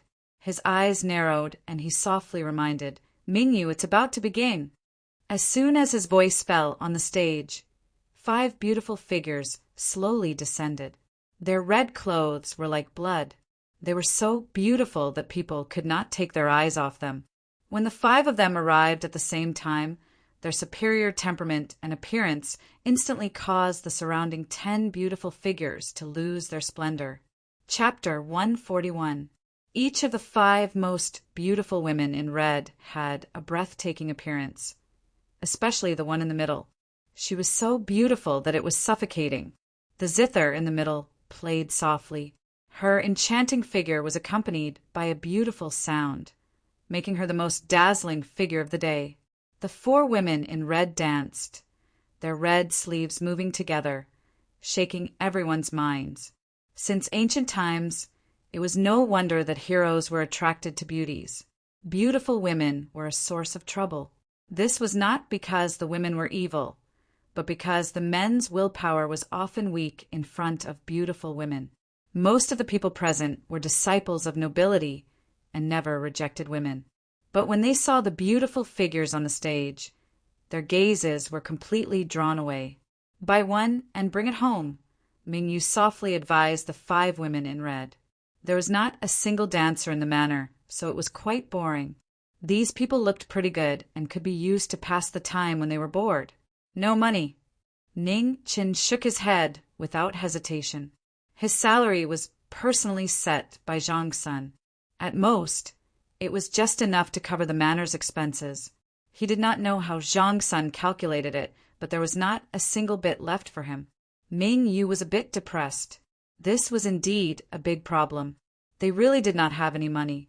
She had been the emperor for 7 years. But this was the first time she had seen such a miserable Marquis. The salaries of court officials were usually fixed. She had never seen someone like this who even had his salary controlled. Not long after, the courtesan competition began. As expected, the results were decided by the votes of the people present. However, this vote was not for free. It was bought with money. The 5 women in red on the stage were all famous courtesans in the imperial city. They had a large number of suitors, and among them were not ordinary nobles. Spending money was never a problem. "I'll give you 10 taels to play with." Ning Qin took out a small ingot and gave it to Mingyu. "I choose the one in the middle." Mingyu happily took the ingot. "Young Masterling offers 300 taels for Miss Liu." "Young Master, Li offers 700 taels for Miss Chu." "Young Master, Yu offers 1,000 taels." Voices rang out one after another, each bringing up a shocking number. It had to be said that the nobles in the imperial city were all rich. Throwing away 1,000 taels of gold was not just for show. The brothel had always been a bottomless pit for spending money. Young Master Ming is giving 10 taels of silver to vote for Miss Liu. At this moment, a surprising voice sounded from the corner of the banquet. Everyone was stunned and subconsciously looked over. The maid who was reporting the number looked a little nervous. On the second floor, Su Fian was also startled when she heard this voice. She immediately stood up and walked to the front of the curtains. Looking at the 2 figures in the corner of the banquet, her eyes unconsciously narrowed. So he had already arrived. At the corner of the banquet, Ning Qin felt the gaze from the second floor. He raised his head and smiled. In the end, the woman in red who was playing the zither in the middle won with an absolute advantage and won the title of top beauty.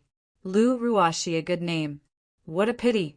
Ning Qin glanced at the woman on the stage and sighed. He didn't say anything else. No matter how beautiful a woman was, there would be a time when her beauty would wither. In a land of prostitution, the higher one was held, the harder one would fall in the end. The previous courtesans did not have a good ending. It was already an honor to be able to marry into an influential family as a concubine. If they were unlucky, it was very likely that they would be chased out of the house after they grew old. This sigh was Ning Chen's pity for the fate of such a beautiful woman. However, it was only this sigh. Everyone had their own path, and he didn't want to change anyone. Today, she was playing the zither on the stage, while he was admiring below. This was their fate, nothing more. At this time, a steady and heavy voice sounded from the second floor. "Miss Rua, she has also learned the graceful dance. How about she dance for everyone? This suggestion is very good." Another voice came from another box, agreeing. During the banquet, everyone immediately agreed and requested the new courtesan Belle to perform a graceful dance for everyone. "Ruashi, please." On the high stage, Lu Ruashi bowed to everyone. Her beautiful face carried a slight trace of weakness, causing people to feel a desire to protect her. In the next moment, her red dress rose and her long sleeves covered her face. She danced with light steps. At first, she was slow, but later, she became faster and faster. Her red dress was like the most beautiful butterfly. In the most beautiful years of her life, she was trying her best to bloom with her brilliance. The graceful dance was the most difficult dance in the world. In the past, Su Fei Yan's graceful dance had shaken the world. Today, she reappeared again and was still so stunning that people couldn't take their eyes off her. Everyone was intoxicated by her beauty. After tonight, it would be difficult to forget. Swish! At this moment, a bright sword light flashed in front of everyone's eyes, piercing towards the beautiful figure dancing on the stage. It was so sudden that no one could react in time. Ning Qin saw it, but he didn't make a move. On the second floor, Su Fei Yan also didn't make a move. Her calm eyes were ruthless and indifferent. Time seemed to stop. On the high stage, Lu Ruoxi's eyes shrank fiercely. Her beautiful face turned pale, but she was powerless. She could only watch as the sword light came closer and closer. This was the cruelest world. In the face of scheming and scheming, the life of a weak woman was not worth mentioning. At the final distance, Lu Ruoxi closed her eyes in despair. Perhaps this was a good result. Ding! In the end, the sound of the zither still rang out. The assassin's sword was affected. It deviated by 3 inches and pierced Lu Ruoxi's shoulder. Blood splattered everywhere. During the banquet, everyone finally reacted. A few military disciples immediately rushed forward and fought with the assassin. In the corner, Ning Chen was still quietly drinking wine. It was as if all this had nothing to do with him. "Are you not going to help?" Ming Yu asked softly. "No need." Ning Chen shook his head. "Oh." Ming Yu nodded and didn't ask any more questions. Behind the curtain on the second floor, Su Fei Yan looked at the indifferent Ning Chen. Her eyes narrowed. What a good Marquis. This self-control and coldness made her have a whole new level of respect for him. There was no doubt about Lu Ruoxi's charm. No one could have predicted this sudden attack. However, under such circumstances, the martial Marquis of Great Xia was still able to remain indifferent. If he wasn't truly cold-blooded and heartless, then he was truly too calm. It turned out that there were men in this world who could resist the temptation of beauty. Fan Ling Yu's secret was a pity. If the hero didn't save the beauty, then the rest of the play would be difficult to continue. Su Fei Yan's fingertips, once again, plucked the strings of the zither. On the high platform, the assassin was hit in the chest by a military disciple. Blood spurted out and the assassin fell straight down. The scene was chaotic for a while. However, Ning Chen and Ming Yu still sat quietly in the corner, watching this farce. "Young lord, young lady invites you." After a long time, a young girl dressed as a maid walked over and respectfully bowed. Ning Chen stood up, not surprised at all. He had never thought that this was just an ordinary courtesan's gathering. Su Fei Yan would definitely send someone to invite him. This was an unquestionable matter. The maid walked in front, while Ning Chen pulled little Mingyu behind her. Because of what happened just now, everyone's attention was attracted and no one cared about the three's departure. On the second floor, behind the beaded curtain, 2 people sat. One was Su Fei Yan and the other was Lu Ruoxi. Looking at them from a close distance, the injured Lu Ruoxi's expression was somewhat weak. She looked even more lovely. After Ning Chen and Mingyu arrived, Su Fei Yan spoke. "Ruoxi, you can leave first." "Yes." Lu Ruoxi bowed and immediately retreated. Su Fei Yan poured a cup of tea and placed it in front of Ning Chen. Intentionally or unintentionally, she asked, "What does young lord think of Ruoxi?" Ning Chen picked up the tea and lightly said, "Miss Su should know my background. No matter how beautiful a woman is, it is useless to someone from the palace. What if young lord has never been cleansed? Su Fei Yen suddenly asked. Pung! The teacup shattered and spilled onto Ning Chen's hand. A trace of blood overflowed from the broken porcelain. Miss must be joking. Ning Chen took the handkerchief from little Mingyu and gently wiped it. There's no need to resort to insinuations in front of a straightforward person, and Fei Yen has never liked to joke about serious matters. Having said that, Su Fei Yen once again poured another cup of tea and handed it to the young man. Ruo, she has reached the age where she should be married. Sooner or later she'll be sent away. If young master doesn't like her, then she'll only end up being a plaything.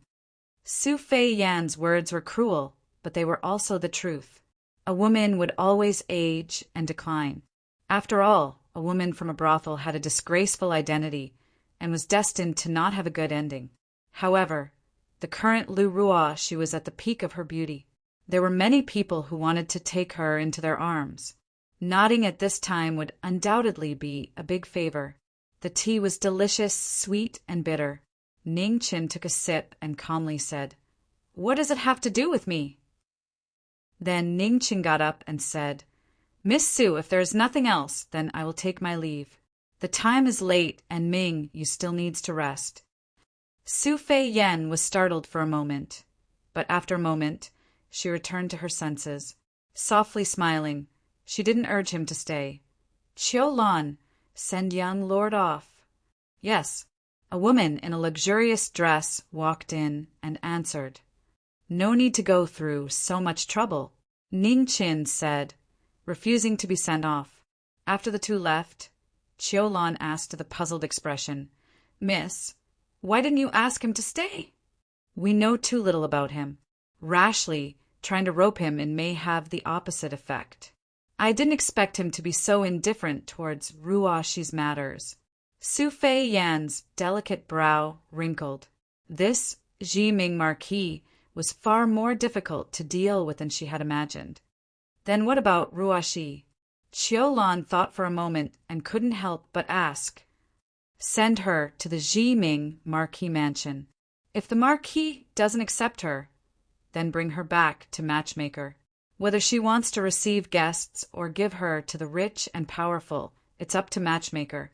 Su Fei Yin carefully tidied up the tea set on the table. Clang! In the box next door, the sound of something falling rang out, causing Chiu Lan to frown unhappily. This girl's burden is getting bigger and bigger. She actually dared to eavesdrop on their conversation. At the tea table, Su Fei Yan's mouth curved up into a beautiful arc. Half of her face was covered by drooping black hair, making it difficult to see clearly. Chapter 142. The night was like water. Ning Chen stood quietly in the courtyard of the residence for a long time, as if he was petrified, motionless. Beside him, an ordinary sword was stuck in the ground. Nothing special about it. He was waiting for the best opportunity. He was also thinking about where he went wrong. In today's courtesan assembly, Su Fian gave him a big surprise. Very few people knew about his secret of not being cleansed, and they were all trustworthy people. The only exception was Fan Lingyue. If it was really Fan Lingyue who sent out the news, then this matter was worth thinking about. In the world, there were not many people who could catch Fan Lingyue's eye. If Su Fian had the ability to make a deal with him, then this woman's background might be more terrifying than he imagined. Su Fian's intention to rope him in was obvious. On the surface, the Lingyan Pavilion was working for the 10th Prince, but he always felt that it was not so simple. The change of ownership of the Lingyan Pavilion came too suddenly. Su Fian had been hiding in the imperial city of Xia Kingdom for so long, it was impossible that she was just a secret chess piece of the 10th Prince. The battle for the throne of Xia Kingdom had reached the most intense moment, and it was not surprising that there would be any changes. What he needed to do was to do everything possible to keep the changes out of the picture. Zhang Sun gave him the commander's seal of the Dragon Guards. It could be said that he had put down the greatest trust and power, and he could not afford to let it down. The road from the palace gate to the heavenly mandate hall was his bottom line. Before the situation was clear, no one could think of stepping in. The night was getting darker, and the brightly lit imperial city was also gradually dimming. Ning Chen was still standing in the courtyard, waiting for the opportunity to come. Ming Yu was sleeping soundly in the house, hugging the big doll she bought, sleeping very sweetly. The little girl was excited for the whole day and was also very tired. After returning, she quickly fell asleep. It was more than half an hour, and this was the most tiring time for a person. However, the figure in the courtyard put on the devil mask, pulled out a sword, and moved quickly in the direction of Yin He. In the night, a black figure flashed by, and before anyone could react, it had already disappeared. On the Yin River, the flower boats had already docked. After the people left, there was a desolation after the bustle. In the Lingyan pavilion, Su Fian, who was preparing to rest after a tiring day, suddenly felt a chill all over her body, as if she was being watched by something dangerous. Swish! Bright sword light appeared, resplendent to the extreme. It was unknown how many times stronger than the sword today. This was a truly breathtaking sword, making people's hair stand on end. Su Fian did not see the figure behind the sword. She only saw the dazzling sword light. Her mind was extremely focused. With a flip of her hand, the spring lightning zither appeared. The zither spun, and with a clang, it blocked the fatal sword. A single string stuns the eyes. A string was plucked, and the sound of the zither was heard. A purple brilliance spread out and closed in on the intruder. The earth suddenly trembled, and a stone slab flew up. With a bang, it collided with the purple brilliance, blocking the power of the string. As the shock waves spread out, the two of them took a step back and temporarily separated. Miss! At this moment, Qiulan, who was next door, pushed open the door and entered. When she saw the black-clothed figure in front of her, her face was filled with anger. Be careful! Su Fei Yan's expression was solemn as she reminded. The person who came was not ordinary. Today, there would most likely be a fierce battle. Under the Yiksha mask, the corners of Ning Chen's mouth curled up slightly, flashing the coldest smile. The scroll of the earth was activated, and a dark yellow brilliance shone brightly. The floor of the room started to change under the influence of the scroll of the earth. It started to shake violently. Qiulan was the first to move. She flipped her sleeves and sent a palm strike. Su Fian responded, and the spring lightning zither plucked 2 strings. The purple brilliance appeared again and turned into circles of ripples that spread out. Ning Chen did not move. The long sword in his hand slashed down. The sword was swift and fierce, scattering the purple brilliance. At the same time, their palms met. With a bang, they met Qiulan's attack head-on. Ugh! The strong and unshakable power made Qiulan unable to withstand the huge force. She retreated a few steps and vomited blood. Su Fian's expression changed. She no longer held back and plucked all 4 strings. The purple thunder sounded like 1,000 birds chirping. The surrounding tables and chairs exploded and turned into pieces in the lightning. 4 strings cry. Purple thunder frightens the gods. The valiant move turned the entire room into a purple thunder world. The thunder rumbled and roared. Facing Su Fian's shocking ultimate move, Ning Chen once again activated the Earth Scroll. A vast amount of true qi was activated. The shattered floor flew in front of him and turned into a huge wall. The thick earth was poured into it, and in a moment it solidified. In the next moment, the purple thunder crashed into the huge wall. The sky was filled with shattered stones. The aftershock was so strong that even Ning Chen was unable to withstand it. He retreated 3 steps, and the qi and blood in his body became restless. On the other side, Su Fian was not feeling well because she had forcefully activated the power of the 4 strings. Her true qi was severely depleted, and the 4 fingers on her right hand were bleeding. Retreat. His goal had been achieved. Ning Chen was not willing to fight anymore. He moved his feet and quickly retreated. Chiu Lan wanted to chase, but was stopped by Su Fian. Don't chase. You are not his opponent. Chiu Lan stopped and looked at Su Fian. She asked, Miss, where did this person come from? I couldn't tell.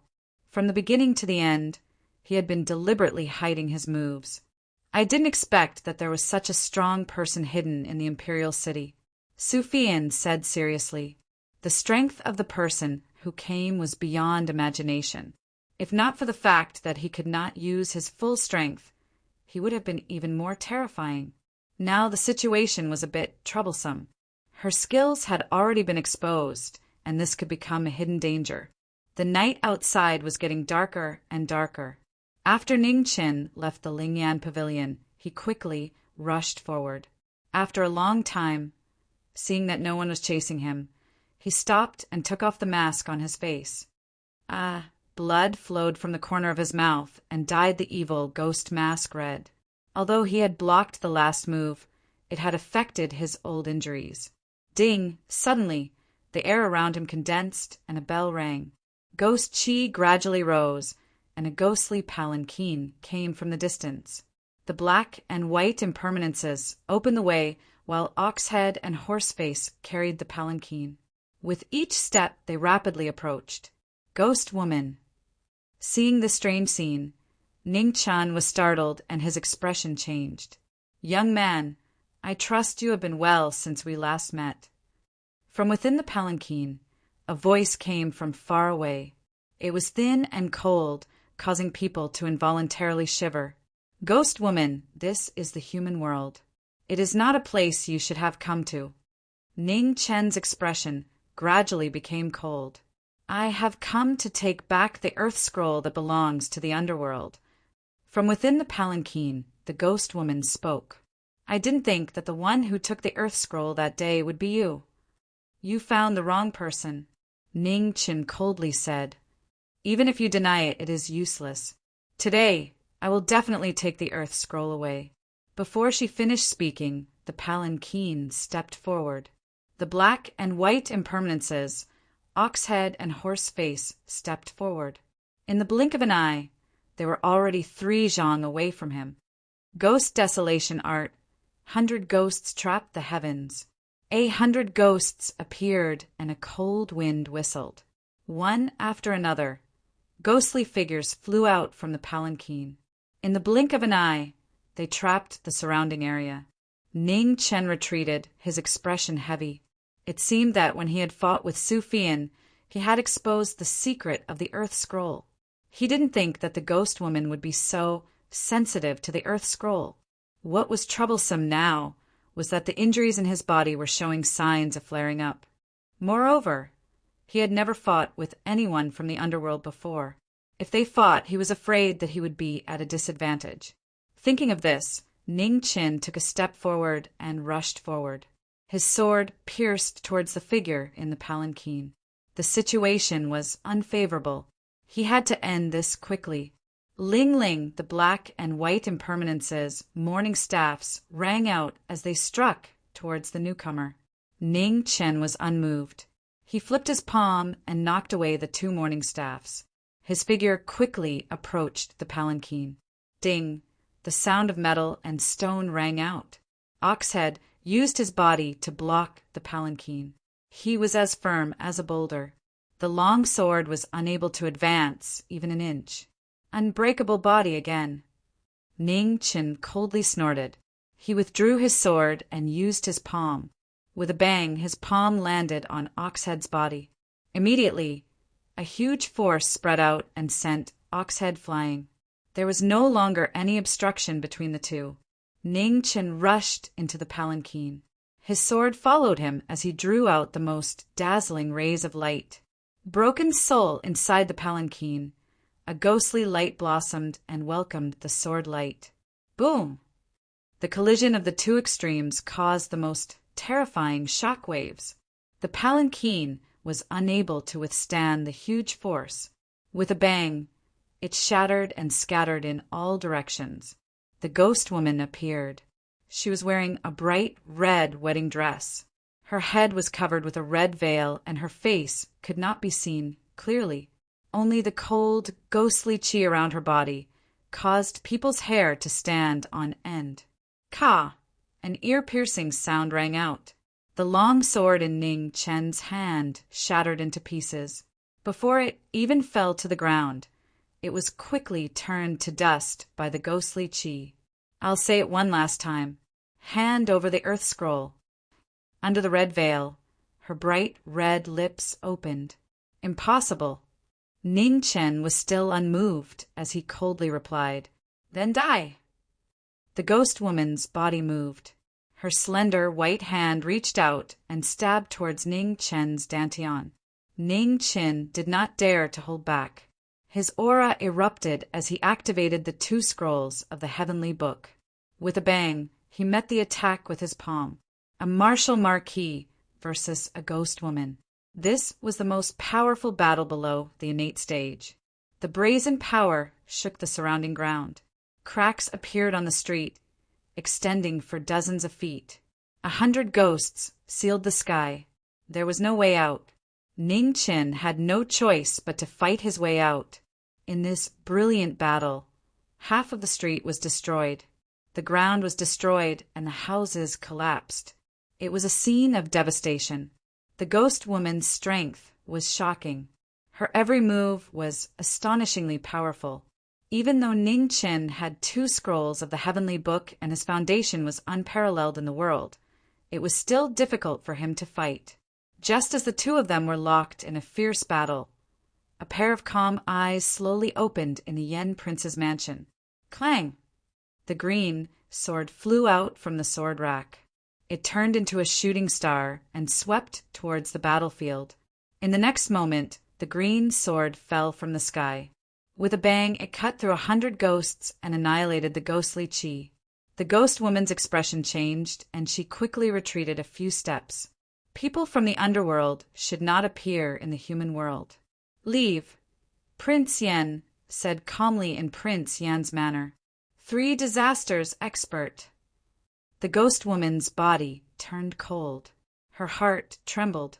There was actually such a terrifying expert in the Grand Xia Imperial City. Senior, this child has the underworld's scroll of the earth. I must take it back, said the ghost woman respectfully in the direction the green sword had come from. Ning Chen returned to her, said the Yen prince calmly. Hearing this, Ning Chen's expression became difficult. After a long time, he sighed softly. He activated his cultivation and forced out the scroll of the earth from his dantian's qi. The shattered golden paper floated in front of him. Its golden light was brilliant, but it was much dimmer than when it had been whole. Take it. Ning Chen waved his hand, and the golden paper flew back into the ghost woman's hand. The ghost woman took the shattered scroll of the earth and frowned slightly. However, she still bowed solemnly. Many thanks. I owe you a favor. There's nothing to talk about. Bye-bye. Ning Chen was a bit depressed. He waved his hand and walked away. Chapter 143. Returning the Earth Scroll. Ning Chen's heart was filled with regret. Although he had already memorized the mantras and moves inside, this was something that he had risked his life to obtain after all. Returning it just like that, he was really unwilling. However, since the senior had already spoken, he could only endure it. Ah, how depressing. After taking 2 steps, Ning Chen still felt unbalanced in his heart, so he walked back. Upon seeing Zhang Xian's return, Demonis was taken aback as well, not understanding what was going on. Why don't we continue fighting? If I win, you can return the scroll of earth to me, Ning Chen suggested seriously. In Prince Yan's residence, Prince Yan smiled faintly. He didn't care anymore and slowly closed his eyes. This brat is starting to cause trouble again. Let him do as he pleases. The green sword hummed and turned into a shooting star as it flew back from afar. With a clang, it entered the sword rack. On the other hand, Ghost Girl was a little confused by the young man's sudden change in thinking. For a moment, she didn't know how to answer. It's almost dawn. I have to go back. A moment later, the Ghost Girl came back to her senses and tactfully refused. Are you afraid of light? Ning Chen asked curiously. I'm not afraid. I just don't like it. The ghost girl shook her head. Ning Chen nodded thoughtfully and then asked, I want to know, is there really a red spider lily in the underworld? Yes. The ghost girl nodded. 100 years ago, I saw one on the other side of the Yellow Springs. However, it was destroyed by the Underworld Child. Underworld Child. Ning Chen frowned. This was the first time he had heard this name. The ghost lady waved her hand, and a ghost pearl condensed from ghost chi appeared. This is the Netherworld Pearl. It can avoid the poison of the weak water. If you want to find the red spider lily, you can come to the underworld to find me in the future.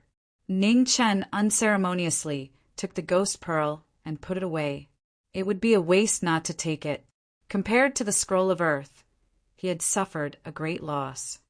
Where is the entrance to the underworld? Ning Chen asked. The place where you entered hell for the first time, 300 kilometers to the west, at the end of the misty forest. As soon as she finished speaking, ghostly light rose from her body. The shattered ghost palanquin seemed to have sensed her presence and reassembled itself, returning to its original state in the blink of an eye. Oxhead and Horseface lifted the palanquin, and the ghost girl entered.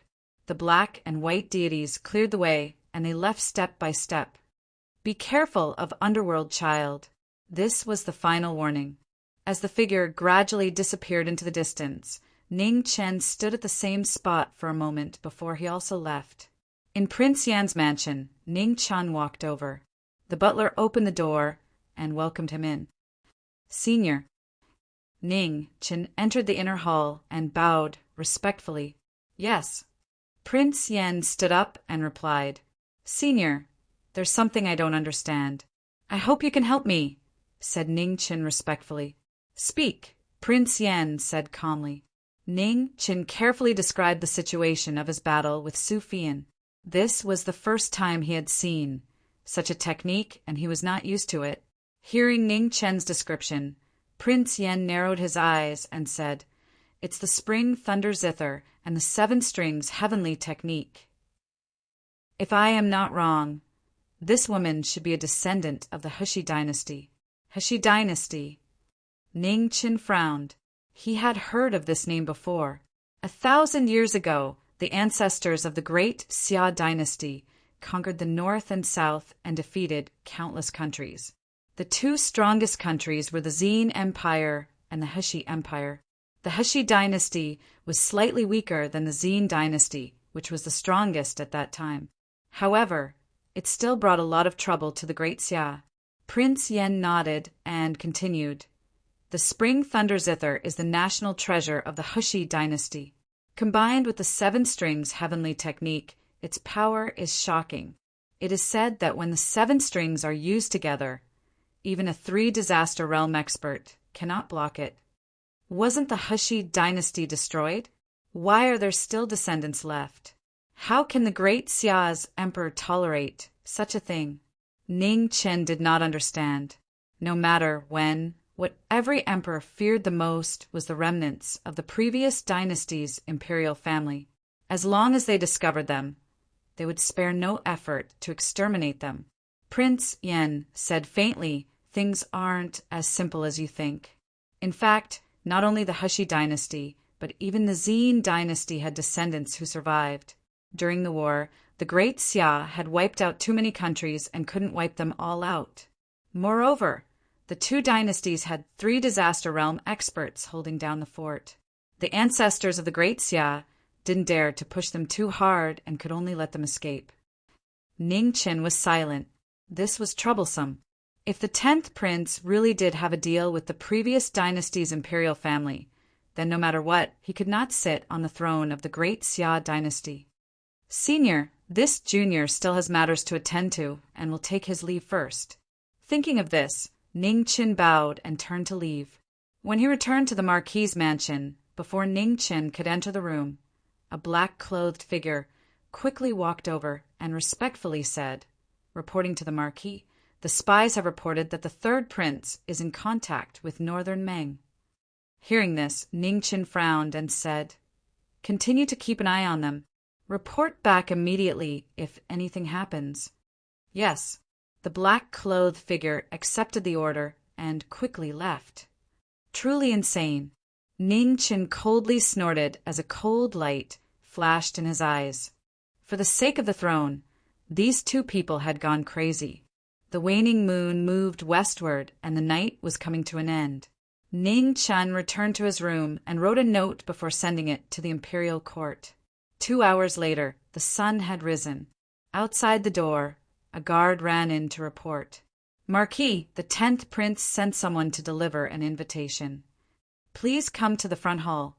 I will be there shortly," Ning Qin said. Yes.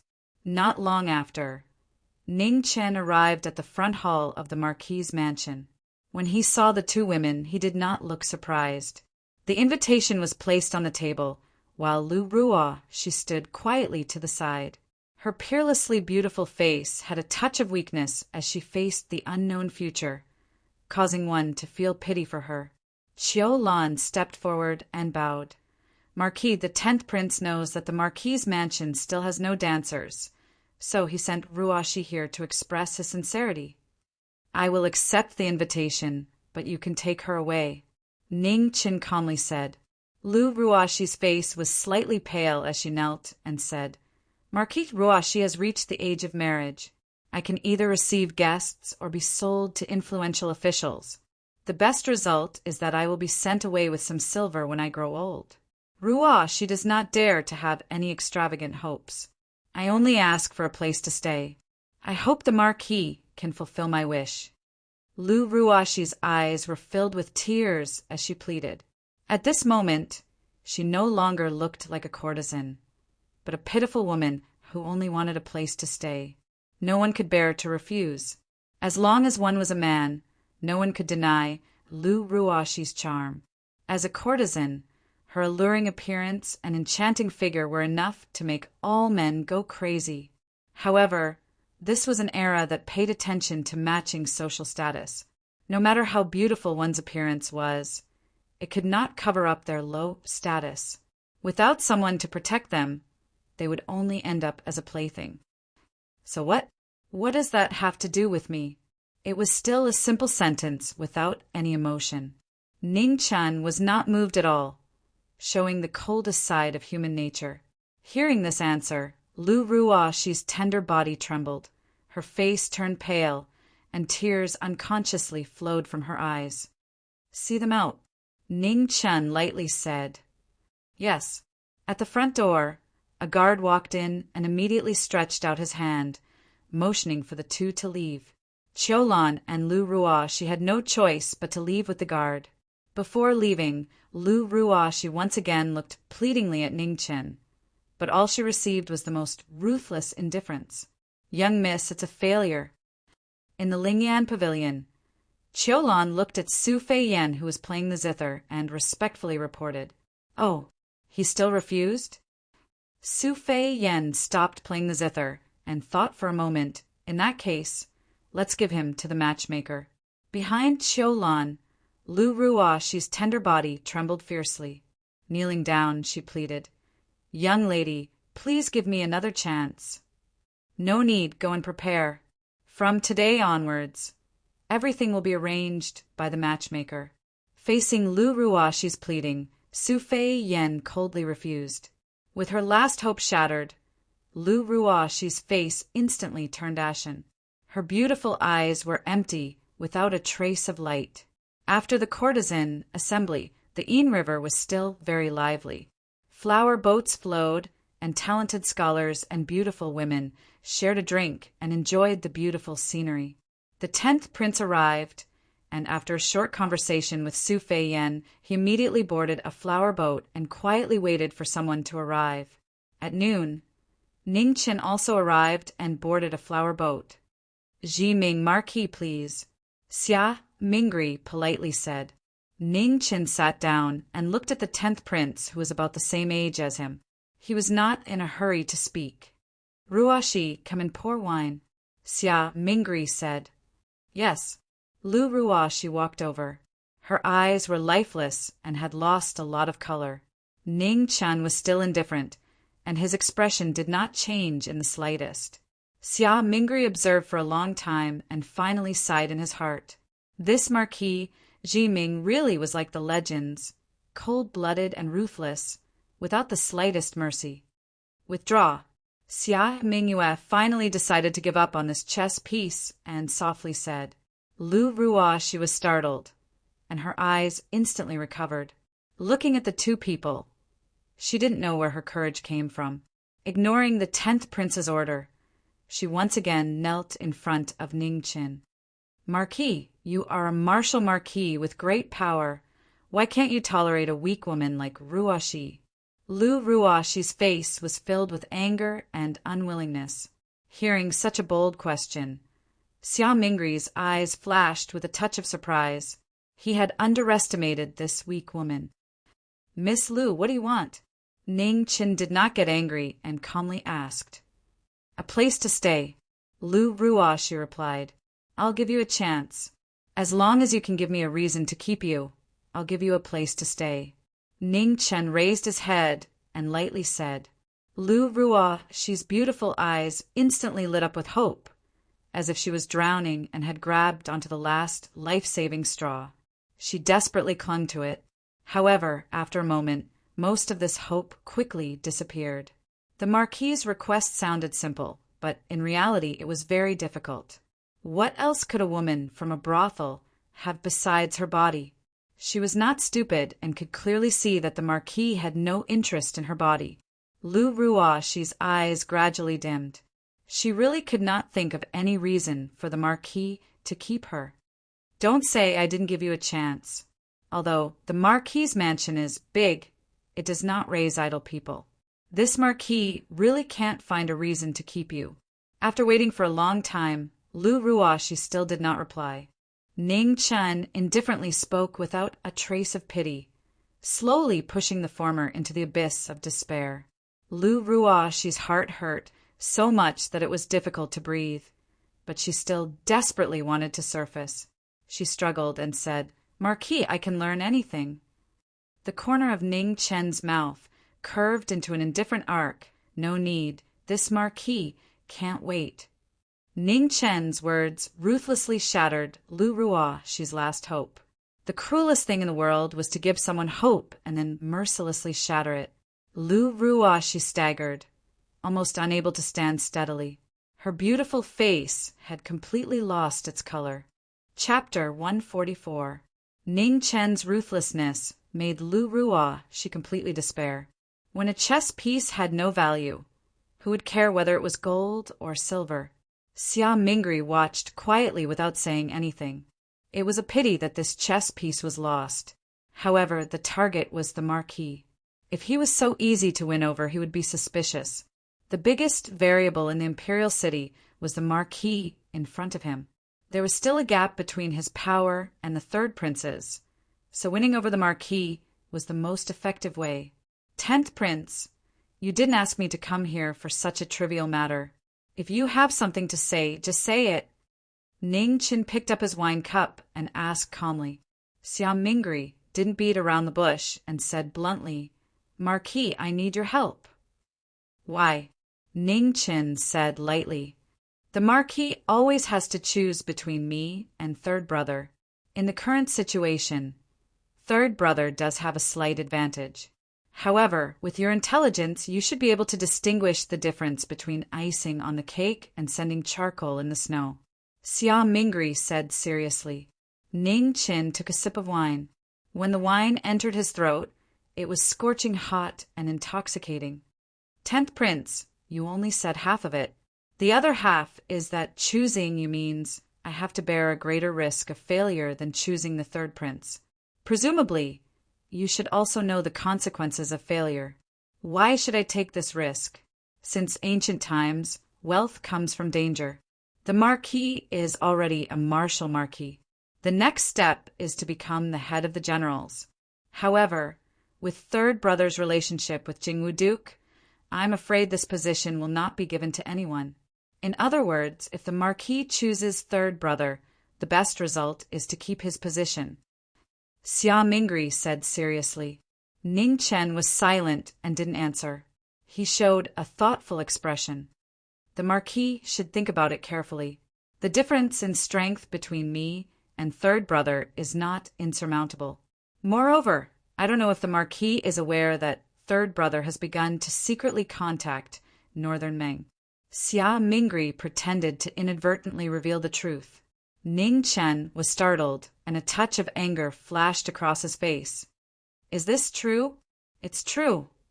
Xia Mingri nodded. His Highness, let me think about it. I will give you an answer in 3 days. Ning Chen stood up, glanced at Lu Ruoxi, who seemed to have lost her soul, and turned around to leave. However, at this moment, something unexpected happened. A streak of light appeared out of nowhere on one of the surrounding boats, piercing through the wooden planks of the cabin and stabbing towards the 10th prince. It was too late for Ning Chen to make a move. At this critical moment, Xia Mingri subconsciously fell back and narrowly avoided the fatal sword. At this moment, Ning Chen finally reacted. His face was cold and murderous. 10th prince, step back. Ning Chen's body flashed, and he appeared in front of the ghost-faced assassin. Xia Mingri didn't hesitate and immediately retreated to the other side of the boat. Seeing this, the demon-faced assassin stomped his foot and charged forward. Ning Chen pointed his finger, and Ning Shuang also rushed forward to fight with the assassin. Amidst the frost, the red light was dazzling. The assassin's strength was much stronger than expected. Even someone as strong as Ning Chen couldn't win in a short time. The light in Xia Mingri's eyes rapidly jumped. He was wondering who wanted to kill him. Could it be that the third prince was already so impatient? Bang! Suddenly, another sword light came from another flower boat. It was just as swift and fierce as before, causing people to be alarmed. Xia Mingri dodged again. However, he saw blood blooming brilliantly. It was so beautiful that it pierced his heart. Xia Mingri forgot that beside him was Lu Ruoxi. He could dodge, but Lu Ruoxi couldn't. The beautiful figure lightly fell down. Her hair scattered, and her peerless face carried a trace of relief. Perhaps this was the best result for her. It's you who are courting death. Ning Chen's face turned cold. He flipped his palm and gathered his chi.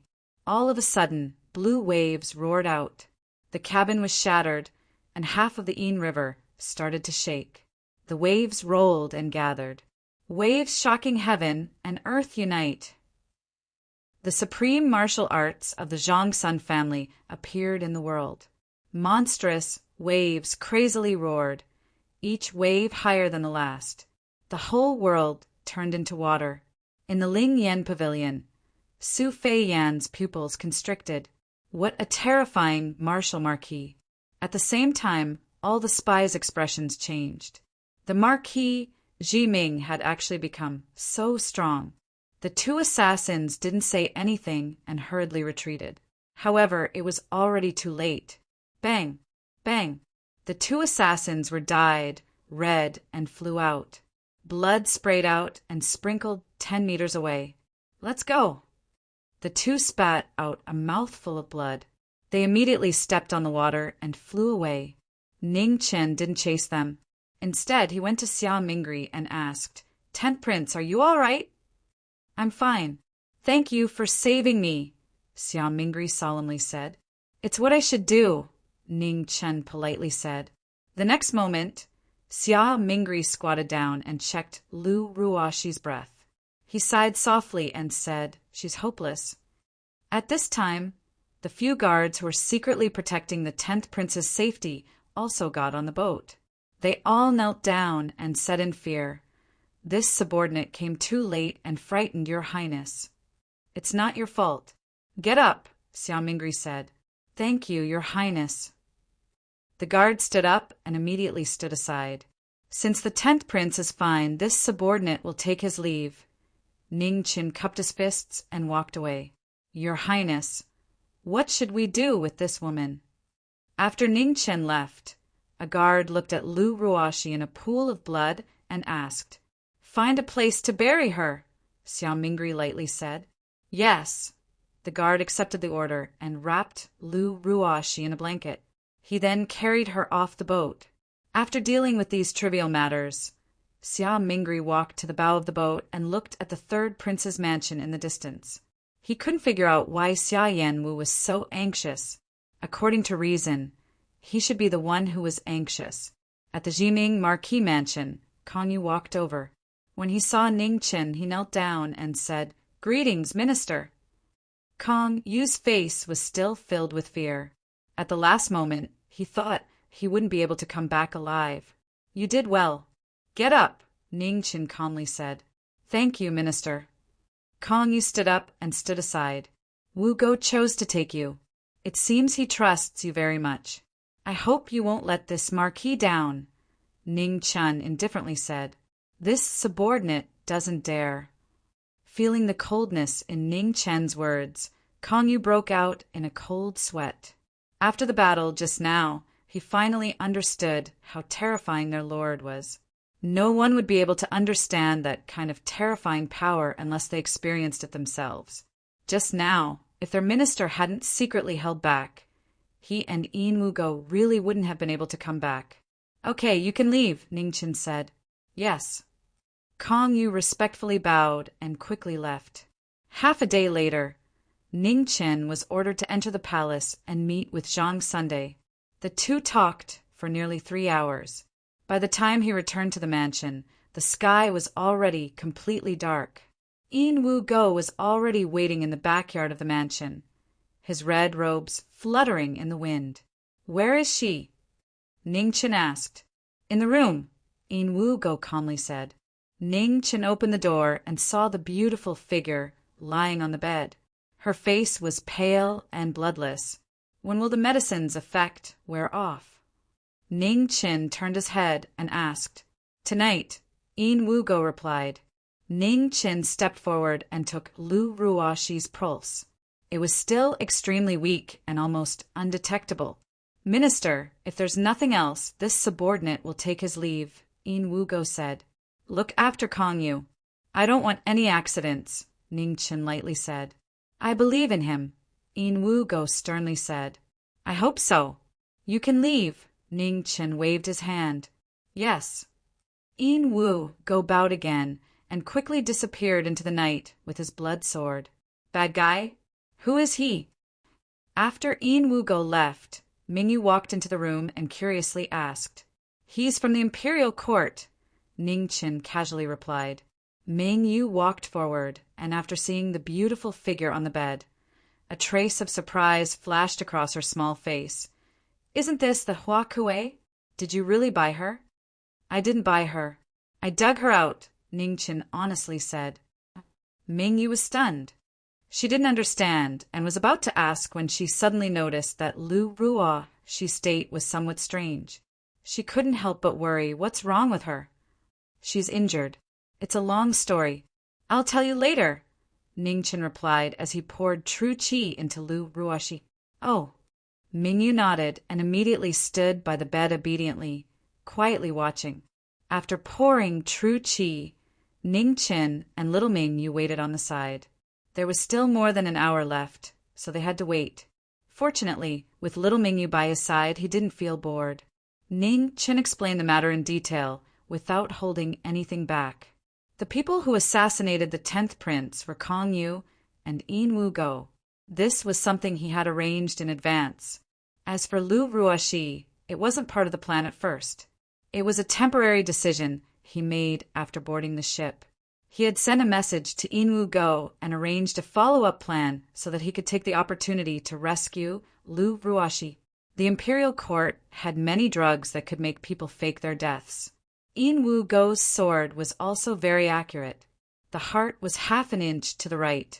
This was his experience in killing people. Due to the limitations of the 10th prince's identity, he was destined to be unable to distinguish it.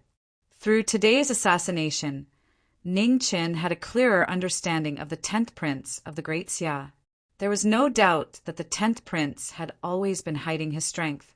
In this world, there weren't many people who could continuously avoid being assassinated by Kang Yu and Yin Wu Go.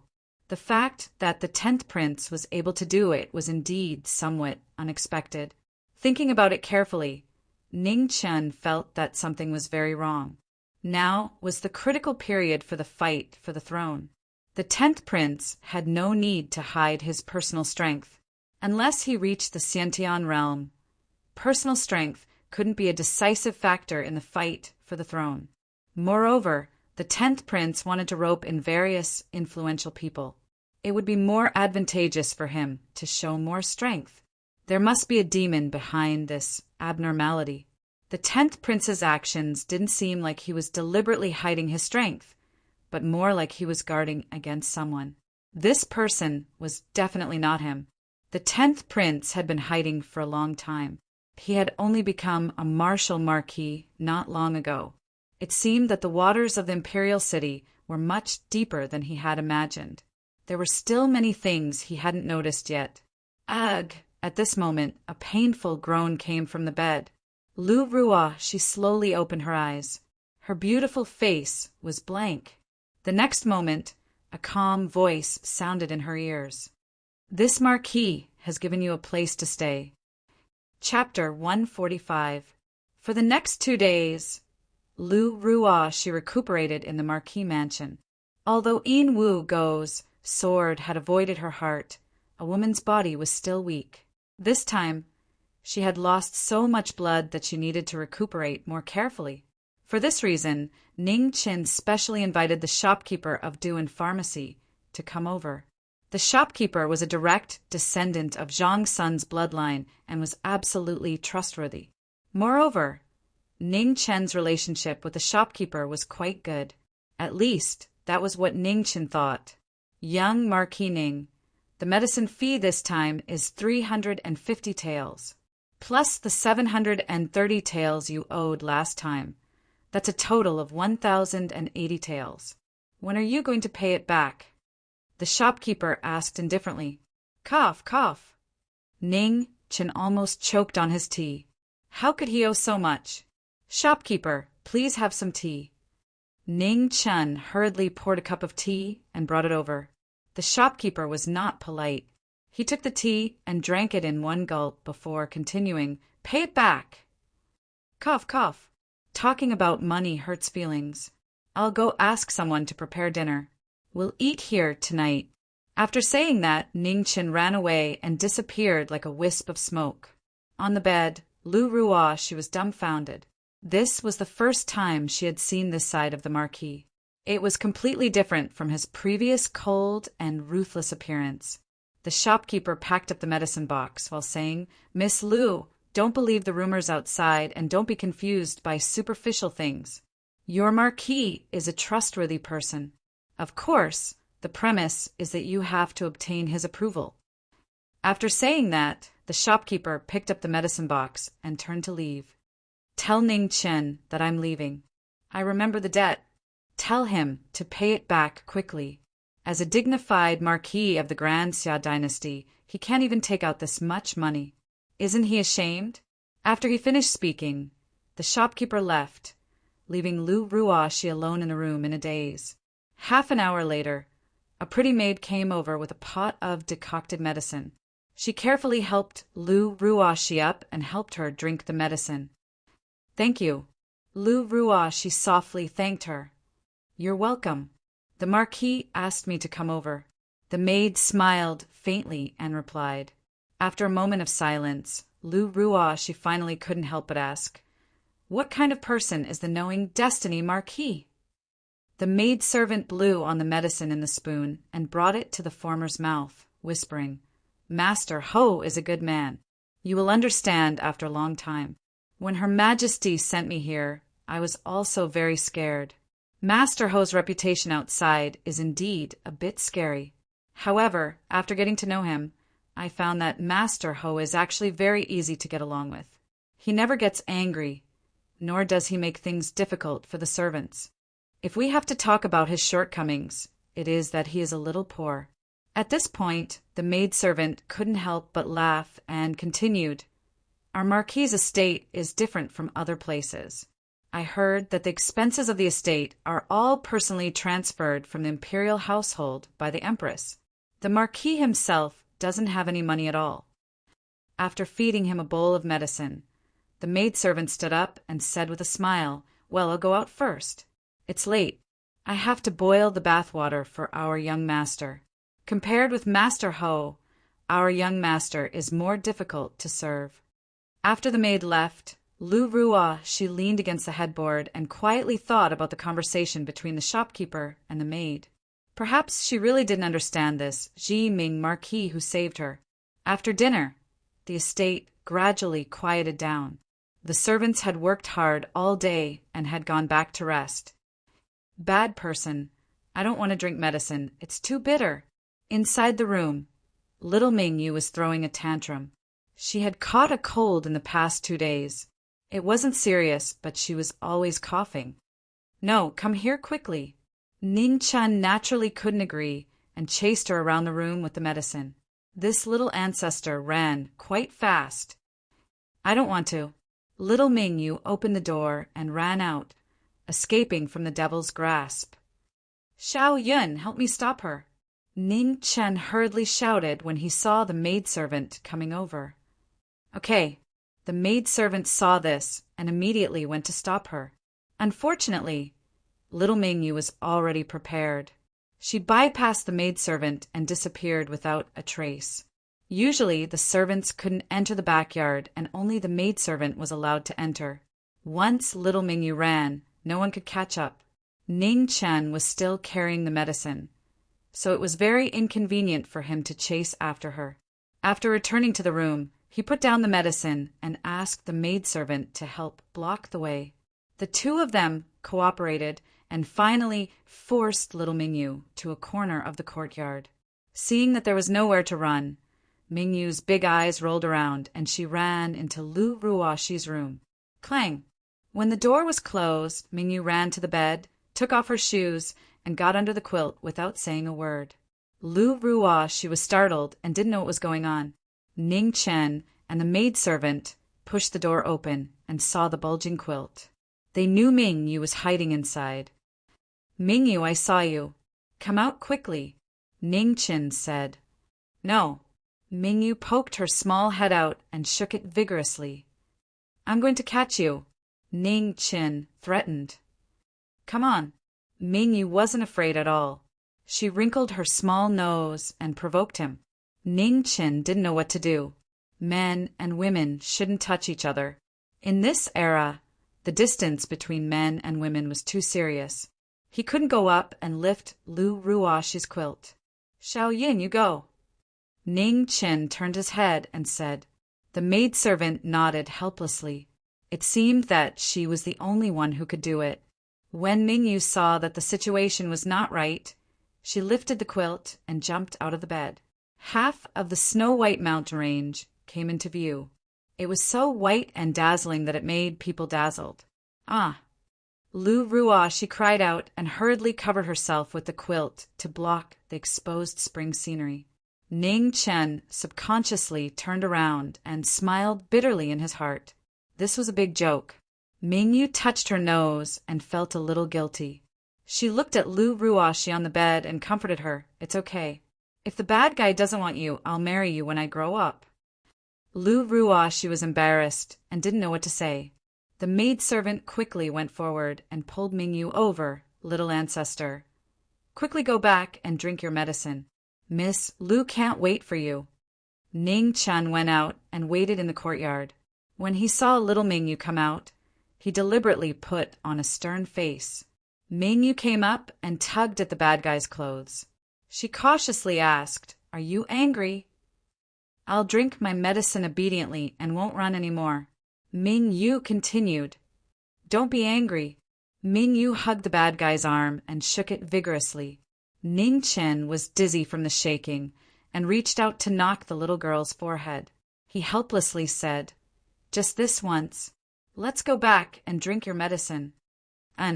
Hee. Mingyu laughed happily and grabbed the bad guy's big hand with both hands. The medicine was still on the table. It was warm and just right to drink. Ming Yu wrinkled her little nose and drank the medicine in one gulp. Ning Chen immediately handed over a pastry and fed it to the little girl. "It's so bitter," Ming Yu said unhappily. "Good medicine is bitter. If you don't drink your medicine, you'll get sick." Ning Chen patiently comforted her. "Marquis, the hot water for the little young master is ready." The maidservant came in and whispered, "And you should also go back and rest." Ning Chen said.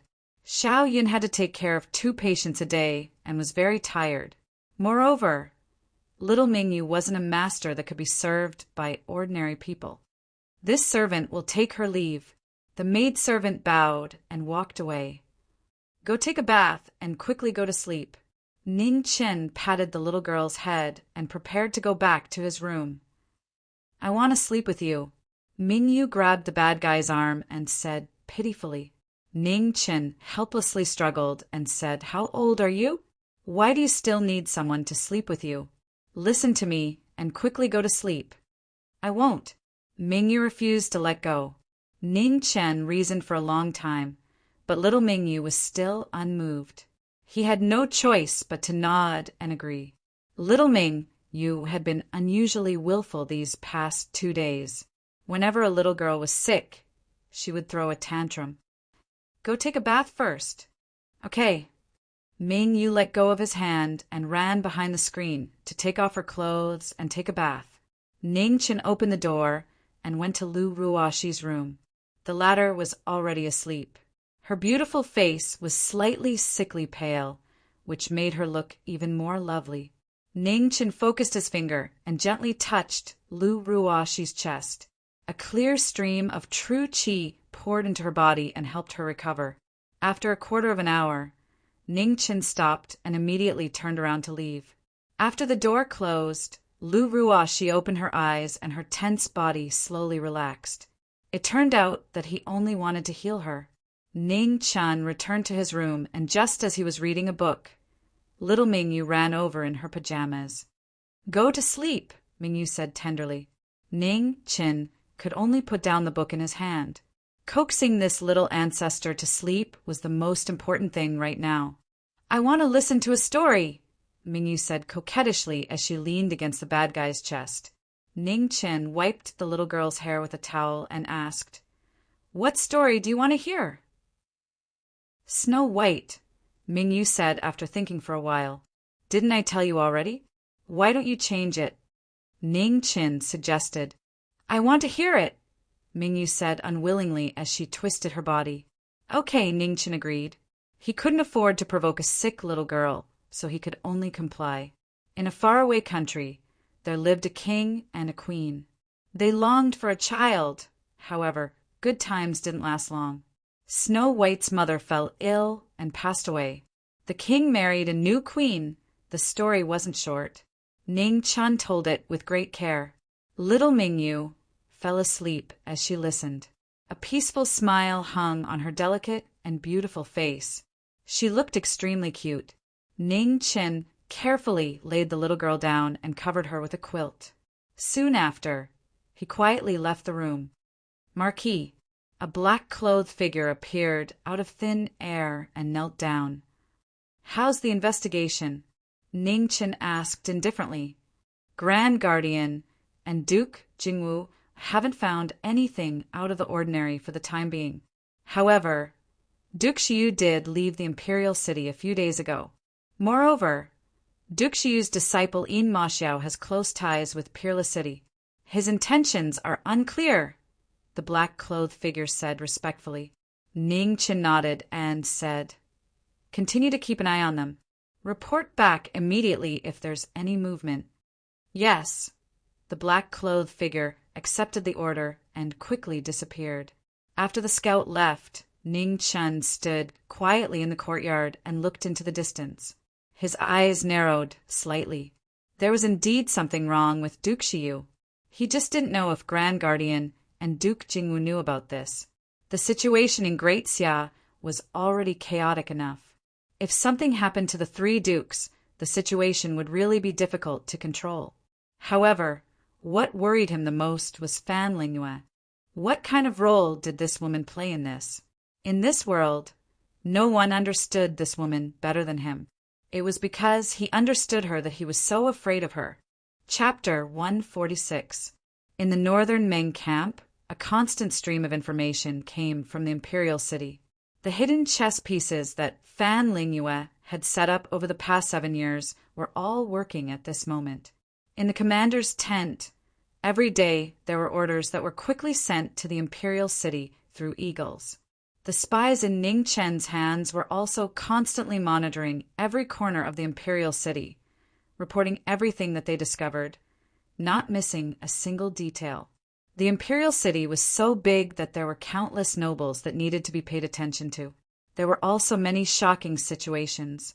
Every day, Ning Chen was quickly filtering through the huge amount of information, judging what was useful and what was useless.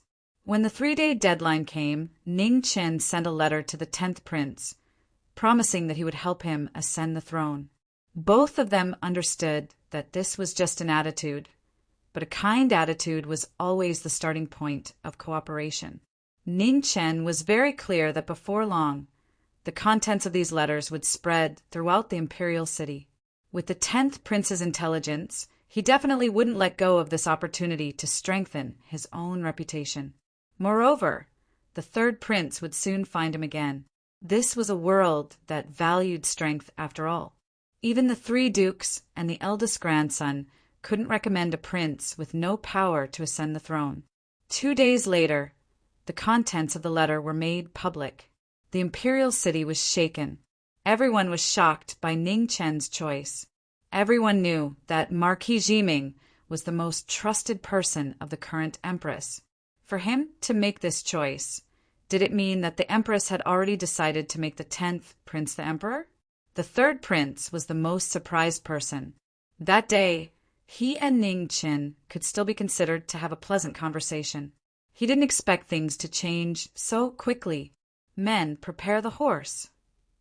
In the Divine Wind camp, Xia Yanwu's expression was grave. Yes, the horse was quickly brought over. Xia Yanwu quickly rode out of the Divine Wind camp, rushing in the direction of Jiming Marquis Manor.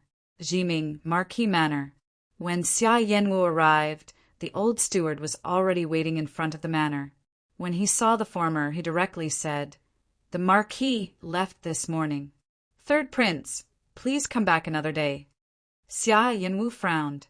He waited for a long time before replying, "When Jiming Marquis comes back, tell him that I have something to discuss with him."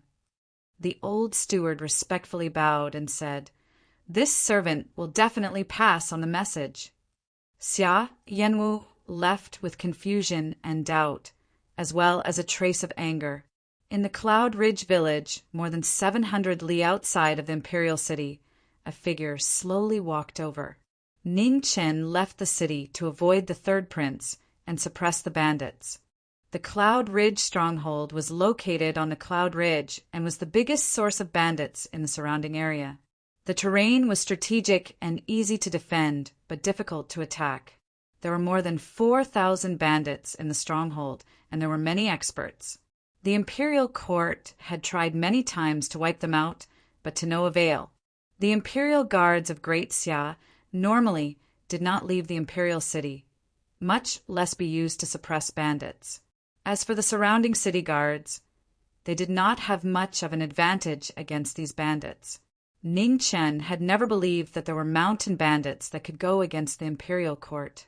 The reason they hadn't been exterminated was definitely because of human factors. He sent people to investigate for a long time and found that there were level 9 experts on the mountain, and there was more than one. This place was too close to the imperial city. With such a group of people here, he was very worried. He did not care who had planted this hidden chess piece. Since he had found it, he would not let it continue to exist. The village was very lively. Ning Chen stood on a rock and watched quietly. Some people passed by from afar, but no one took him seriously. According to the spy's report, there were 3 fort masters in the stronghold, 2 men and 1 woman. All of them were at level 9. Their leader, the big creditor, had even reached the later stage of level 9. What surprised him even more was that the only female fort master was the head fort master. There were very few level 9 experts in the world. This could be seen from the Imperial Guards of Great Xia. The Imperial Guards of Great Xia had always been a gathering place for experts. However, even so, out of 10,000 Imperial Guards, there would not be one level 9 expert on average. Again, level 9 experts were not cabbages. For a small village to have 3 level 9 experts, even an idiot would know that something was wrong. Sir, a woman dressed as a bandit walked over and bowed respectfully. You did well. Ning Chen nodded and praised her. Thank you for your praise. The woman lowered her head. Get up. After tonight, you can leave the mountain. Ning Chen glanced at the village in front of him and said. The woman thanked him. After she got up, she hesitated for a moment and could not help but ask, Sir, how many people did you bring? Just myself.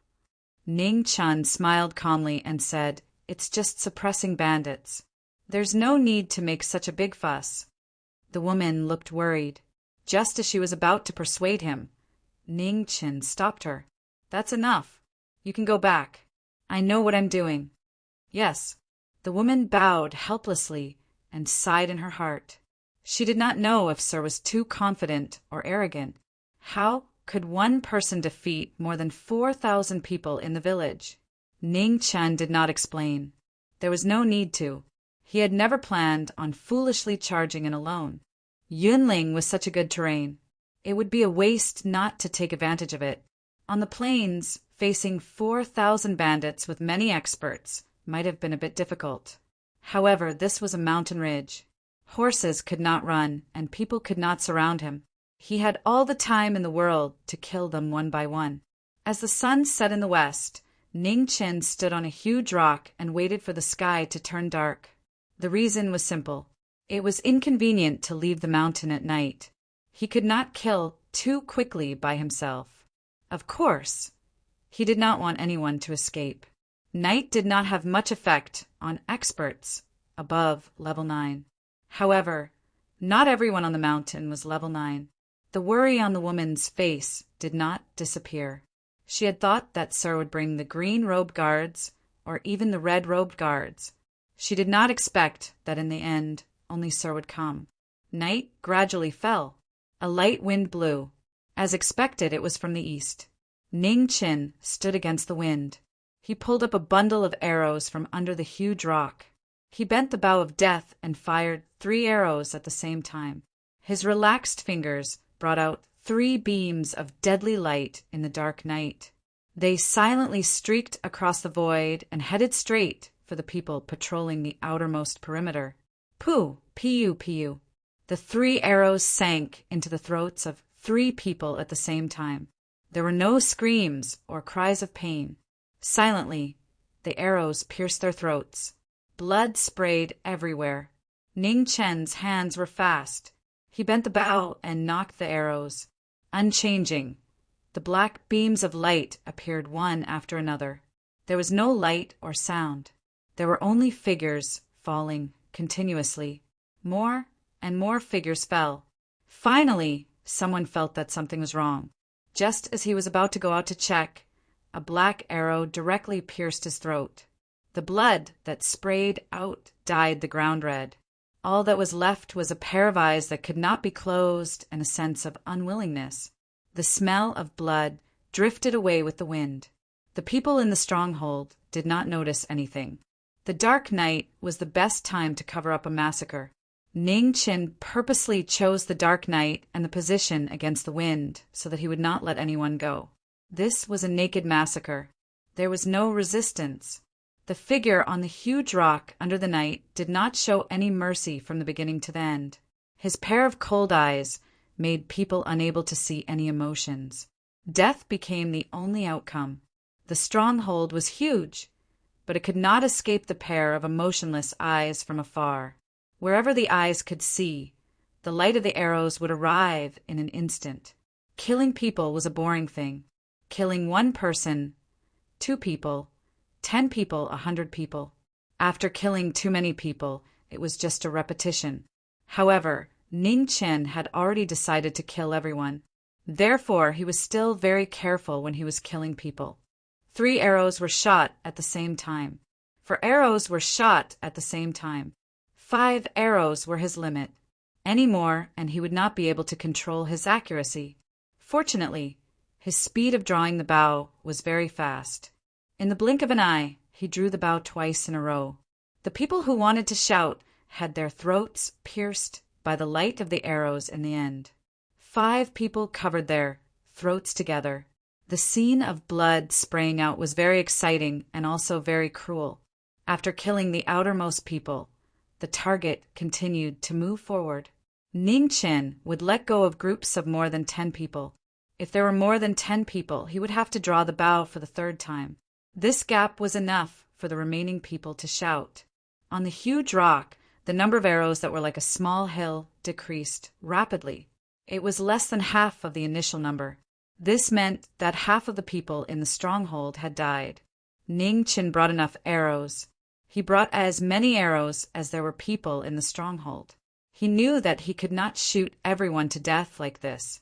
However, what if he was lucky? It was always good to bring more arrows.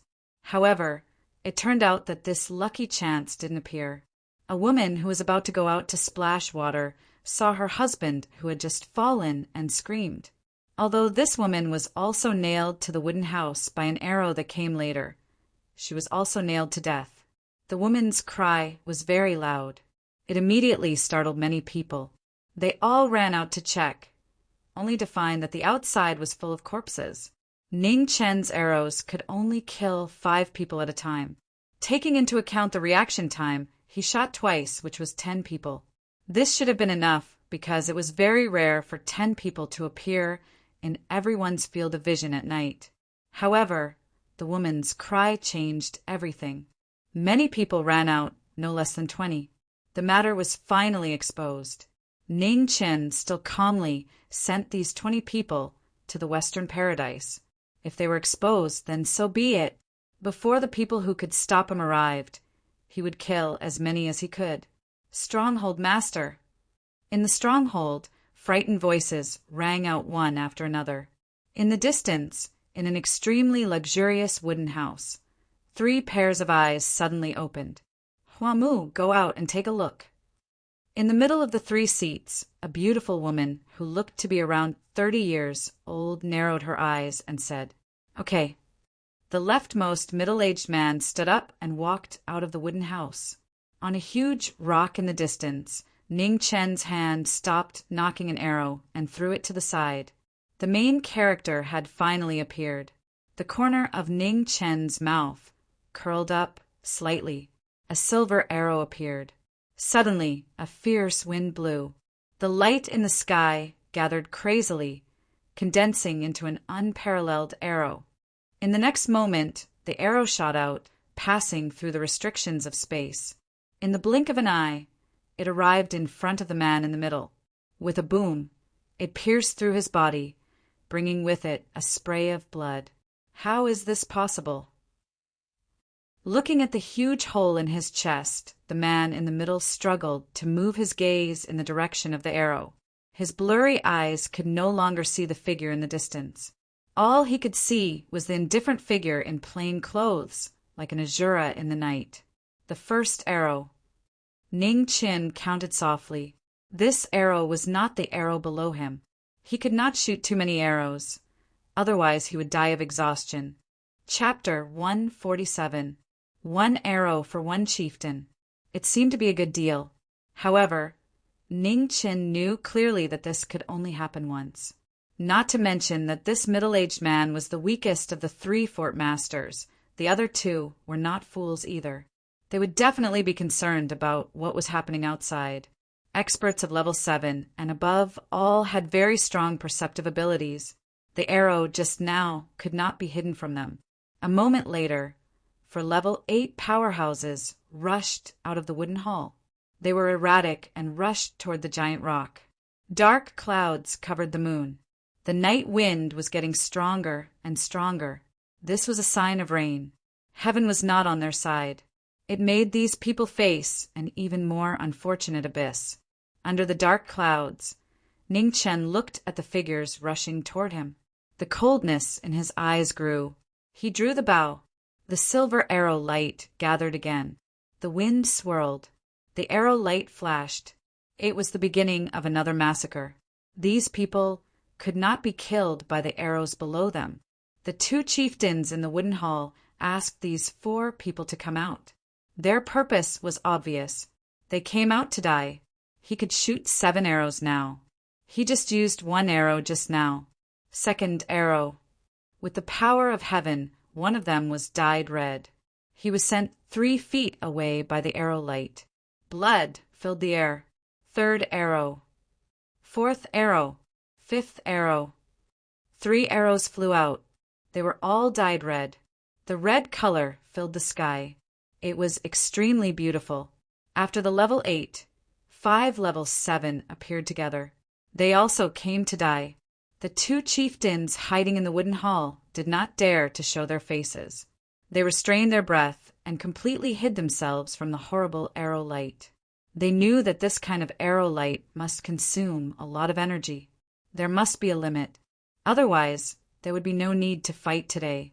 Ning Chen put away the broken death bow. His figure flashed and disappeared from the giant rock. Since they did not come out, he would go to find them. In a flash, the 5 level 7 experts were beheaded by a silver sword light before they could see the person's face clearly. Blood gushed into the sky and dyed the sky red.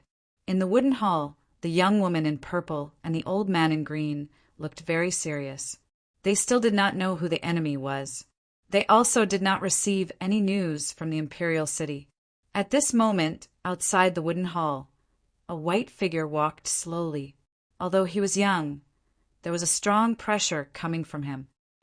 Marquis Jiming, the young woman in purple, cried out, "Oh, looks like you recognize me.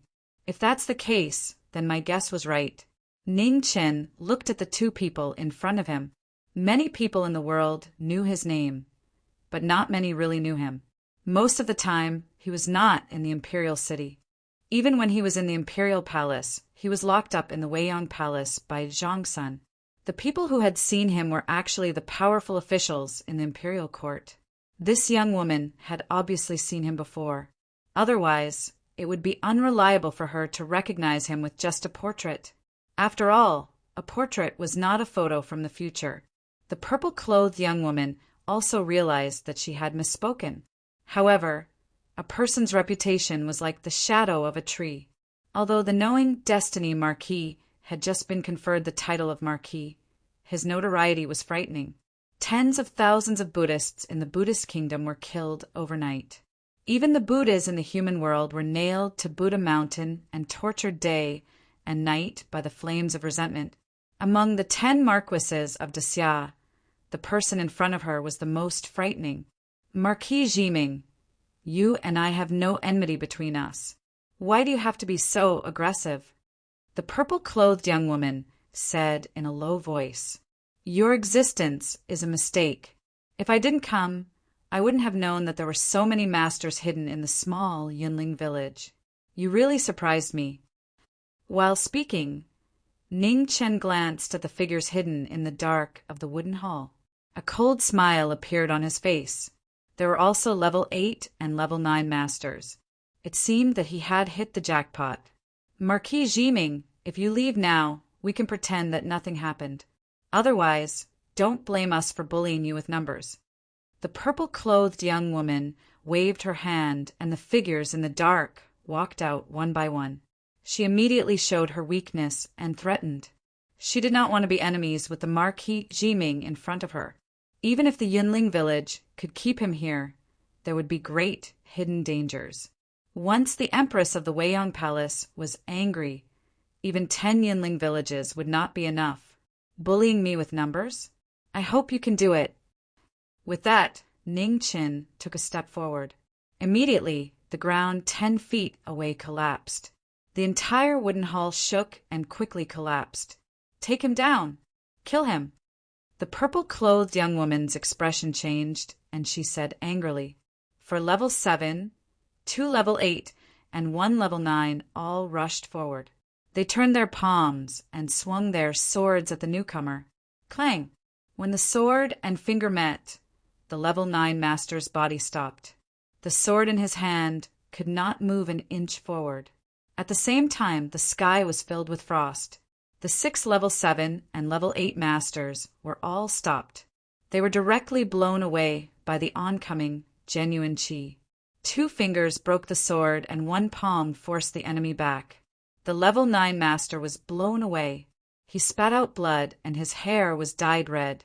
In this world, there was a huge difference between level 9 masters. In the past, Ning Qin had seen the invincible stance of the god's child on the way to the bride's wedding. That was the strongest person he had seen when he first entered the martial path. At that time, he could only secretly look up at the strongest person under the Xiantian stage. Now their roles had changed. The once weak Ning Qin had become an insurmountable mountain in the eyes of this group of people. They were both level 9 masters, but he was so unattainable. Let's go together. The purple-clothed young woman did not dare delay any longer. She gave the order and charged forward with the old man beside her. 3 level 9 masters, 2 level 8 masters, and 4 level 7 masters joined hands. Their powerful might shook the world and sealed off all directions. Boom!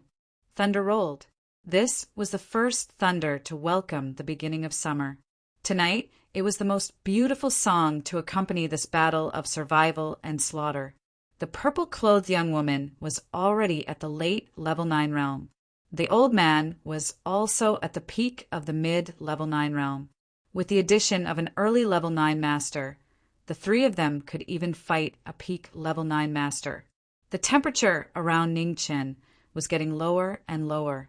His sword fingers flashed, bringing out a waterfall of cold snow. The purple-clothed young woman bore the brunt and faced the most powerful pressure. The sonorous sound of the sword was the collision of the long sword and the sword fingers. On the other side, the old man's powerful palm strength also aroused Ning Qin's fighting spirit. He turned his left hand over, and the sky was full of waves. Palm to palm, sword to sword, it was a collision of moves, but more importantly, a competition of foundation. The 3 of them wanted to exhaust Jiming Marquis by force, relying on their numbers. Unfortunately, they fell into the most difficult and bitter battle. The foundation built by the Life Scroll was unparalleled in the world. Together with the Earth Scroll, no one under the Xiantian stage could beat Ning Qin in a head-on battle. Of course, there was one exception, and that was Fan Lingyue. So far, Ning Qin had not found a way to crack the white light. The method that could remove one's genuine qi was too incredible, and there was no flaw to be found. However, among the people present, no one was called Fan Lingyue. Therefore, they were fighting very hard. Only one of the 4 level 7 was left. One of the 2 level 8 was dead, and the other was injured. In this battlefield, those below level 9 were fragile and vulnerable, like the warm ice after winter and spring, breaking at the touch. Outside the wooden hall, the woman in bandit clothes looked here and was shocked speechless. She only had a level 5 cultivation, but she could clearly see how powerful their chief was. These level 9 experts, who were usually superior in her eyes, were fighting so hard in front of their chief. Boom! There was another clap of thunder, followed by a heavy downpour. The torches used for illumination in the stronghold were immediately extinguished. An atmosphere of panic quickly spread through the stronghold. The boundless darkness and the corpses all over the ground made these bandits, who usually killed people like scything flax, tremble. The fear of the unknown was always the most terrible. It gave people too much imagination. The reason why people were afraid of ghosts was not because people had seen them, but because no one had seen them. Ning Qin had seen them, so he was not afraid. In the eyes of people, ghost girls belonged to the category of ghosts. However, Ning Qin was very clear that ghost girls were not only not scary, they were very likely to be very beautiful. The heavy rain caused the smell of blood to rise. It was somewhat choking. Those who were a little timid had already vomited. They had killed people before, but they had never seen so many corpses like today. There were corpses all over the ground. The rainwater had turned the ground into a bloody color. Boom! The shocking sound of thunder covered the sound of the battle in the wooden hall. The remaining 5 people were more and more shocked. The person in front of them was actually so unshakable. Step back! Suddenly, Ning Chen pushed away the 2 people in front of him with a palm. He swept out of the battle and said indifferently. The 5 people did not understand, but the woman in bandit clothes outside the door knew he was talking about her. She immediately retreated, several dozen feet away. The next moment, the frost around Ning Chen retreated. Blue waves covered the sky and earth. The rain outside was attracted and gathered crazily. Suddenly, the waves shook the sky, and the sea and sky became one. Fury of the 9 heavens, void waves. With a flip of his palm, a divine waterfall fell from the sky. The heavenly might was like the Milky Way hanging upside down, shocking everyone present. The 5 people were not willing to sit and wait for death. They used their strongest moves together to resist the might of a martial Marquis. 5 different kinds of splendor bloomed in the dark night. They were so weak, showing the most powerless resistance under the wind and rain. Facing the strongest person under Xiantian, even if the 5 of them fought together, they were still unshakable. The wooden hall was completely razed to the ground in the shocking collision. Wood and stone flew everywhere, but they were all scattered. Pew! With a muffled groan, the 5 people all flew out. The ground was dyed red. The 2 weakest people fell to the ground, but they could no longer stand up. The 3 ninth ranks struggled at death's door in the rainy night. Their hearts gradually sank to the bottom of the valley. A plain white figure flashed by. 2 heads flew up. The only one left was the purple-clothed woman. This was a very beautiful woman. Unfortunately, Ning Chen had seen too many beautiful women. Every one of them was prettier than the one in front of him. He kept her not because of her appearance, but because she was useful. His sword finger broke her qi. Her cultivation was instantly crippled by 70%.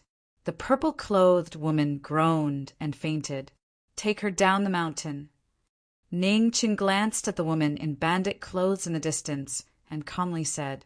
The woman in bandit clothes walked over and picked up the purple-clothed woman. After hesitating for a moment, she could not help but ask, "Won't the department head come with us?" "You go first. I'll go kill the rest of them." Ning Chen spoke. His words were understated.